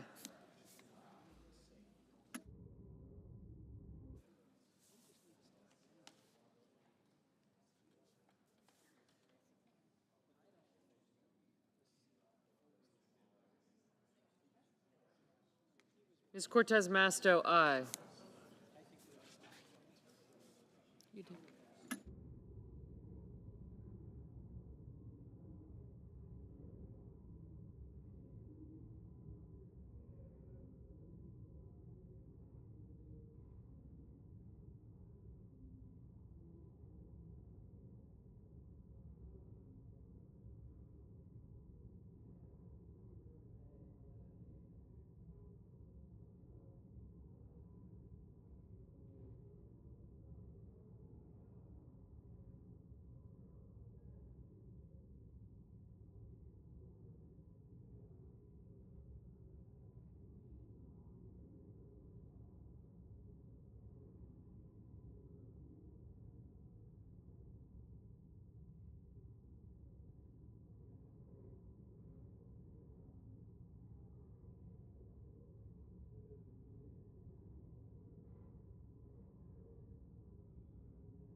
Mr. Budd, aye.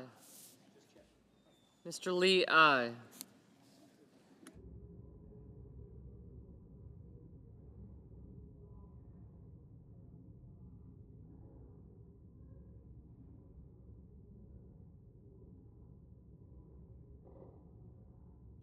Ms. Lummis, aye.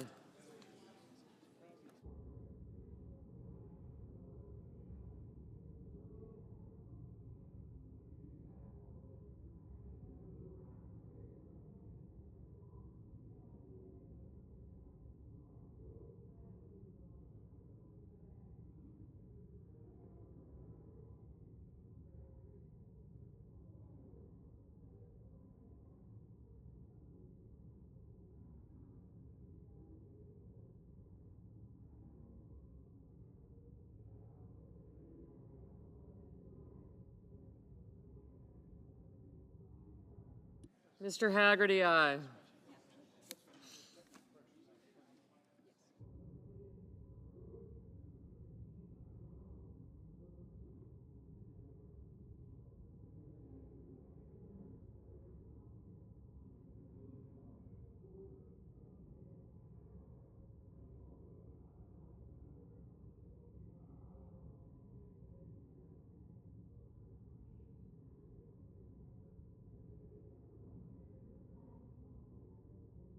Mr. Hoven, aye.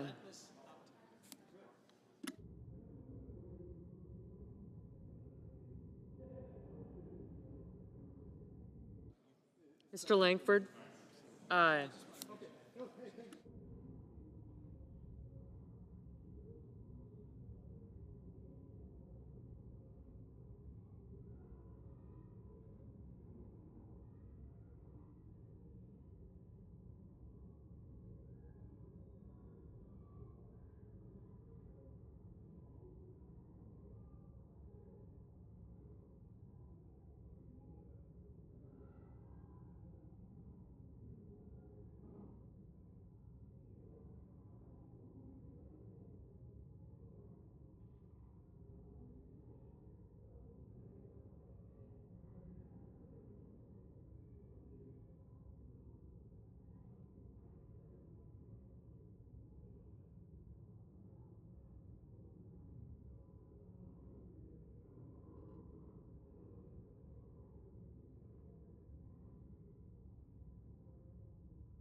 Ms. Hirona? No.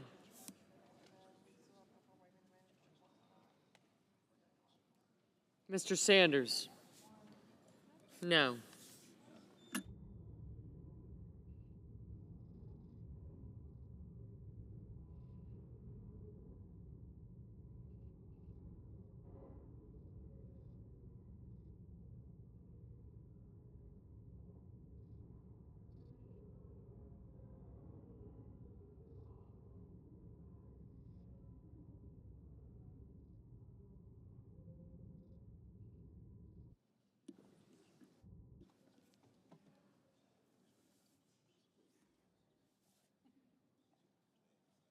Ms. Warren?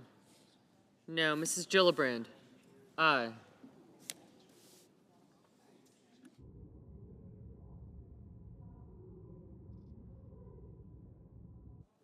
Mr. Curtis, aye.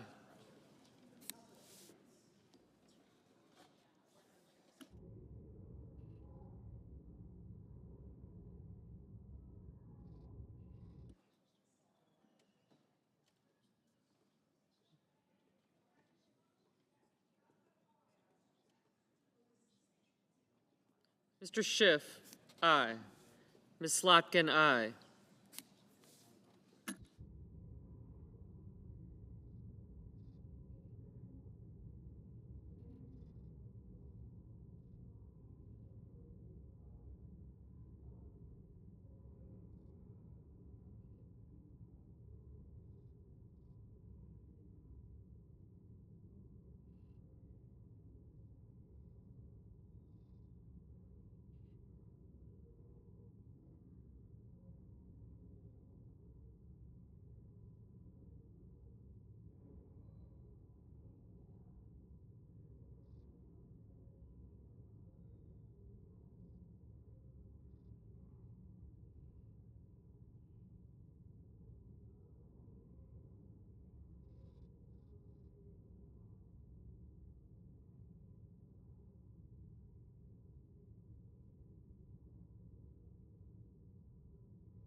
Mr. Heinrich, aye.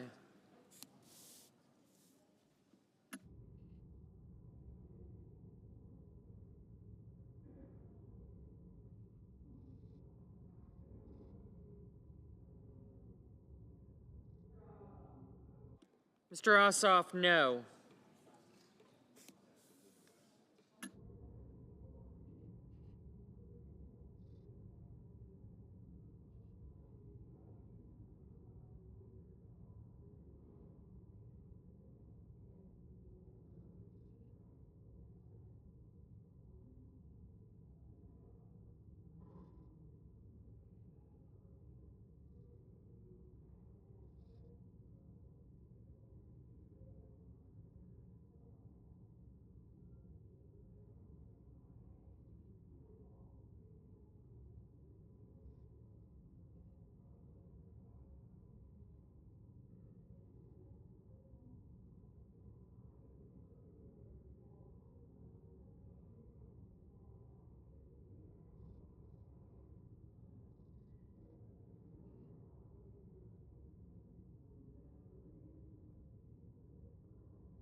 Mr. Scott of South Carolina, aye.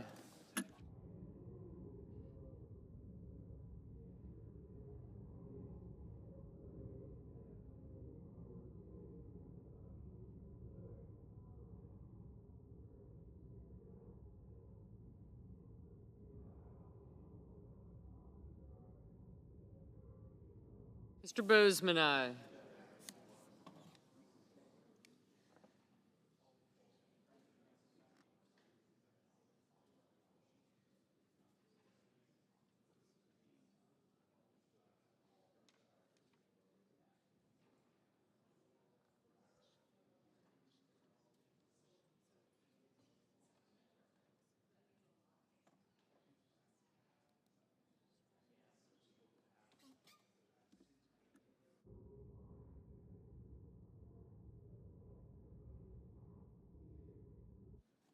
Mr. Van Hollen, aye.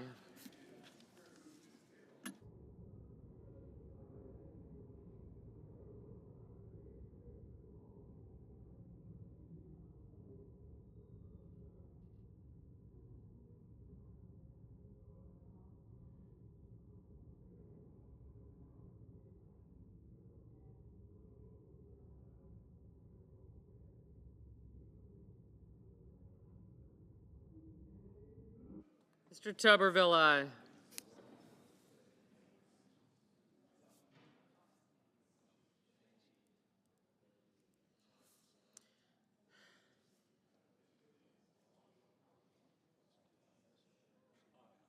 Mr. Bennett, aye. Ms. Klobuchar, aye.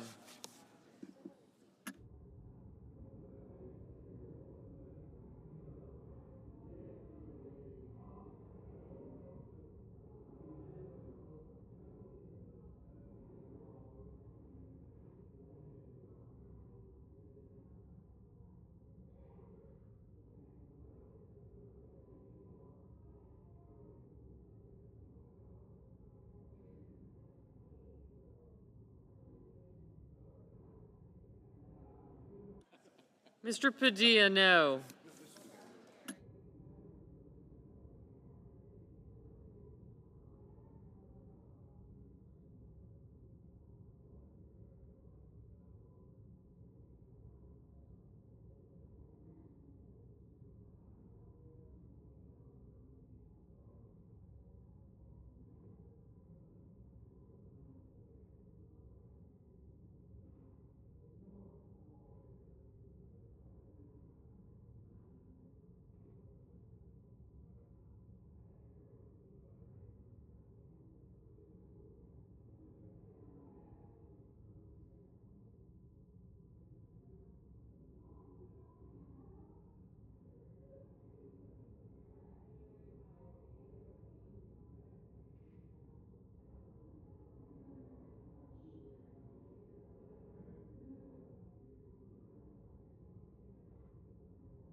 Mr. Young, aye.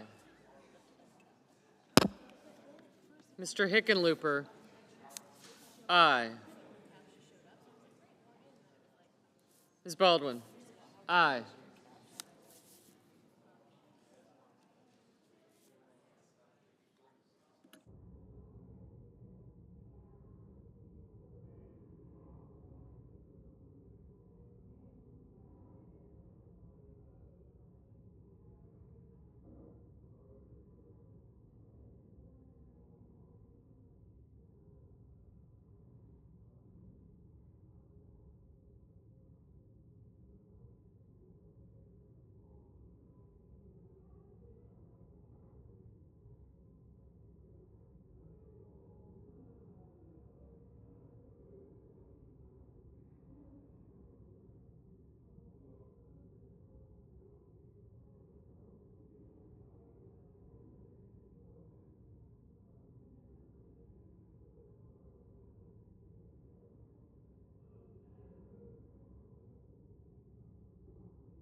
Ms. Duckworth, aye.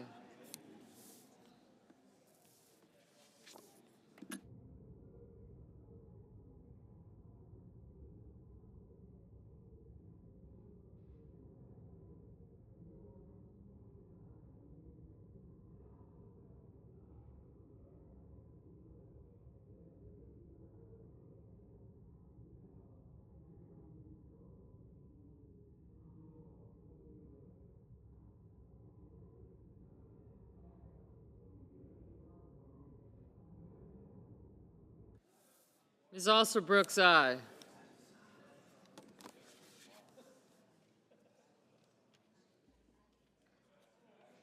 Mrs. Moody, aye.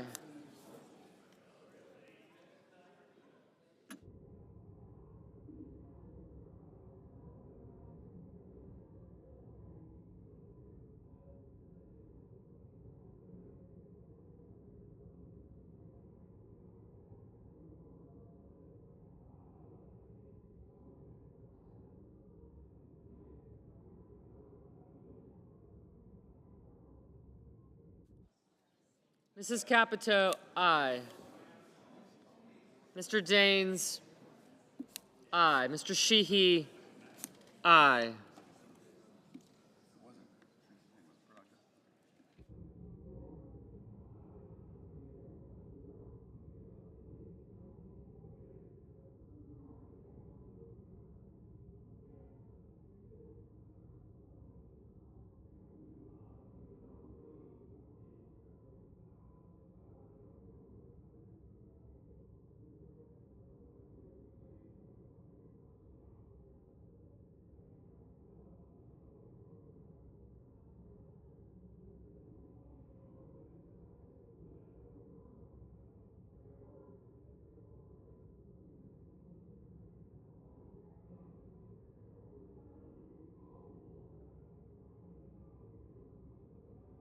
Mr. Hawley, aye.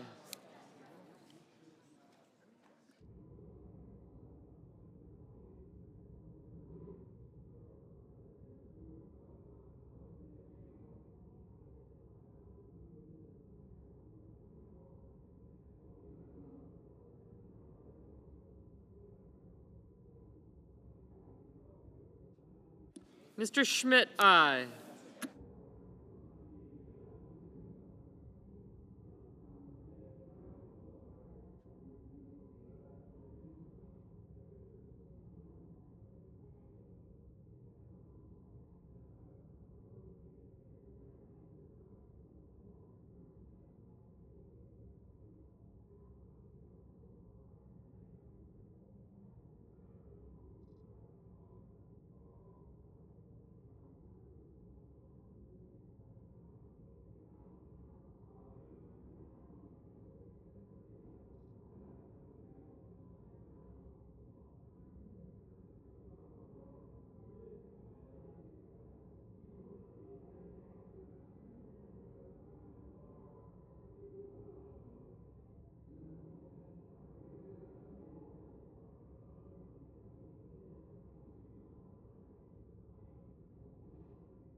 Mr. Durbin, aye.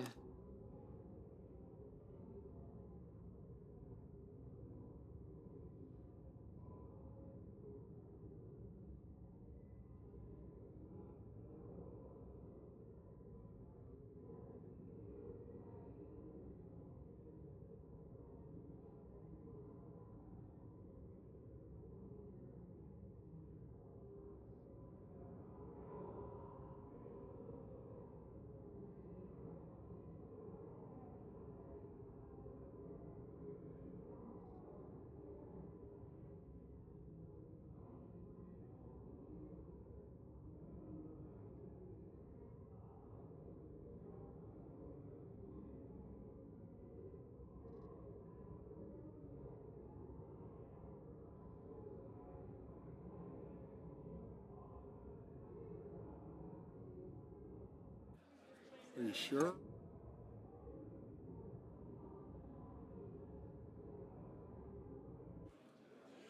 On this vote, the yeas are 84, the nays 12. The motion's agreed to. President. What did you? The clerk will report the roll. Counter number 454, H.R. 5334, an act to amend the Internal Revenue Code of 1986 to allow early childhood educators to take the educator expense deduction and for other purposes. Mr. President. The majority whip. President, I ask unanimous consent to waive the mandatory quorum call with respect to the cloture motion on S-Res 817. Is there objection?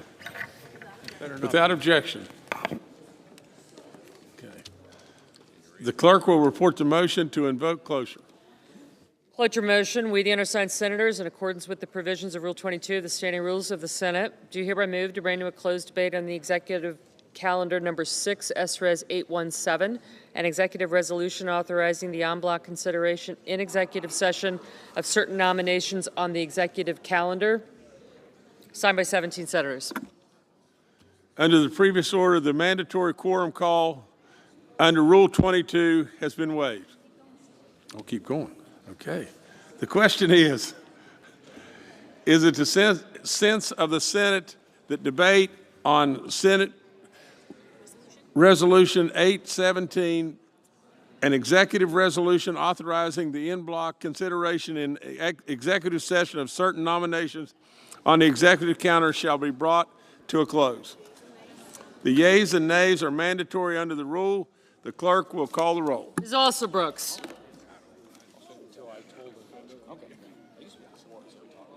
And that.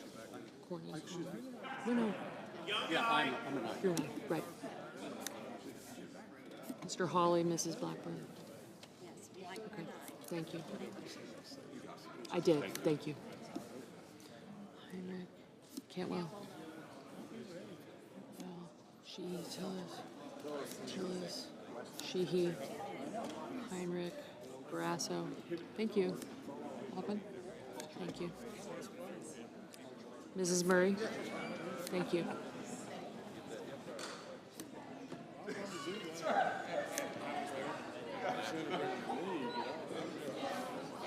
Thank you. Wyden. I got you. Mrs. Moody. Gotcha. Thank you. Holland. Duckworth. Gotcha.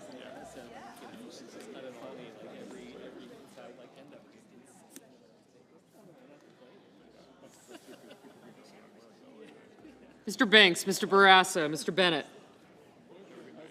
Thank you. Okay, thank you. Mrs. Blackburn, Mr. Blumenthal, Ms. Blunt-Rochester. Oh, wait.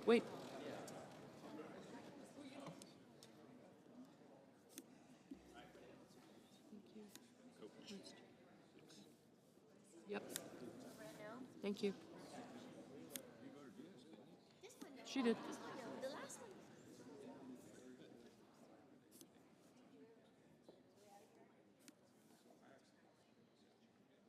Mr. Booker, Mr. Bozeman.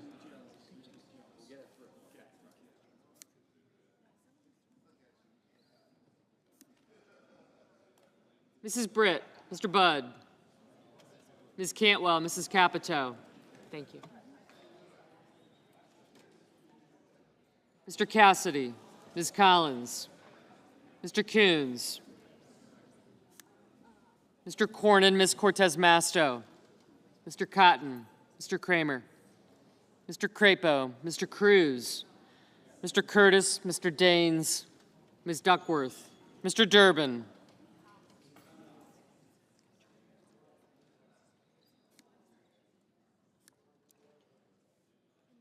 Ms. Ernst, Mr. Fetterman, Mrs. Fisher, Mr. Gallego, Mrs. Gillibrand, Ms. Graham,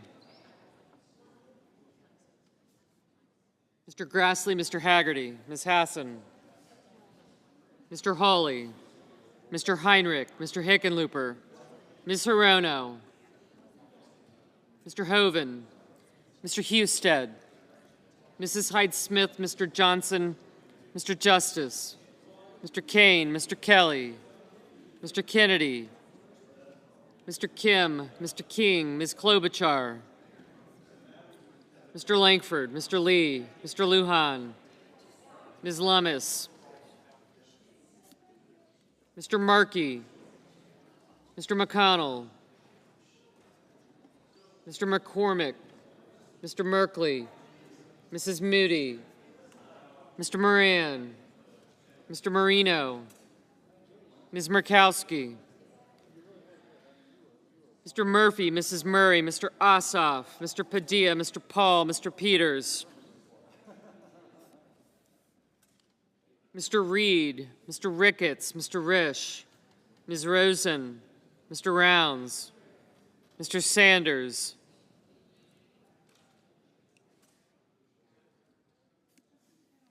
Mr. Schatz, Mr. Schiff, Mr. Schmidt, Mr. Schumer,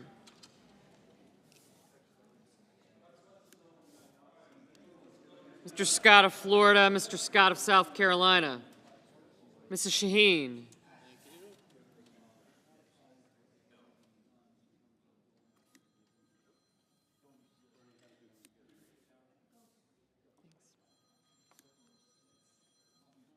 Mr. Sheehy, Ms. Slotkin,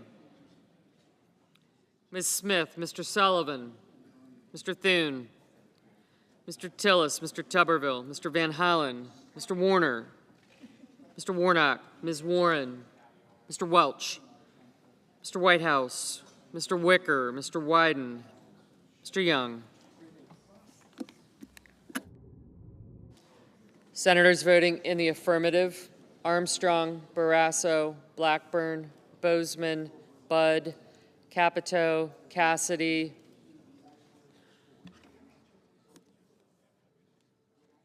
Cornyn, Curtis, Daines, Ernst, Grassley, Hawley, Langford, Moody, Paul, Schmidt, Scott of South Carolina, Sheehy, Tillis, Tuberville, and Young.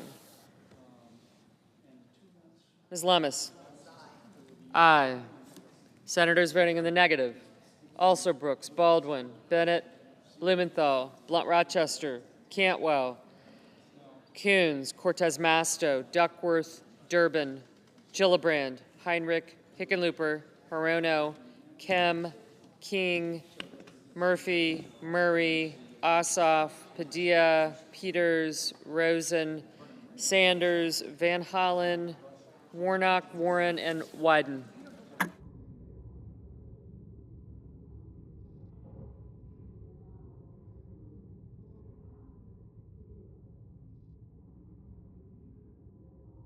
Ms. Slotkin, no.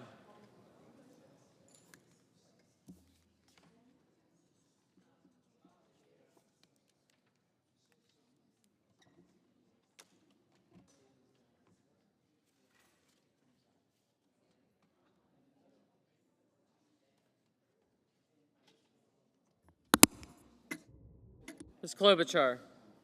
No.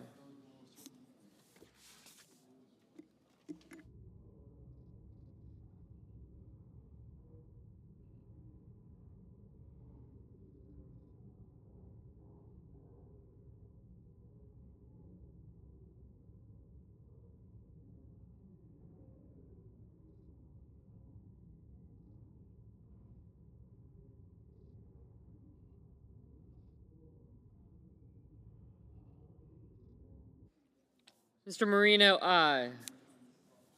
Mr. Markey, no.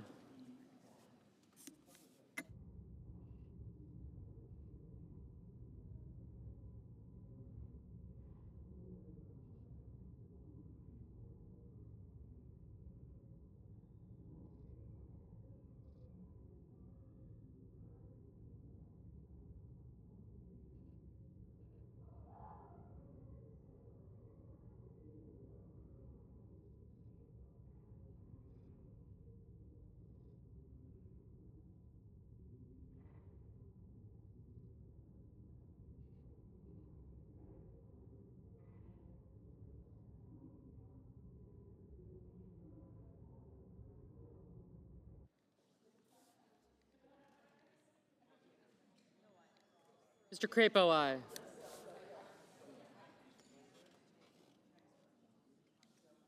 Ms. Hassan, no. Ms. Smith, no. Calendar 454, HR 5334 is pending.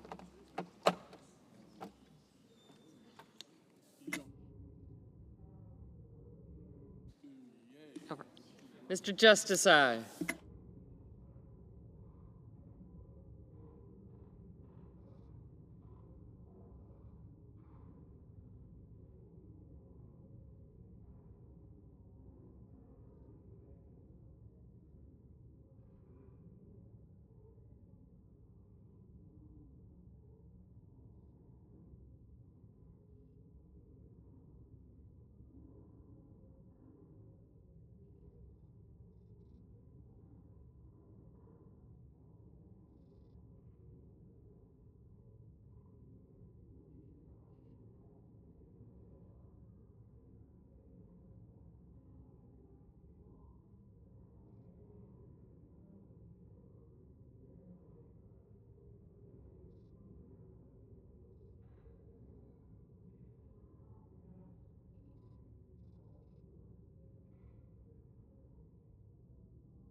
Mr. Scott of Florida, aye.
Mr. Banks, aye.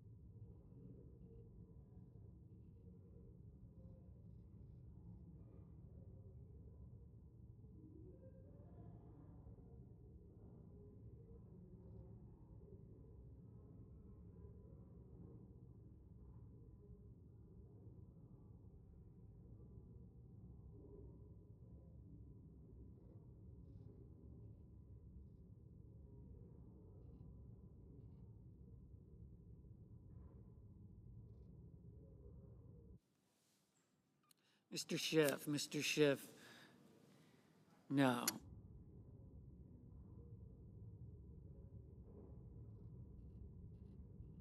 Mr. Johnson, aye.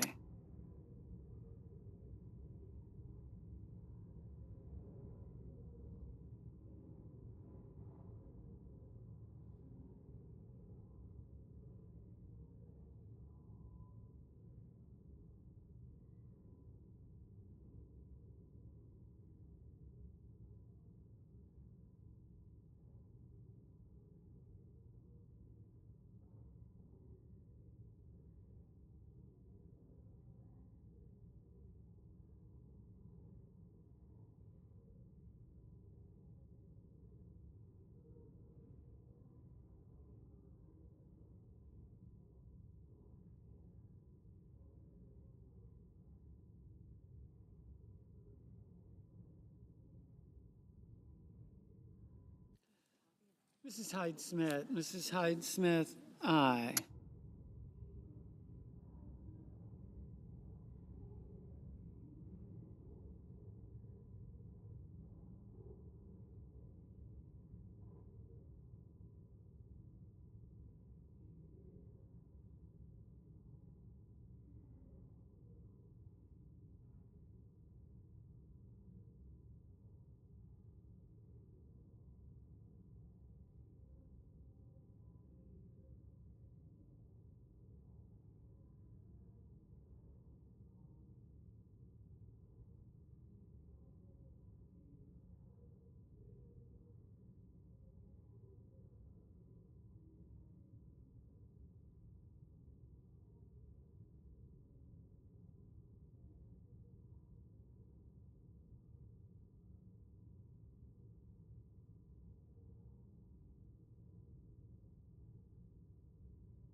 Mr.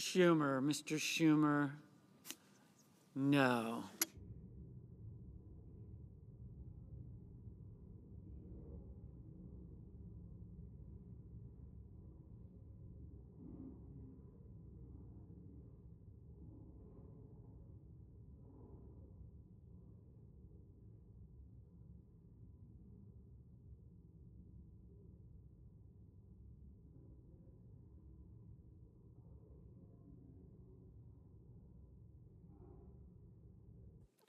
Mr. Wicker, aye.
Mr. Merkley, no.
Mr. Fetterman, Mr. Fetterman.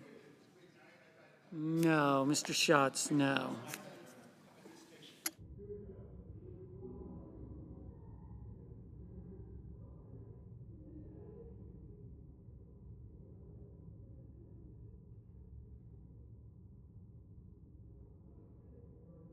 Mr. Kane, no.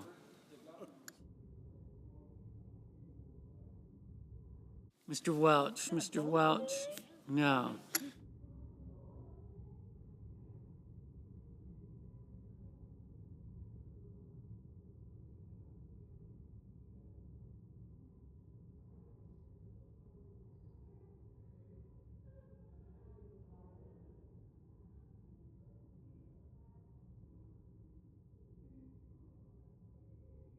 Mr. McCormick, aye. Mr. Husted, aye. Mr. Marshall, aye.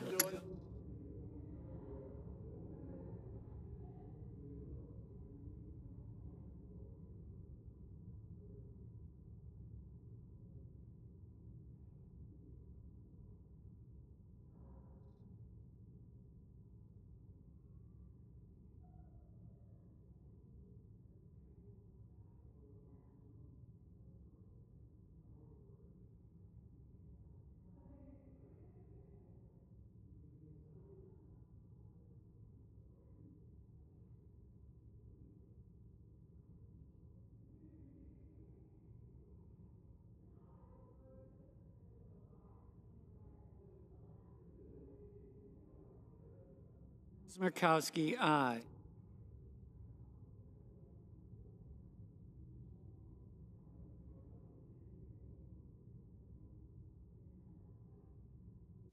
Mr. Warner, no. Mr. Lujan, no.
Mr.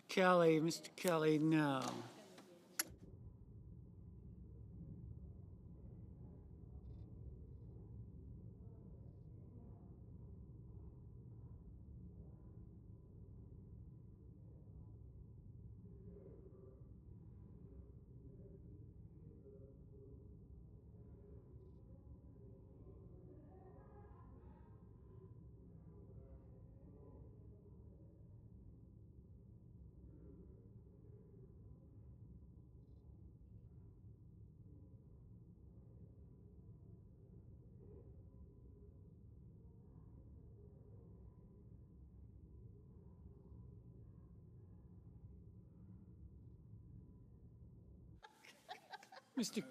Mr. Cotton, aye. First it was McDonald's. Mr. Risch, Mr. Risch, aye. You gotta know about dryer balls.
Mr. Kramer, aye. Mrs. Shaheen, no. Mr. Reed, no.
Mr. Moran. Mr. Moran, aye. Mr. Thune, aye.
Ms. Collins,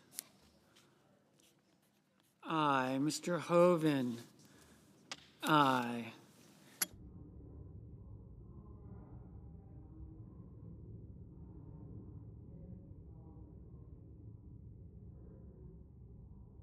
Mr. Kennedy, aye.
Mr. Sullivan, aye.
Mr.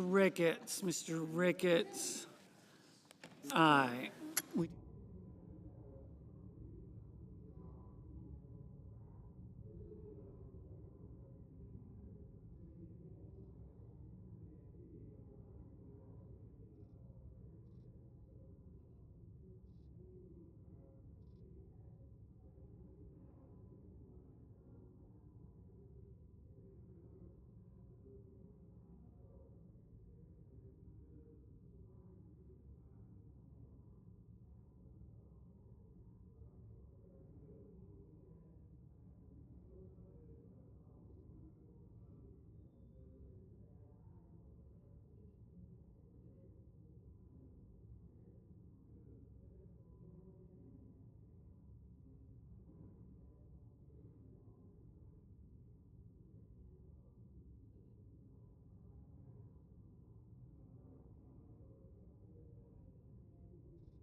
Mr. Haggerty, aye.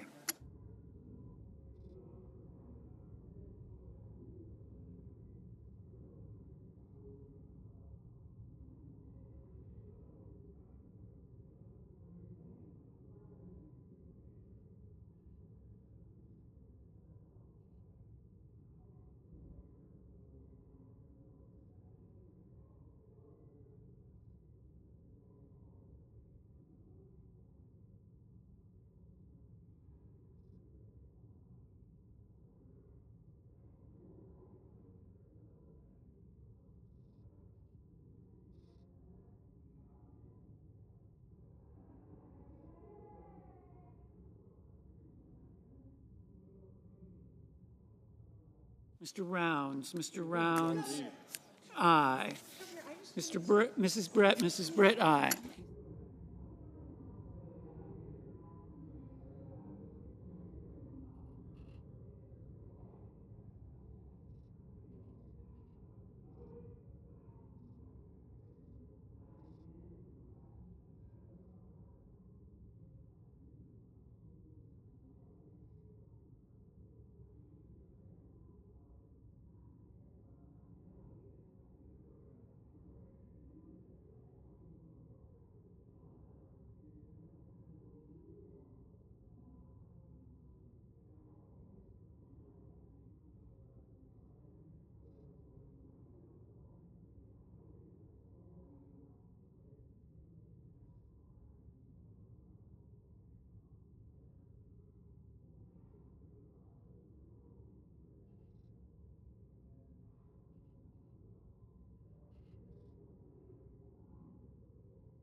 Mrs.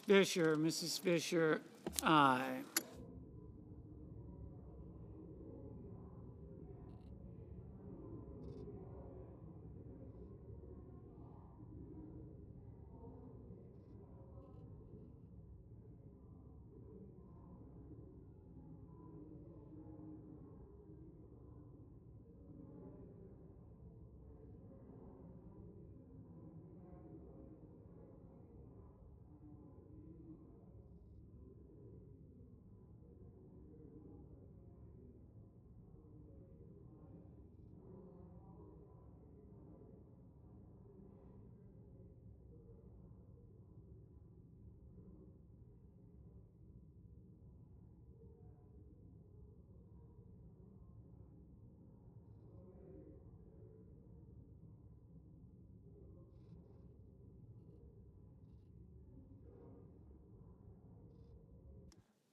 Mr. Lee, aye.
On this, the yeas are 50, the nays 45. The motion's agreed to.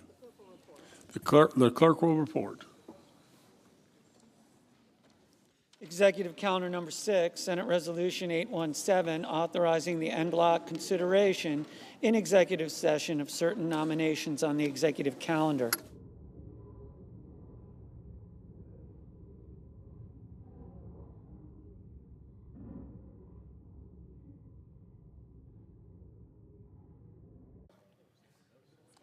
The senator from Alaska. Mr. President, I would ask unanimous consent that privileges of the floor be granted to my second session summer interns, Leif Anderson, Bronwyn Bruni, Lena Hischer, Victoria Bielefeld, Lydia Weiss, Tessa Davis, Oli John Schult, Mary Cope, Preston Carter, and Soren Getty for the months of July and August of 2026.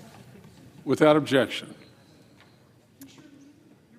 Mr. President, I've come to the floor this evening to speak about legislation that I have recently introduced as chairman of the Indian Affairs Committee, alongside my friend, the Vice Chairman, Schatz. And the bill that we have introduced is the Native Children's Commission Implementation Act. Before I get started with explaining our legislation, I want to recognize the tribal leaders, the elders, the youth, the children, the families who flew in last week for a congressional staff briefing to share their perspectives on the bill, the importance of it, but also to help educate members and staff about the importance of the bill.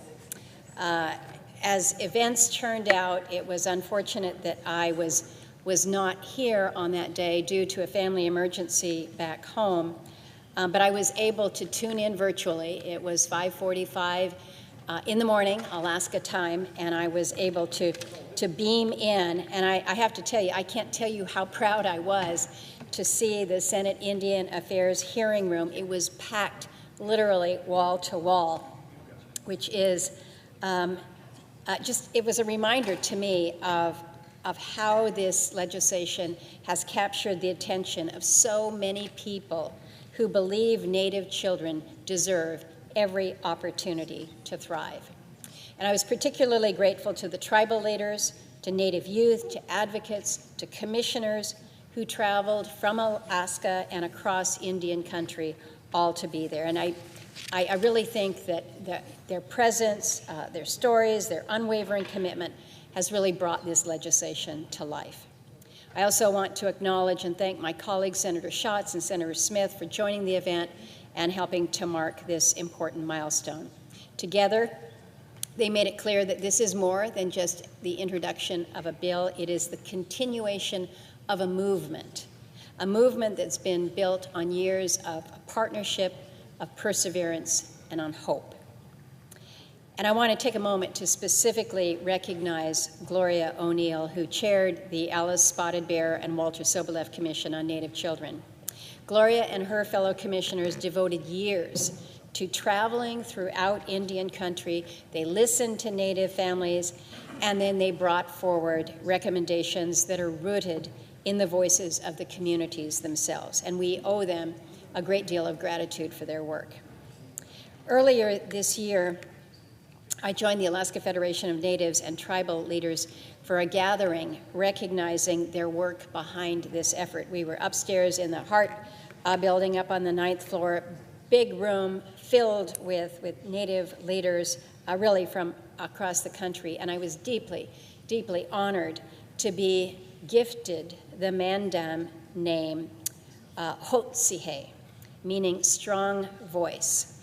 This was gifted to me by Barry Rose Hallam, who is the granddaughter of Alice Spotted Bear. And I was very humbled to receive the name, and I carry it as a reminder of the responsibility that we all share to continue the work that Alice Spotted Bear and so many Native leaders began on behalf of Native children and families.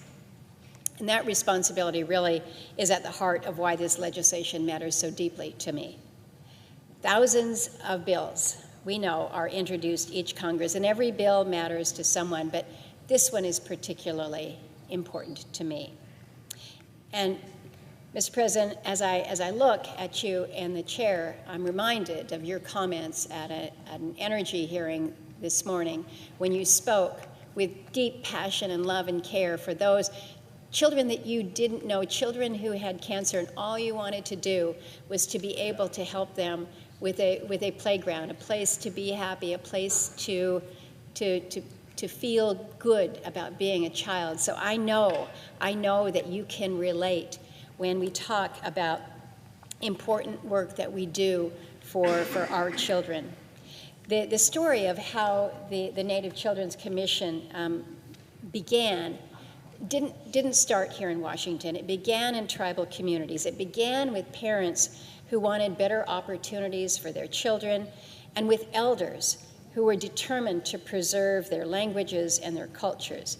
And it began with such a great story. It began with young people who stood up in front of hundreds of grown-ups, hundreds of adults in a convention in Fairbanks years ago.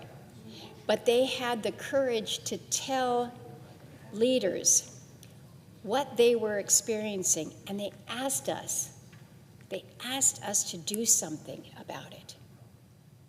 That, to me, is really where it begins. So more than anything, this bill is about children.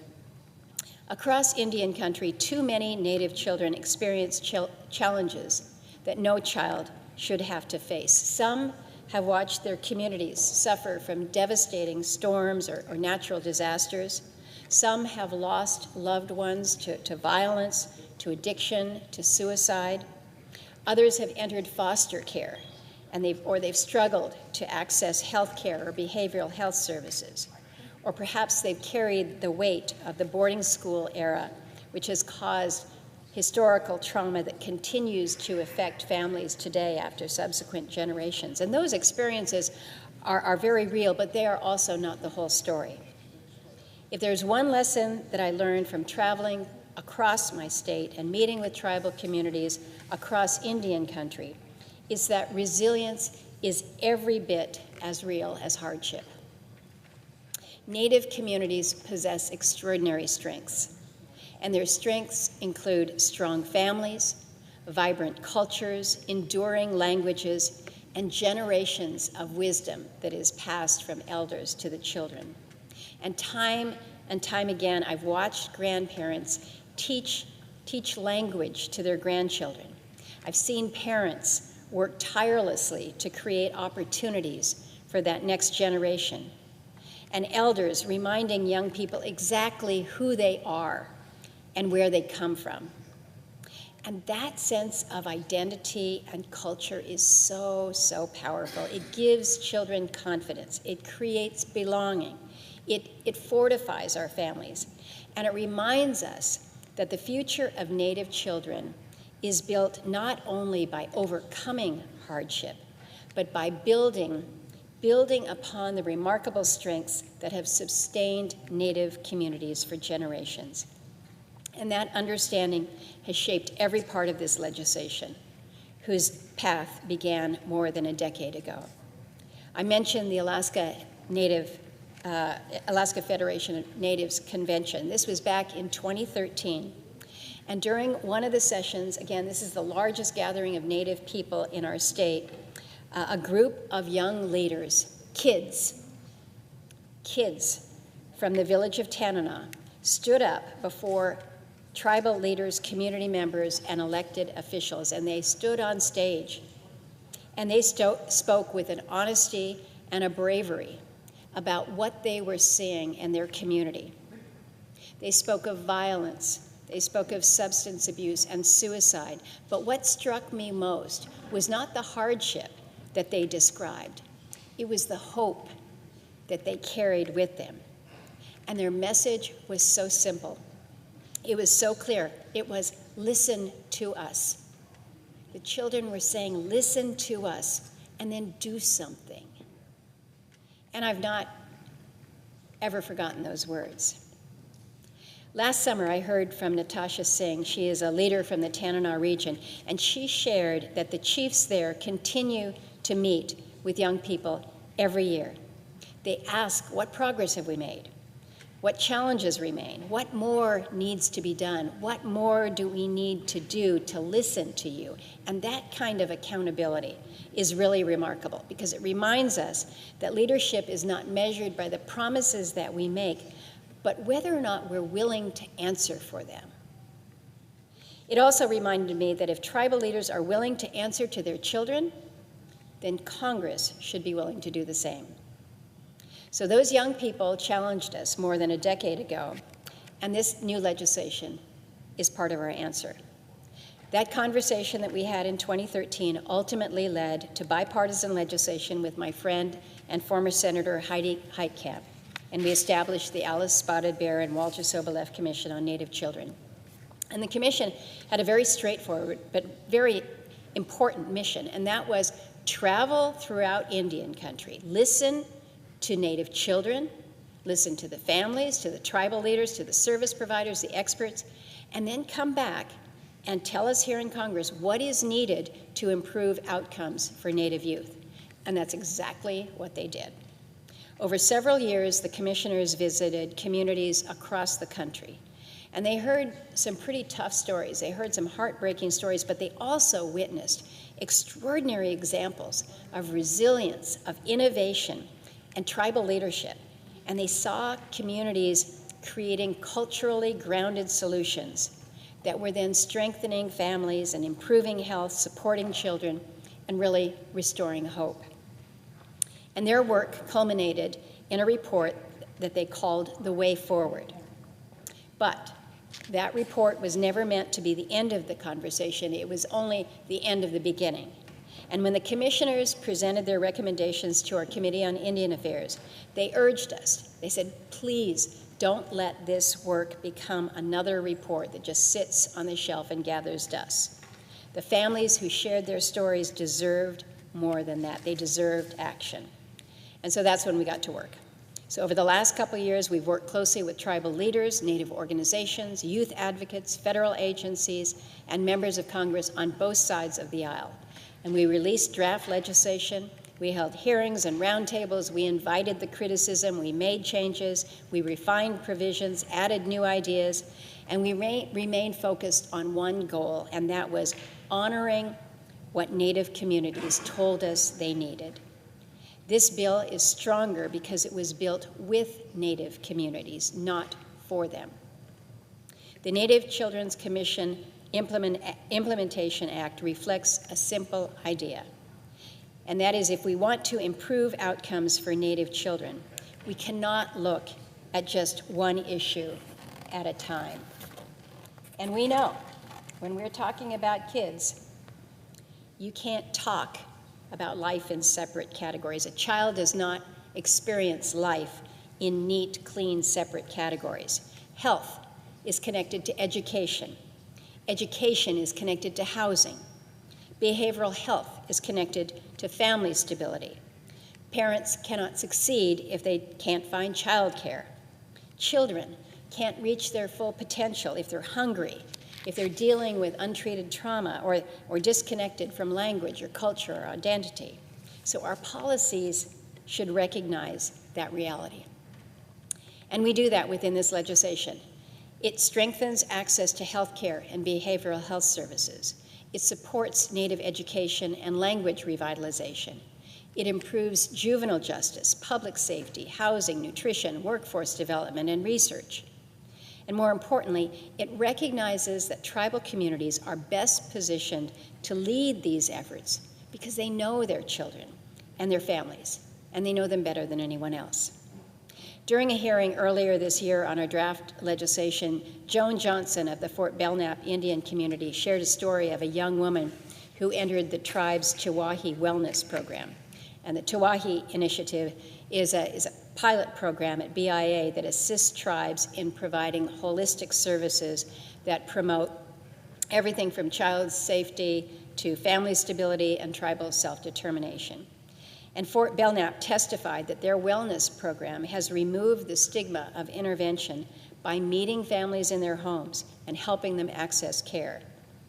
To understand the need to make this initiative permanent, Joan shared the story of a young woman who had struggled with addiction and homelessness. And the young mother shared, she said, "Tiwahi gave me the nudge that I needed. They guided me to become closer to my Creator and helped me learn who I am. And today, that young woman is sober, she's raising her children, and she's helping build a brighter future for her family."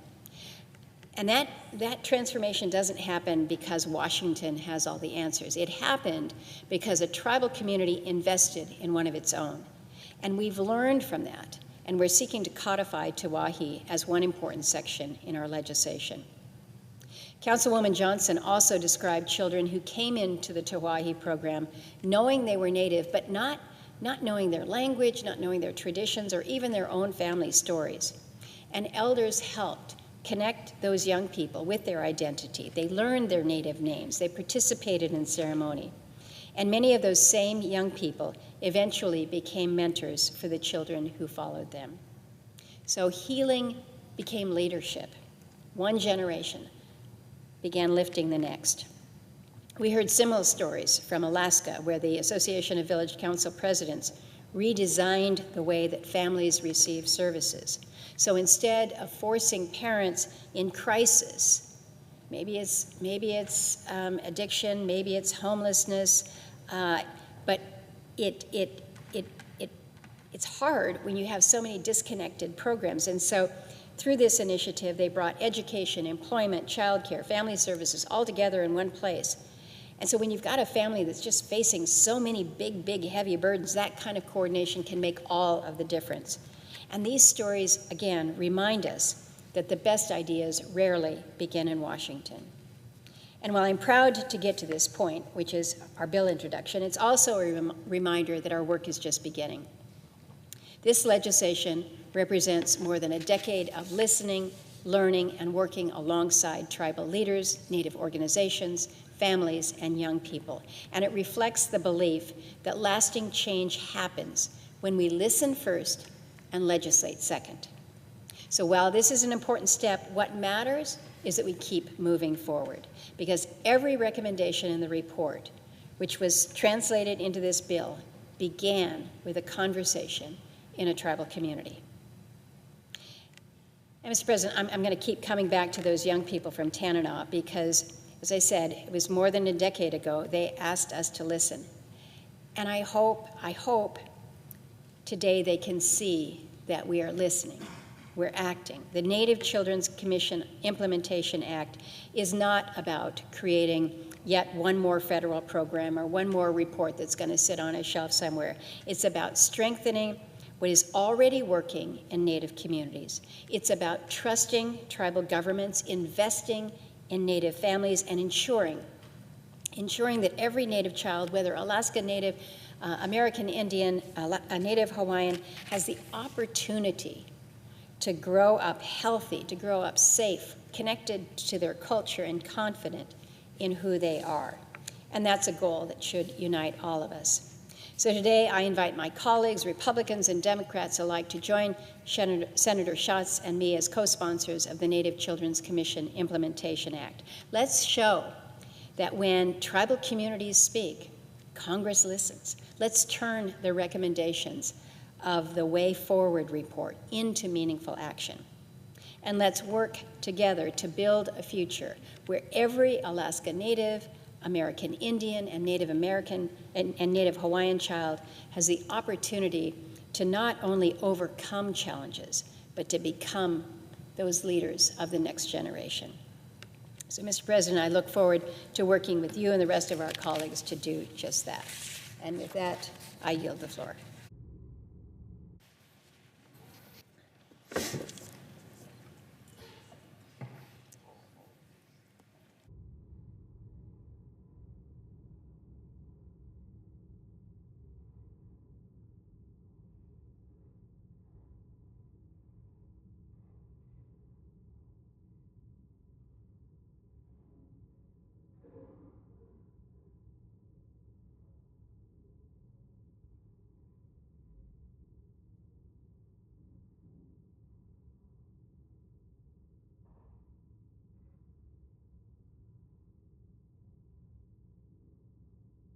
Mr. President. Chair recognizes the senator from Utah.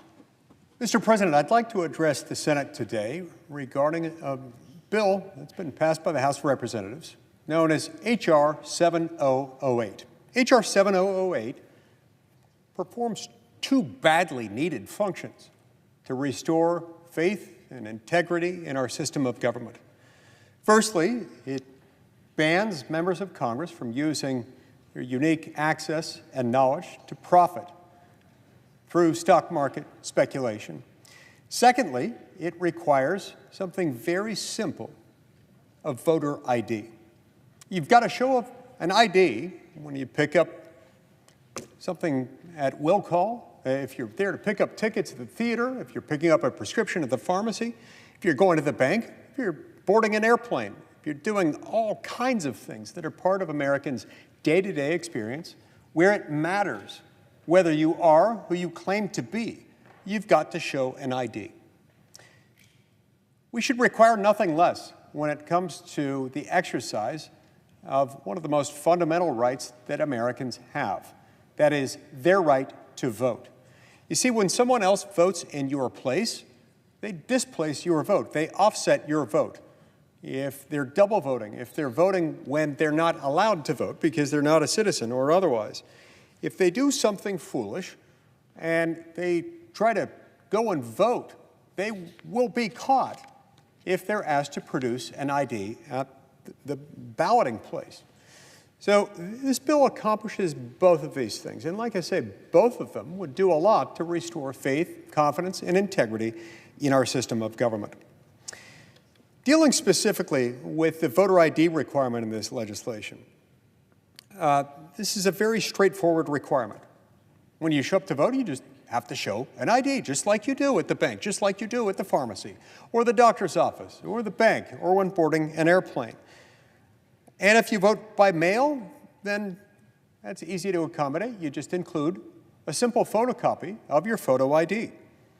Now, Mr. President, we've gone to great lengths to make sure that everyone's taken care of here, to make sure that there's not a single U.S. citizen who would be disadvantaged or unable to vote if we were to pass this.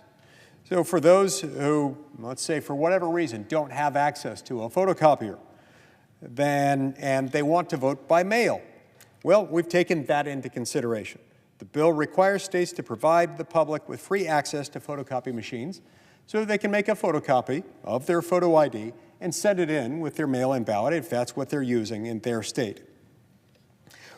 Now, Mr. President, it's interesting.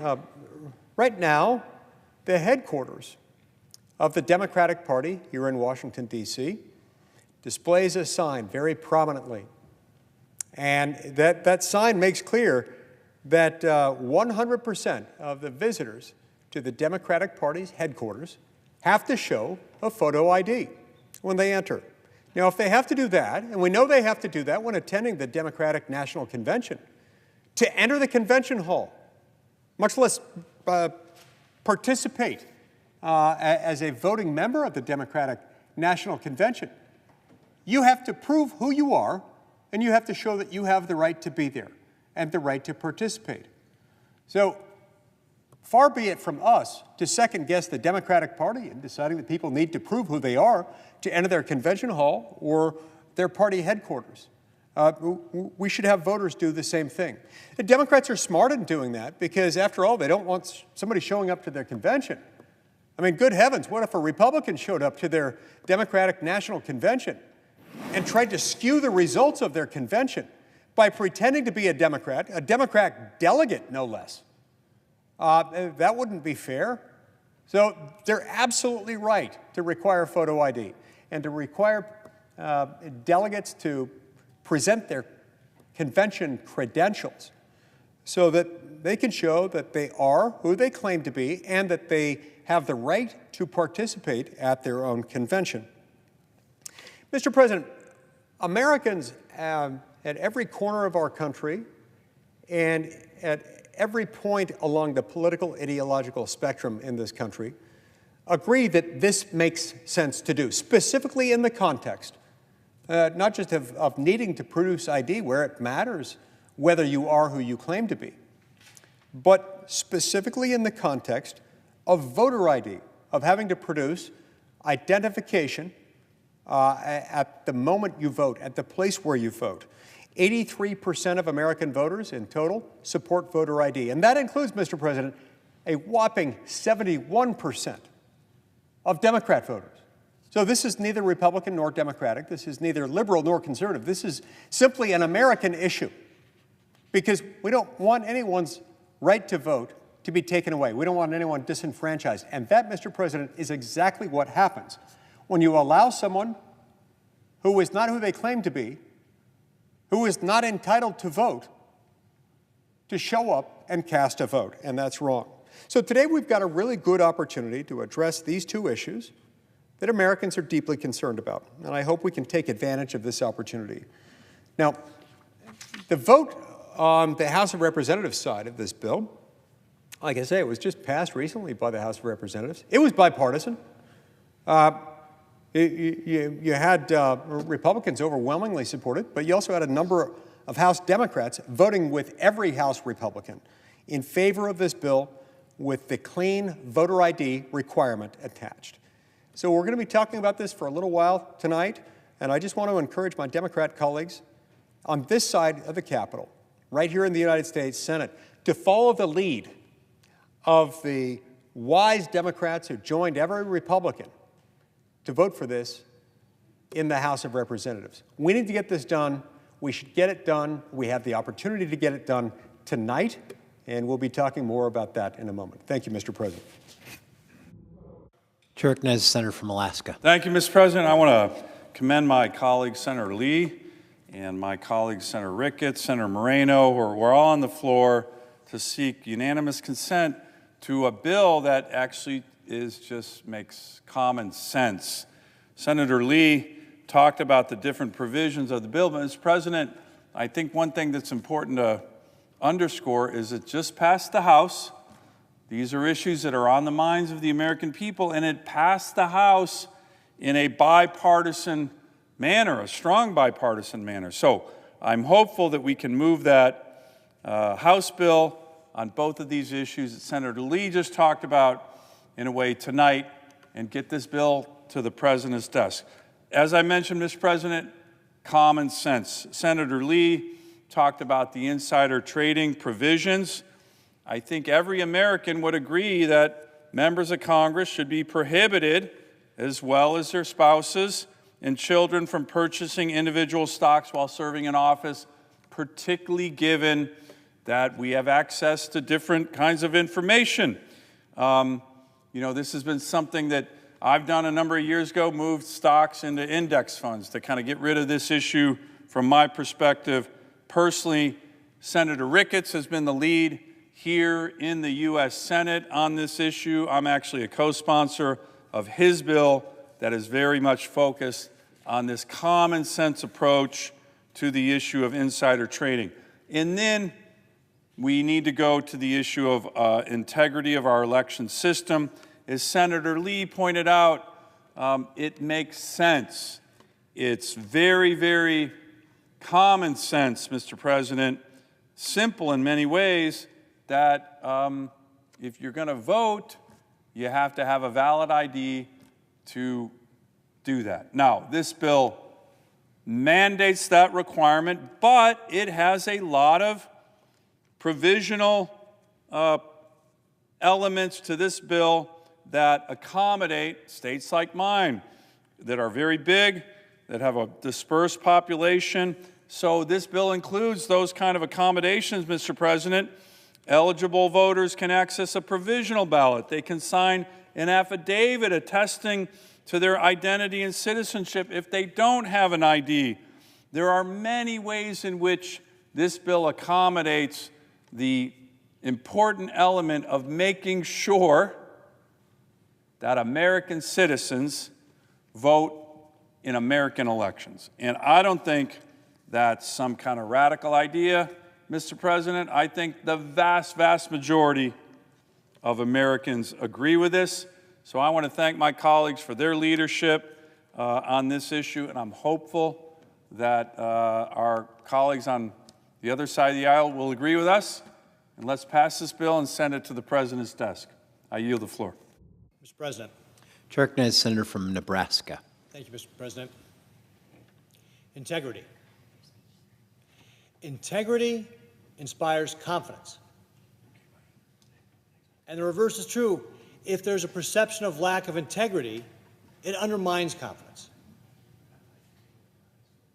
And Mr. President, we have a problem here in the Congress.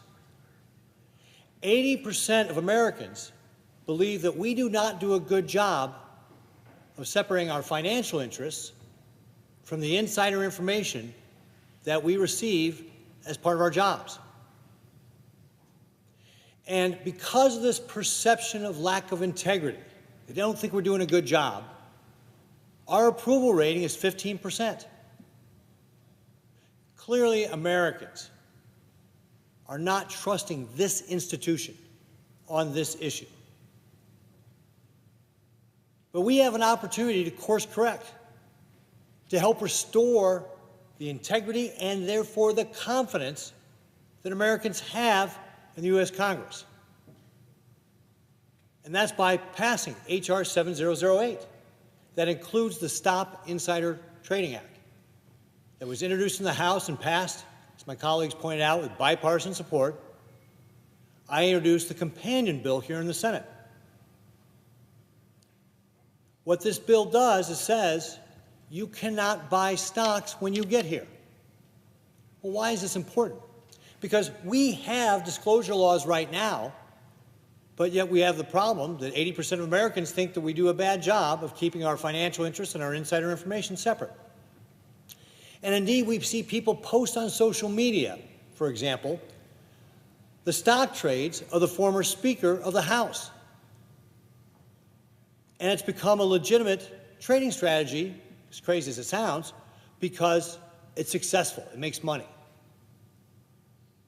We've had a situation in the past where one of the members of the Intelligence Committee sold about $1.5 million worth of stock right before the stock market tanked because of COVID. Even the perception of using insider information to benefit yourself financially is undermining the confidence. And the same could be said as well for the voter ID. 36 states have voter ID. In my state of Nebraska, when I was governor, we passed it and put it on the ballot. It passed overwhelmingly, 65-35.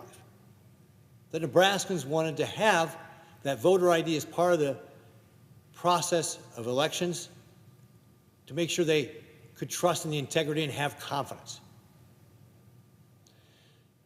Now, the Insider Trading Act has real teeth to it. It says that you cannot buy stock, and if you own stock already when you come into the Congress, you can only sell it on 7 to 14 days' notice. Why is this important? Well, to make sure that the market and anybody in the country can see that if you are going to sell your stock positions, they can all do it first. They get that information first, so that if you have some sort of insider information, it's not insider anymore because the rest of the world knows. And if you do violate the rules, either you buy stock or you sell stock out of turn without giving the proper notification, significant penalties. A minimum $2,000 fine or 10% of the transaction cost. So, for example, if you sold $1 million worth of stock, that's a $100,000 fine, plus giving up all the profits that go along with it. That has the enforcement and the teeth that require members of this body and members of the House to take notice. This bill would go a long way toward restoring the integrity of this institution, restoring the confidence in this institution. And as was mentioned already, it passed bipartisan in the House. But the President has called on us to pass it, and recently the Vice President, when he was speaking to House Republicans. Let's restore the faith in this institution.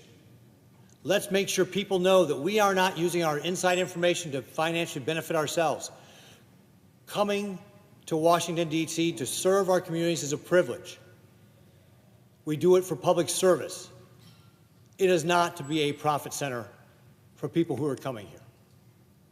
So let's make sure there's no perception possible by passing H.R. 7008. So, Mr. President, as if in legislative session and notwithstanding Rule 22, I ask unanimous consent that the Senate proceed to the immediate consideration of H.R. 7008, which was received from the House. Further, that the bill be considered read a third time and passed, and that the motion to reconsider be reconsidered and made and laid upon the table. Is there an objection? Mr. President. Chair recognizes the senator from California. Reserving the right to object. Mr. President, it's a shame that Senate Republicans seem singularly focused on scoring political points instead of passing real policies that can actually make a difference. Because, yes, all Americans, Democrats, Republicans, and independents alike, are rightly concerned about insider trading by government officials. But the bill before us cannot address these concerns because, just like as was the case on Monday, that's right, 48 hours ago, we were having the same discussion, the same debate. This measure contains two giant poison pills. First, it exempts the president and the vice president of the United States, for that matter, but it exempts the president from this ban on stock trading. And I can list at least 21,000 reasons why we should not exempt the president from the ban on insider trading. Last year alone, Donald Trump made over 21,000 stock trades, an average of 85 trades per day. 85! Does that sound like somebody that's singularly focused on bringing costs down for hardworking Americans? I don't think so. As I also said on Monday, Donald Trump is clearly the traitor-in-chief. So you cannot be serious about reining in public official stock trading if you present a bill that gives the biggest stock trader in Washington a free pass. A colleague from Nebraska spoke to the virtues of disclosure and advance notice. While on the surface, that seems very attractive. Let me tell you what's really going on. President Trump's social media company is publicly selling inside information about his market-changing statements before the public sees them to hedge funds and Wall Street for the low price of $100,000 a month. It's all in the open. Inside information from the president himself for $100,000 a month. The average American earns less than that in a year. But the president isn't worried about them. He's focusing on profiting from his office. So it's clear that Republicans in Congress are not actually serious about banning stock trading where it's happening the worst. And they're not about helping working Americans address the higher costs of gas and groceries and housing and health care. So what is it that they do care about? Let's talk about the other big poison pill in this bill, because the title of it seems like it's about insider trading, Stop the Insider Trading Act. But the way it's before us includes the SAVE Act, a bill that we've debated for months and months and months on this floor. Republicans don't have the votes to pass it. A bill that would make it harder for eligible Americans to participate in our democracy. We've debated this bill for months, and it's gone nowhere because the Republican caucus isn't even united on this measure. Because the bill, it's not about voter fraud. The massive voter fraud they claim simply doesn't exist. There's no evidence of massive voter fraud across the country. What the SAVE Act proposal does do is it shows distrust in our system and seeks to cause chaos in an election cycle that's already underway. A midterm election, by the way, where Republicans are afraid of voters holding them accountable for failing to do anything about rising costs and increased corruption, let alone this unauthorized war with Iran. How do we know that? Because the SAVE Act, as written, is far more restrictive than the voter ID laws that exist in the states that already have a voter ID law.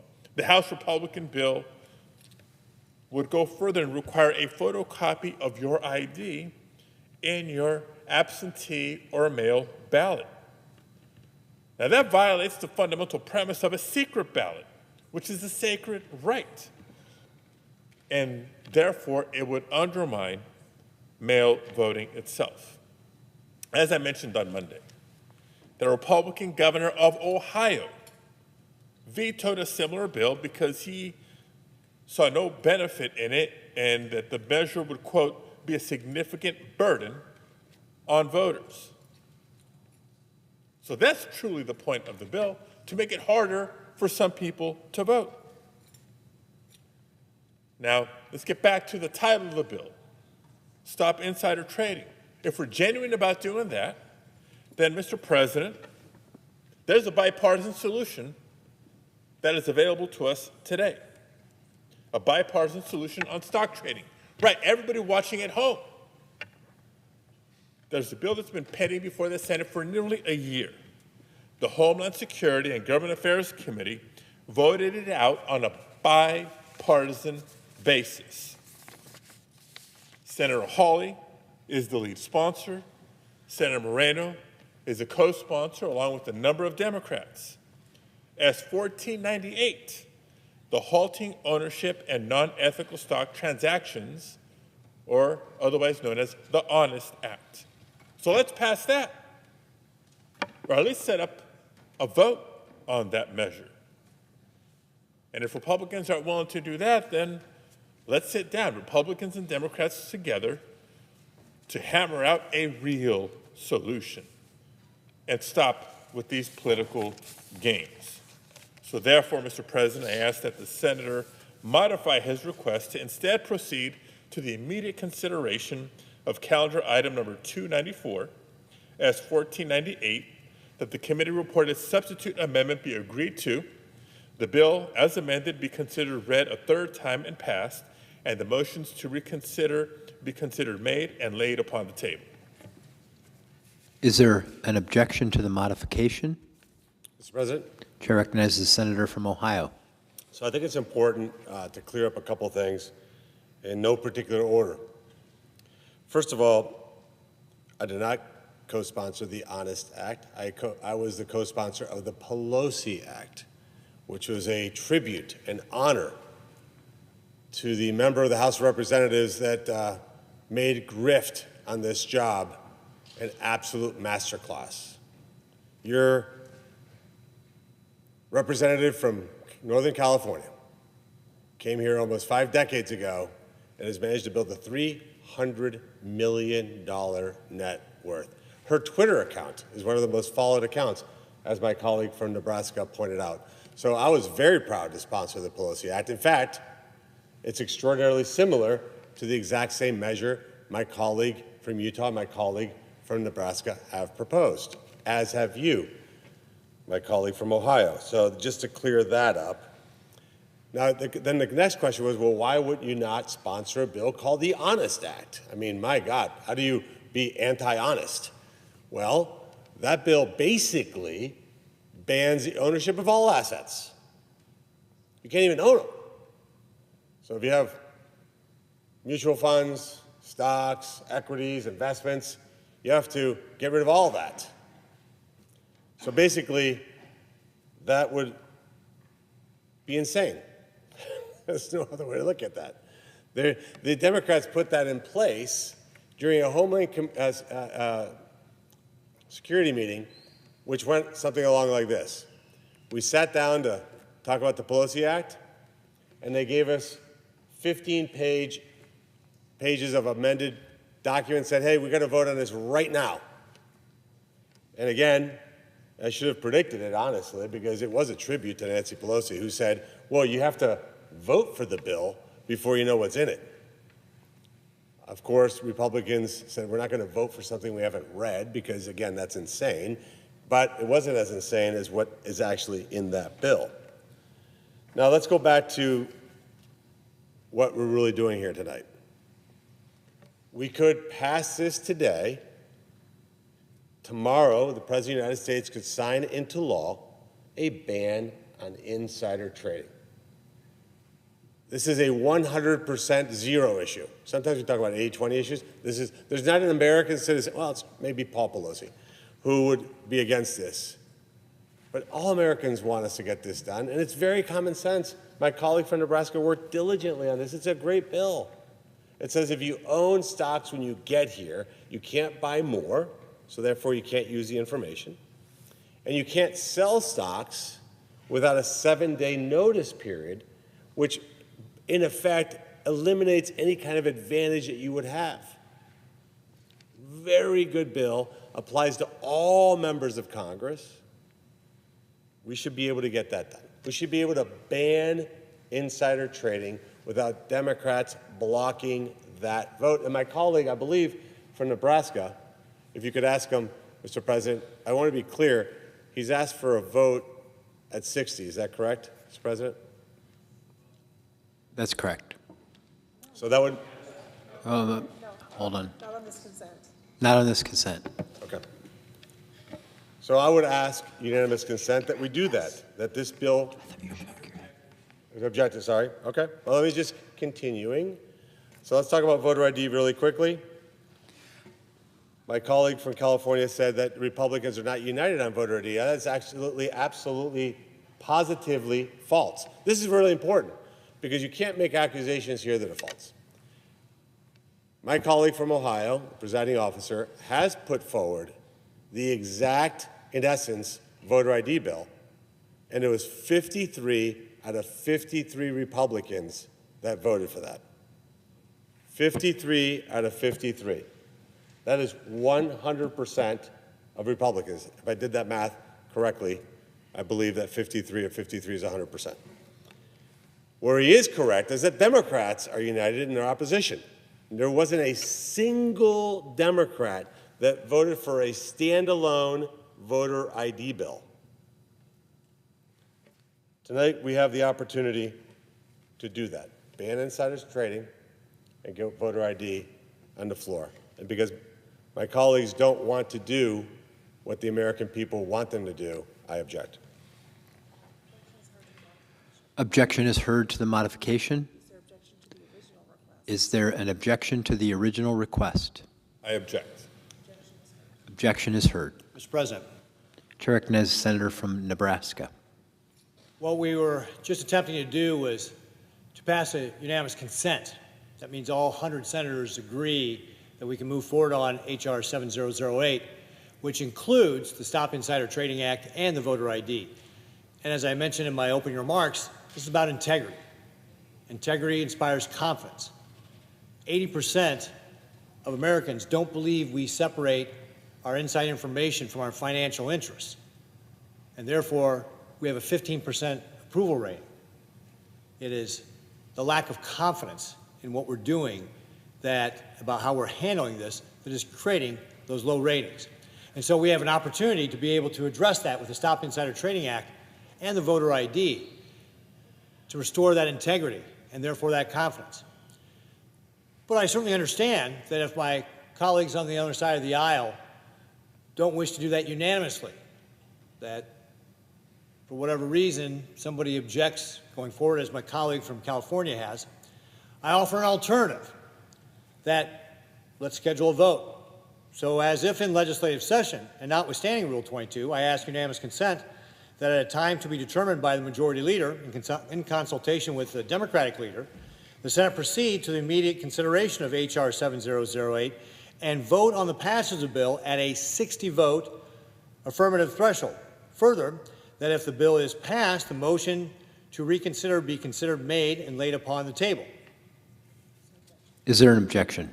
Reserving the right to object. Chair recognizes the senator from California. Mr. President, before I offer a good faith counterproposal to my colleague from Nebraska, let me just clarify one item, because our colleague from Ohio seemed to be correct, or attempting to correct, I should say, a measure that I was referencing. So to folks watching at home, let me suggest don't take my word for it. Go to congress.gov and look up S 1498. And you will see that indeed Senator Moreno is a co-sponsor. And if you read the measure itself, you will see that it does not ban mutual fund investments. And with that true correction and clarification, Mr. President, let me ask that the senator modify his request to instead, at a time to be determined by the majority leader in consultation with the Democratic leader, the Senate proceed to the immediate consideration of calendar item 254, S 1498, the committee reported substitute amendment be agreed to, and the Senate vote on passage of the bill at a 60-vote affirmative threshold. Further, that if the bill is passed, the motions to reconsider be considered made and laid upon the table. Is there an objection to the modification? Mr. President. Chair recognizes the senator from Ohio. Reserving my right to object, the bill that my colleague from Nebraska, my colleague from Ohio, my colleague from Utah are proposing is a bill that's already passed the House of Representatives. It's got massive bipartisan support. Lots of Democrats voted for that in the House. If we pass it, it can become law. Putting that bill on the floor at 60 is a very low threshold ask. I think the American people deserve to know how each member of this chamber decides to do on banning insider trading and voter ID. The proposal that my colleague from California is putting on the floor is a bill that has neither gone through any committee, where it's been actually read by committee members, It is a bill that has not been presented to the House of Representatives, so they would have to take it up over there. It would, of course, be modified and come back. In other words, it's what I say, it's the DC two-step. You want to be able to have a headline that says, I'm for banning insider trading, knowing nothing will actually happen. Now, maybe you don't think the bill that my colleague from Nebraska worked diligently on is perfect, but it is a massive step in the right direction. This would get us to 99.9% of the way there on banning insider trading. It could happen tomorrow. It could happen tomorrow. And the voter ID law, which virtually all Americans support, could happen tomorrow. So what we're dealing with is one bill that can be signed into law, that's been vetted, that's massive bipartisan support, versus a bill that, quite frankly, the person talking about it wasn't even on that committee, is not 100% sure it was in that bill, doesn't know the history of the bill, because it wasn't a year ago, it was a few months ago. It is a smokescreen, and for that reason, I object. Objection is heard.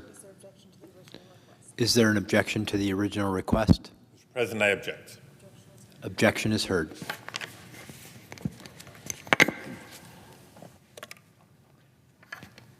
Mr. President. Chair recognizes Senator from Utah. Mr. President, we see a lot of debates around here on a lot of different topics. Too many topics, in my view, given the fact that the federal government is government enterprise with narrow responsibilities. In Federalist 45, James Madison described the powers of the federal government as few and defined, while reserving those to the, describing those reserved to the states as numerous and indefinite. We're in charge of national defense, weights and measures, trademarks, copyrights, and patents, regulating trade or commerce between the states with foreign nations and with the tribes, bankruptcy laws, intellectual property laws, postal roads, declaring war, granting letters of marque and reprisal, serving as the sole sovereign lawmaking authority for what we now call the District of Columbia, the city where we stand today. That's about it. There are a few other powers, but the lion's share of it can be found somewhere in that list of relatively limited authorities that I just described. We venture sometimes too far afield from those powers, and that's one of the reasons why a lot of things come up. My point in reciting all this is that in all the debates we see, which probably range farther than they should, we see some things that are weighty, some things that are more on the trivial side. Just to cite one random hypothetical, you can, 1 minute you can see something debated and maybe passed on this floor, recognizing, I don't know, National Sofa Care Week or something like that. It goes by sort of with a yawn. Then the next moment, you'll be debating something more weighty, something more significant and more definitely relevant to the U.S. government's powers. Now, under Article 1, Sections 4 and 5, this legislation that we've been discussing this evening, H.R. 7008, it deals with a couple of core powers that Congress has, one of them involving the regulation of behavior and activities on the part of members of Congress, of members of the House and the Senate. In the second instance, you have the regulation of the casting of ballots for federal elections, for federal office, elections for U.S. Senate and U.S. House of Representatives. We certainly have authority to act in both of those two areas. There's not a lot of dispute. In other words, there's a lot of bipartisan consensus over the fact that it's time to restrict stock buying and selling on the part of members of Congress. It is stunning, however, that the voter ID component of H.R. 7008 is at all controversial. Mr. President, this one should be a no-brainer For the American people, it is a no-brainer. Democratic voters, 71% favor voter ID requirements. When you add Republicans, so Democrat voters, Republican voters combined, you take it up to 83, 84%. If you poll Republican voters alone, we're talking in the mid to high 90 percentile range for people who support voter ID requirements. And the reason for this is simple. This is obvious. It's intuitive. Just as we have to prove who we are everywhere else we go, where who you are matters and whether you are who you claim to be can make a big difference. Americans intuitively understand that whatever mild inconvenience might accompany having to provide documentation for who you are, and most of the time that can be done with a simple card, a driver's license, for example, a passport, something like that, something showing who you are that's issued by the government. We've come to accept as a society that that's just sort of the cost of living in our country. That's part of what it takes, because if we didn't do that, the alternative would be bad. You don't want to show up to your bank one day and discover that somebody else impersonating you, falsely claiming to be you, came in and withdrew all of your money. You don't want that. We don't allow people to board aircraft without a photo ID, and the reason is there are all kinds of things that can happen in the sky that are dangerous, and you don't want to make it too easy for somebody claiming to be who they are not, boarding an aircraft, and then carrying out, crimes of one sort or another, acts of terrorism, perhaps. So these are just a couple of examples of the myriad instances in which we have to prove who we are. It's not an undue burden. It's a momentary detour from what we would otherwise be doing. Most of the time, most people, when they show up to vote, already have their wallet with them. And in their wallet, they presumably have a driver's license or another form of government-issued photo ID. So why not require them to show that? We saw tonight my friend and colleague, the distinguished senator from California, contorting himself into a pretzel, trying to explain why it is that we can't pass this bill. And to be clear, his objection, as far as I can tell, didn't relate nearly as much to anything else in the bill other than the voter ID provision. That's the concern. The question is, why is it that when 70% of Democrat voters and 83, 84% of all voters, Democrat and Republican combined, why is it that my Democrat colleagues are so adamantly opposed to this? Why do they care? Why do they want the status quo?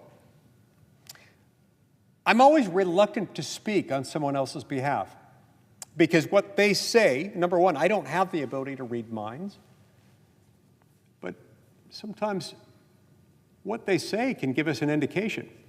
Mr. President, we've had Democratic politician after Democratic politician part from their own Democratic voter base, which overwhelmingly supports voter ID, time and time and time again, showing up and saying, oh, we don't want voter ID. Why? Now, they actually say this. We believe that this would shut out a lot of our voters. What?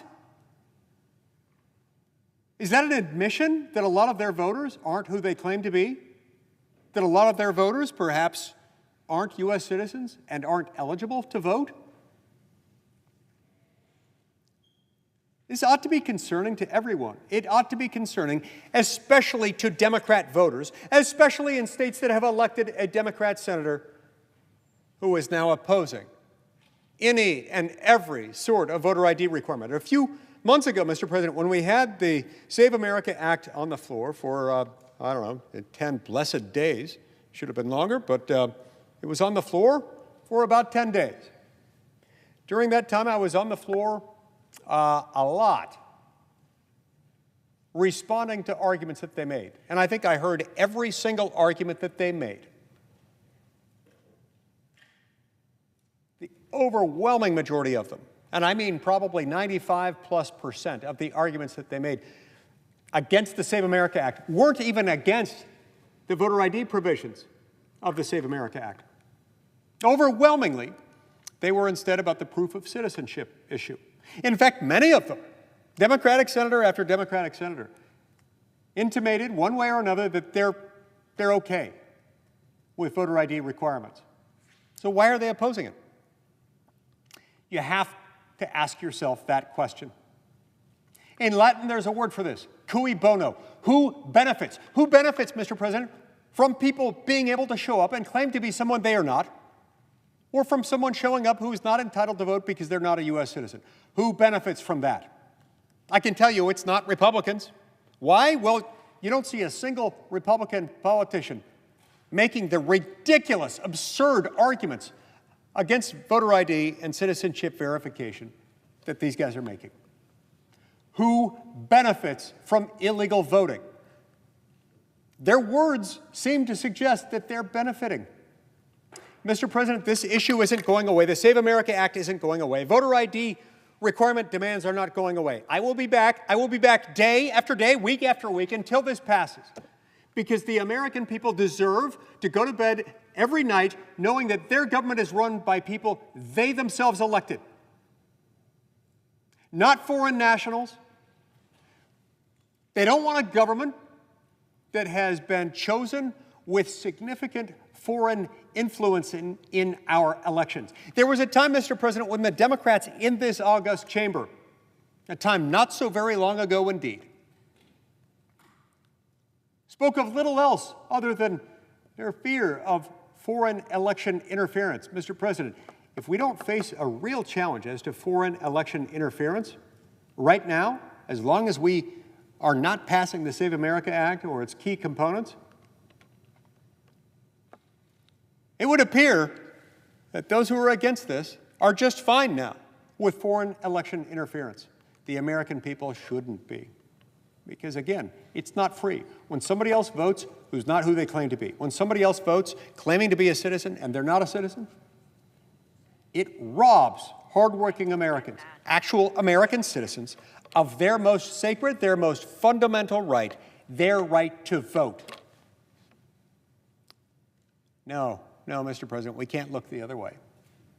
Nor do we, in my view, have any business taking a 6-week recess until such time as we've done everything humanly possible to get these reforms put into law. The American people deserve better than this. Most of them don't have that luxury of doing that. Now, I know it's a time-honored Senate tradition. I know it's a tradition that has its roots back to long before the advent of modern air conditioning, to a time when Washington, D.C., it's typically not the most pleasant weather in Washington, and this chamber, I'm sure, became suffocatingly hot and muggy. So for a long time, we had that August recess. Well, we have air conditioning now. We can handle it. Now it's true. We frequently do take a recess in August. But it's not written in stone anywhere. It's not written in law anywhere that we have to do that. I'd be fine doing that if we'd gotten our work done. I'd be fine doing that if we knew how our government was going to be funded past September 30th. Right now, we have no idea. So when the government remains unfunded, and we have no idea how we're going to secure an election system that, quite frankly, is recklessly, criminally insecure, we have no business leaving this chamber for 6 weeks when we have no idea how we're going to take care of any of that. These problems are not going to solve themselves while we're gone. Remember 15 years ago, when I was first sworn in, I was younger then, I had a full head of hair.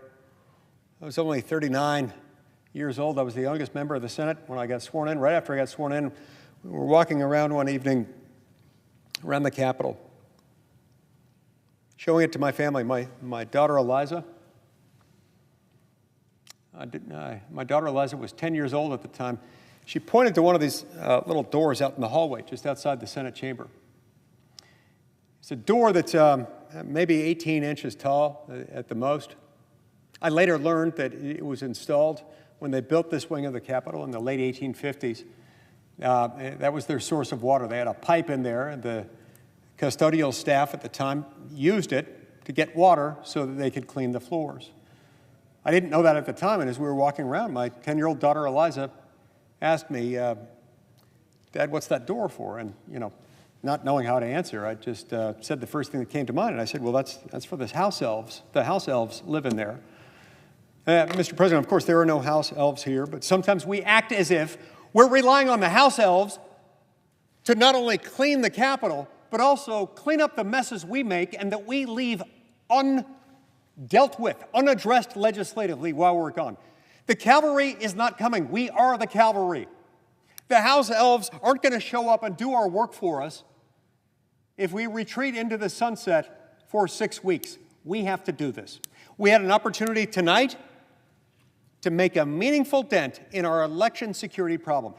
And it is tragic that the Democrats chose not to let this reasonable measure pass into law, a measure that 71% of their voters, 83% of all American voters support. They can't handle it, apparently because they benefit too much when people vote illegally. Shame on them for taking that position, but shame on us if we leave before the job is done. Lastly, Mr. President, far too much gets said around here about, oh, we can't do X, Y, or Z because we don't have 60 votes. I get that. I get that that is said. That cannot become our anthem. That is an absurd suggestion. Now, I know it takes 60 votes to invoke cloture. But, long before there even was a cloture rule, there's only been a cloture rule for 109 years. Before that time, we still had the filibuster, just no cloture. Remember, a cloture vote is just one way of breaking the filibuster. If a supermajority of senators, under the current rules, it's 3/5, or 60 votes in the Senate, 60 senators want to force debate to come to a close, even if some senators want to continue debating, then the Senate can do so. But, Mr. President, that is not the exclusive means by which you can break a filibuster. Other techniques are available, techniques that were available for nearly 150 years before the first cloture rule was even adopted in 1917. If you can't break a filibuster and you don't have 60 votes to bring debate to a close using cloture, you can put legislation on the floor and you can debate it. And you can require any senator wishing to filibuster to continue to show up and continue to speak to prolong debate. But, Mr. President, the filibuster is about speaking. It's about debate. It is not about perpetually forestalling the passage of legislation until you have 60 votes for it. Passage in this chamber, with rare exceptions not relevant here, is set at a simple majority, at 51 votes. And if the Vice President's with you, you can do it at 50 votes. The Vice President supplies the tie-breaking vote of 51, and then it's passed. We could do that. We should be putting this measure on the Senate floor. We should be debating it for weeks on end, if necessary, cutting into weekends and long scheduled recess time, if necessary, making clear we're going to keep debating it until it passes. And making clear that the minute those filibustering it fail to show up and continue to speak, we will call the question. And we will pass it with a simple majority. We could do that. We should do that. It takes time, yes, but, time's on our side. We've got weeks in which to do this. We should do that. Now, if we don't want to do that, there are other mechanisms available to us. We could continue to attach it to other must-pass vehicles. We could also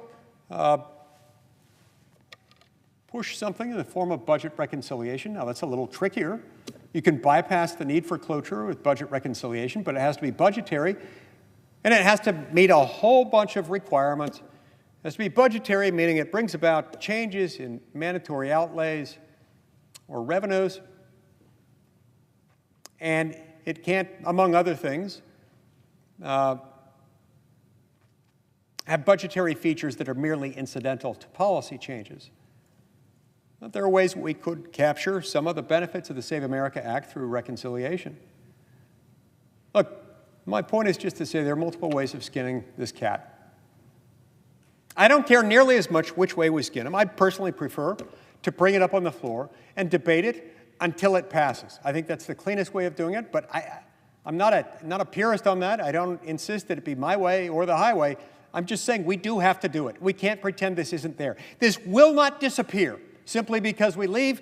The cavalry's not coming. We are the cavalry. There are no house elves who will come in and fix our election security problems. So let's get this done, and for the love of all that is sacred and holy, let's not go on a 6-week recess with all of this undone. The American people deserve better. Thank you, Mr. President.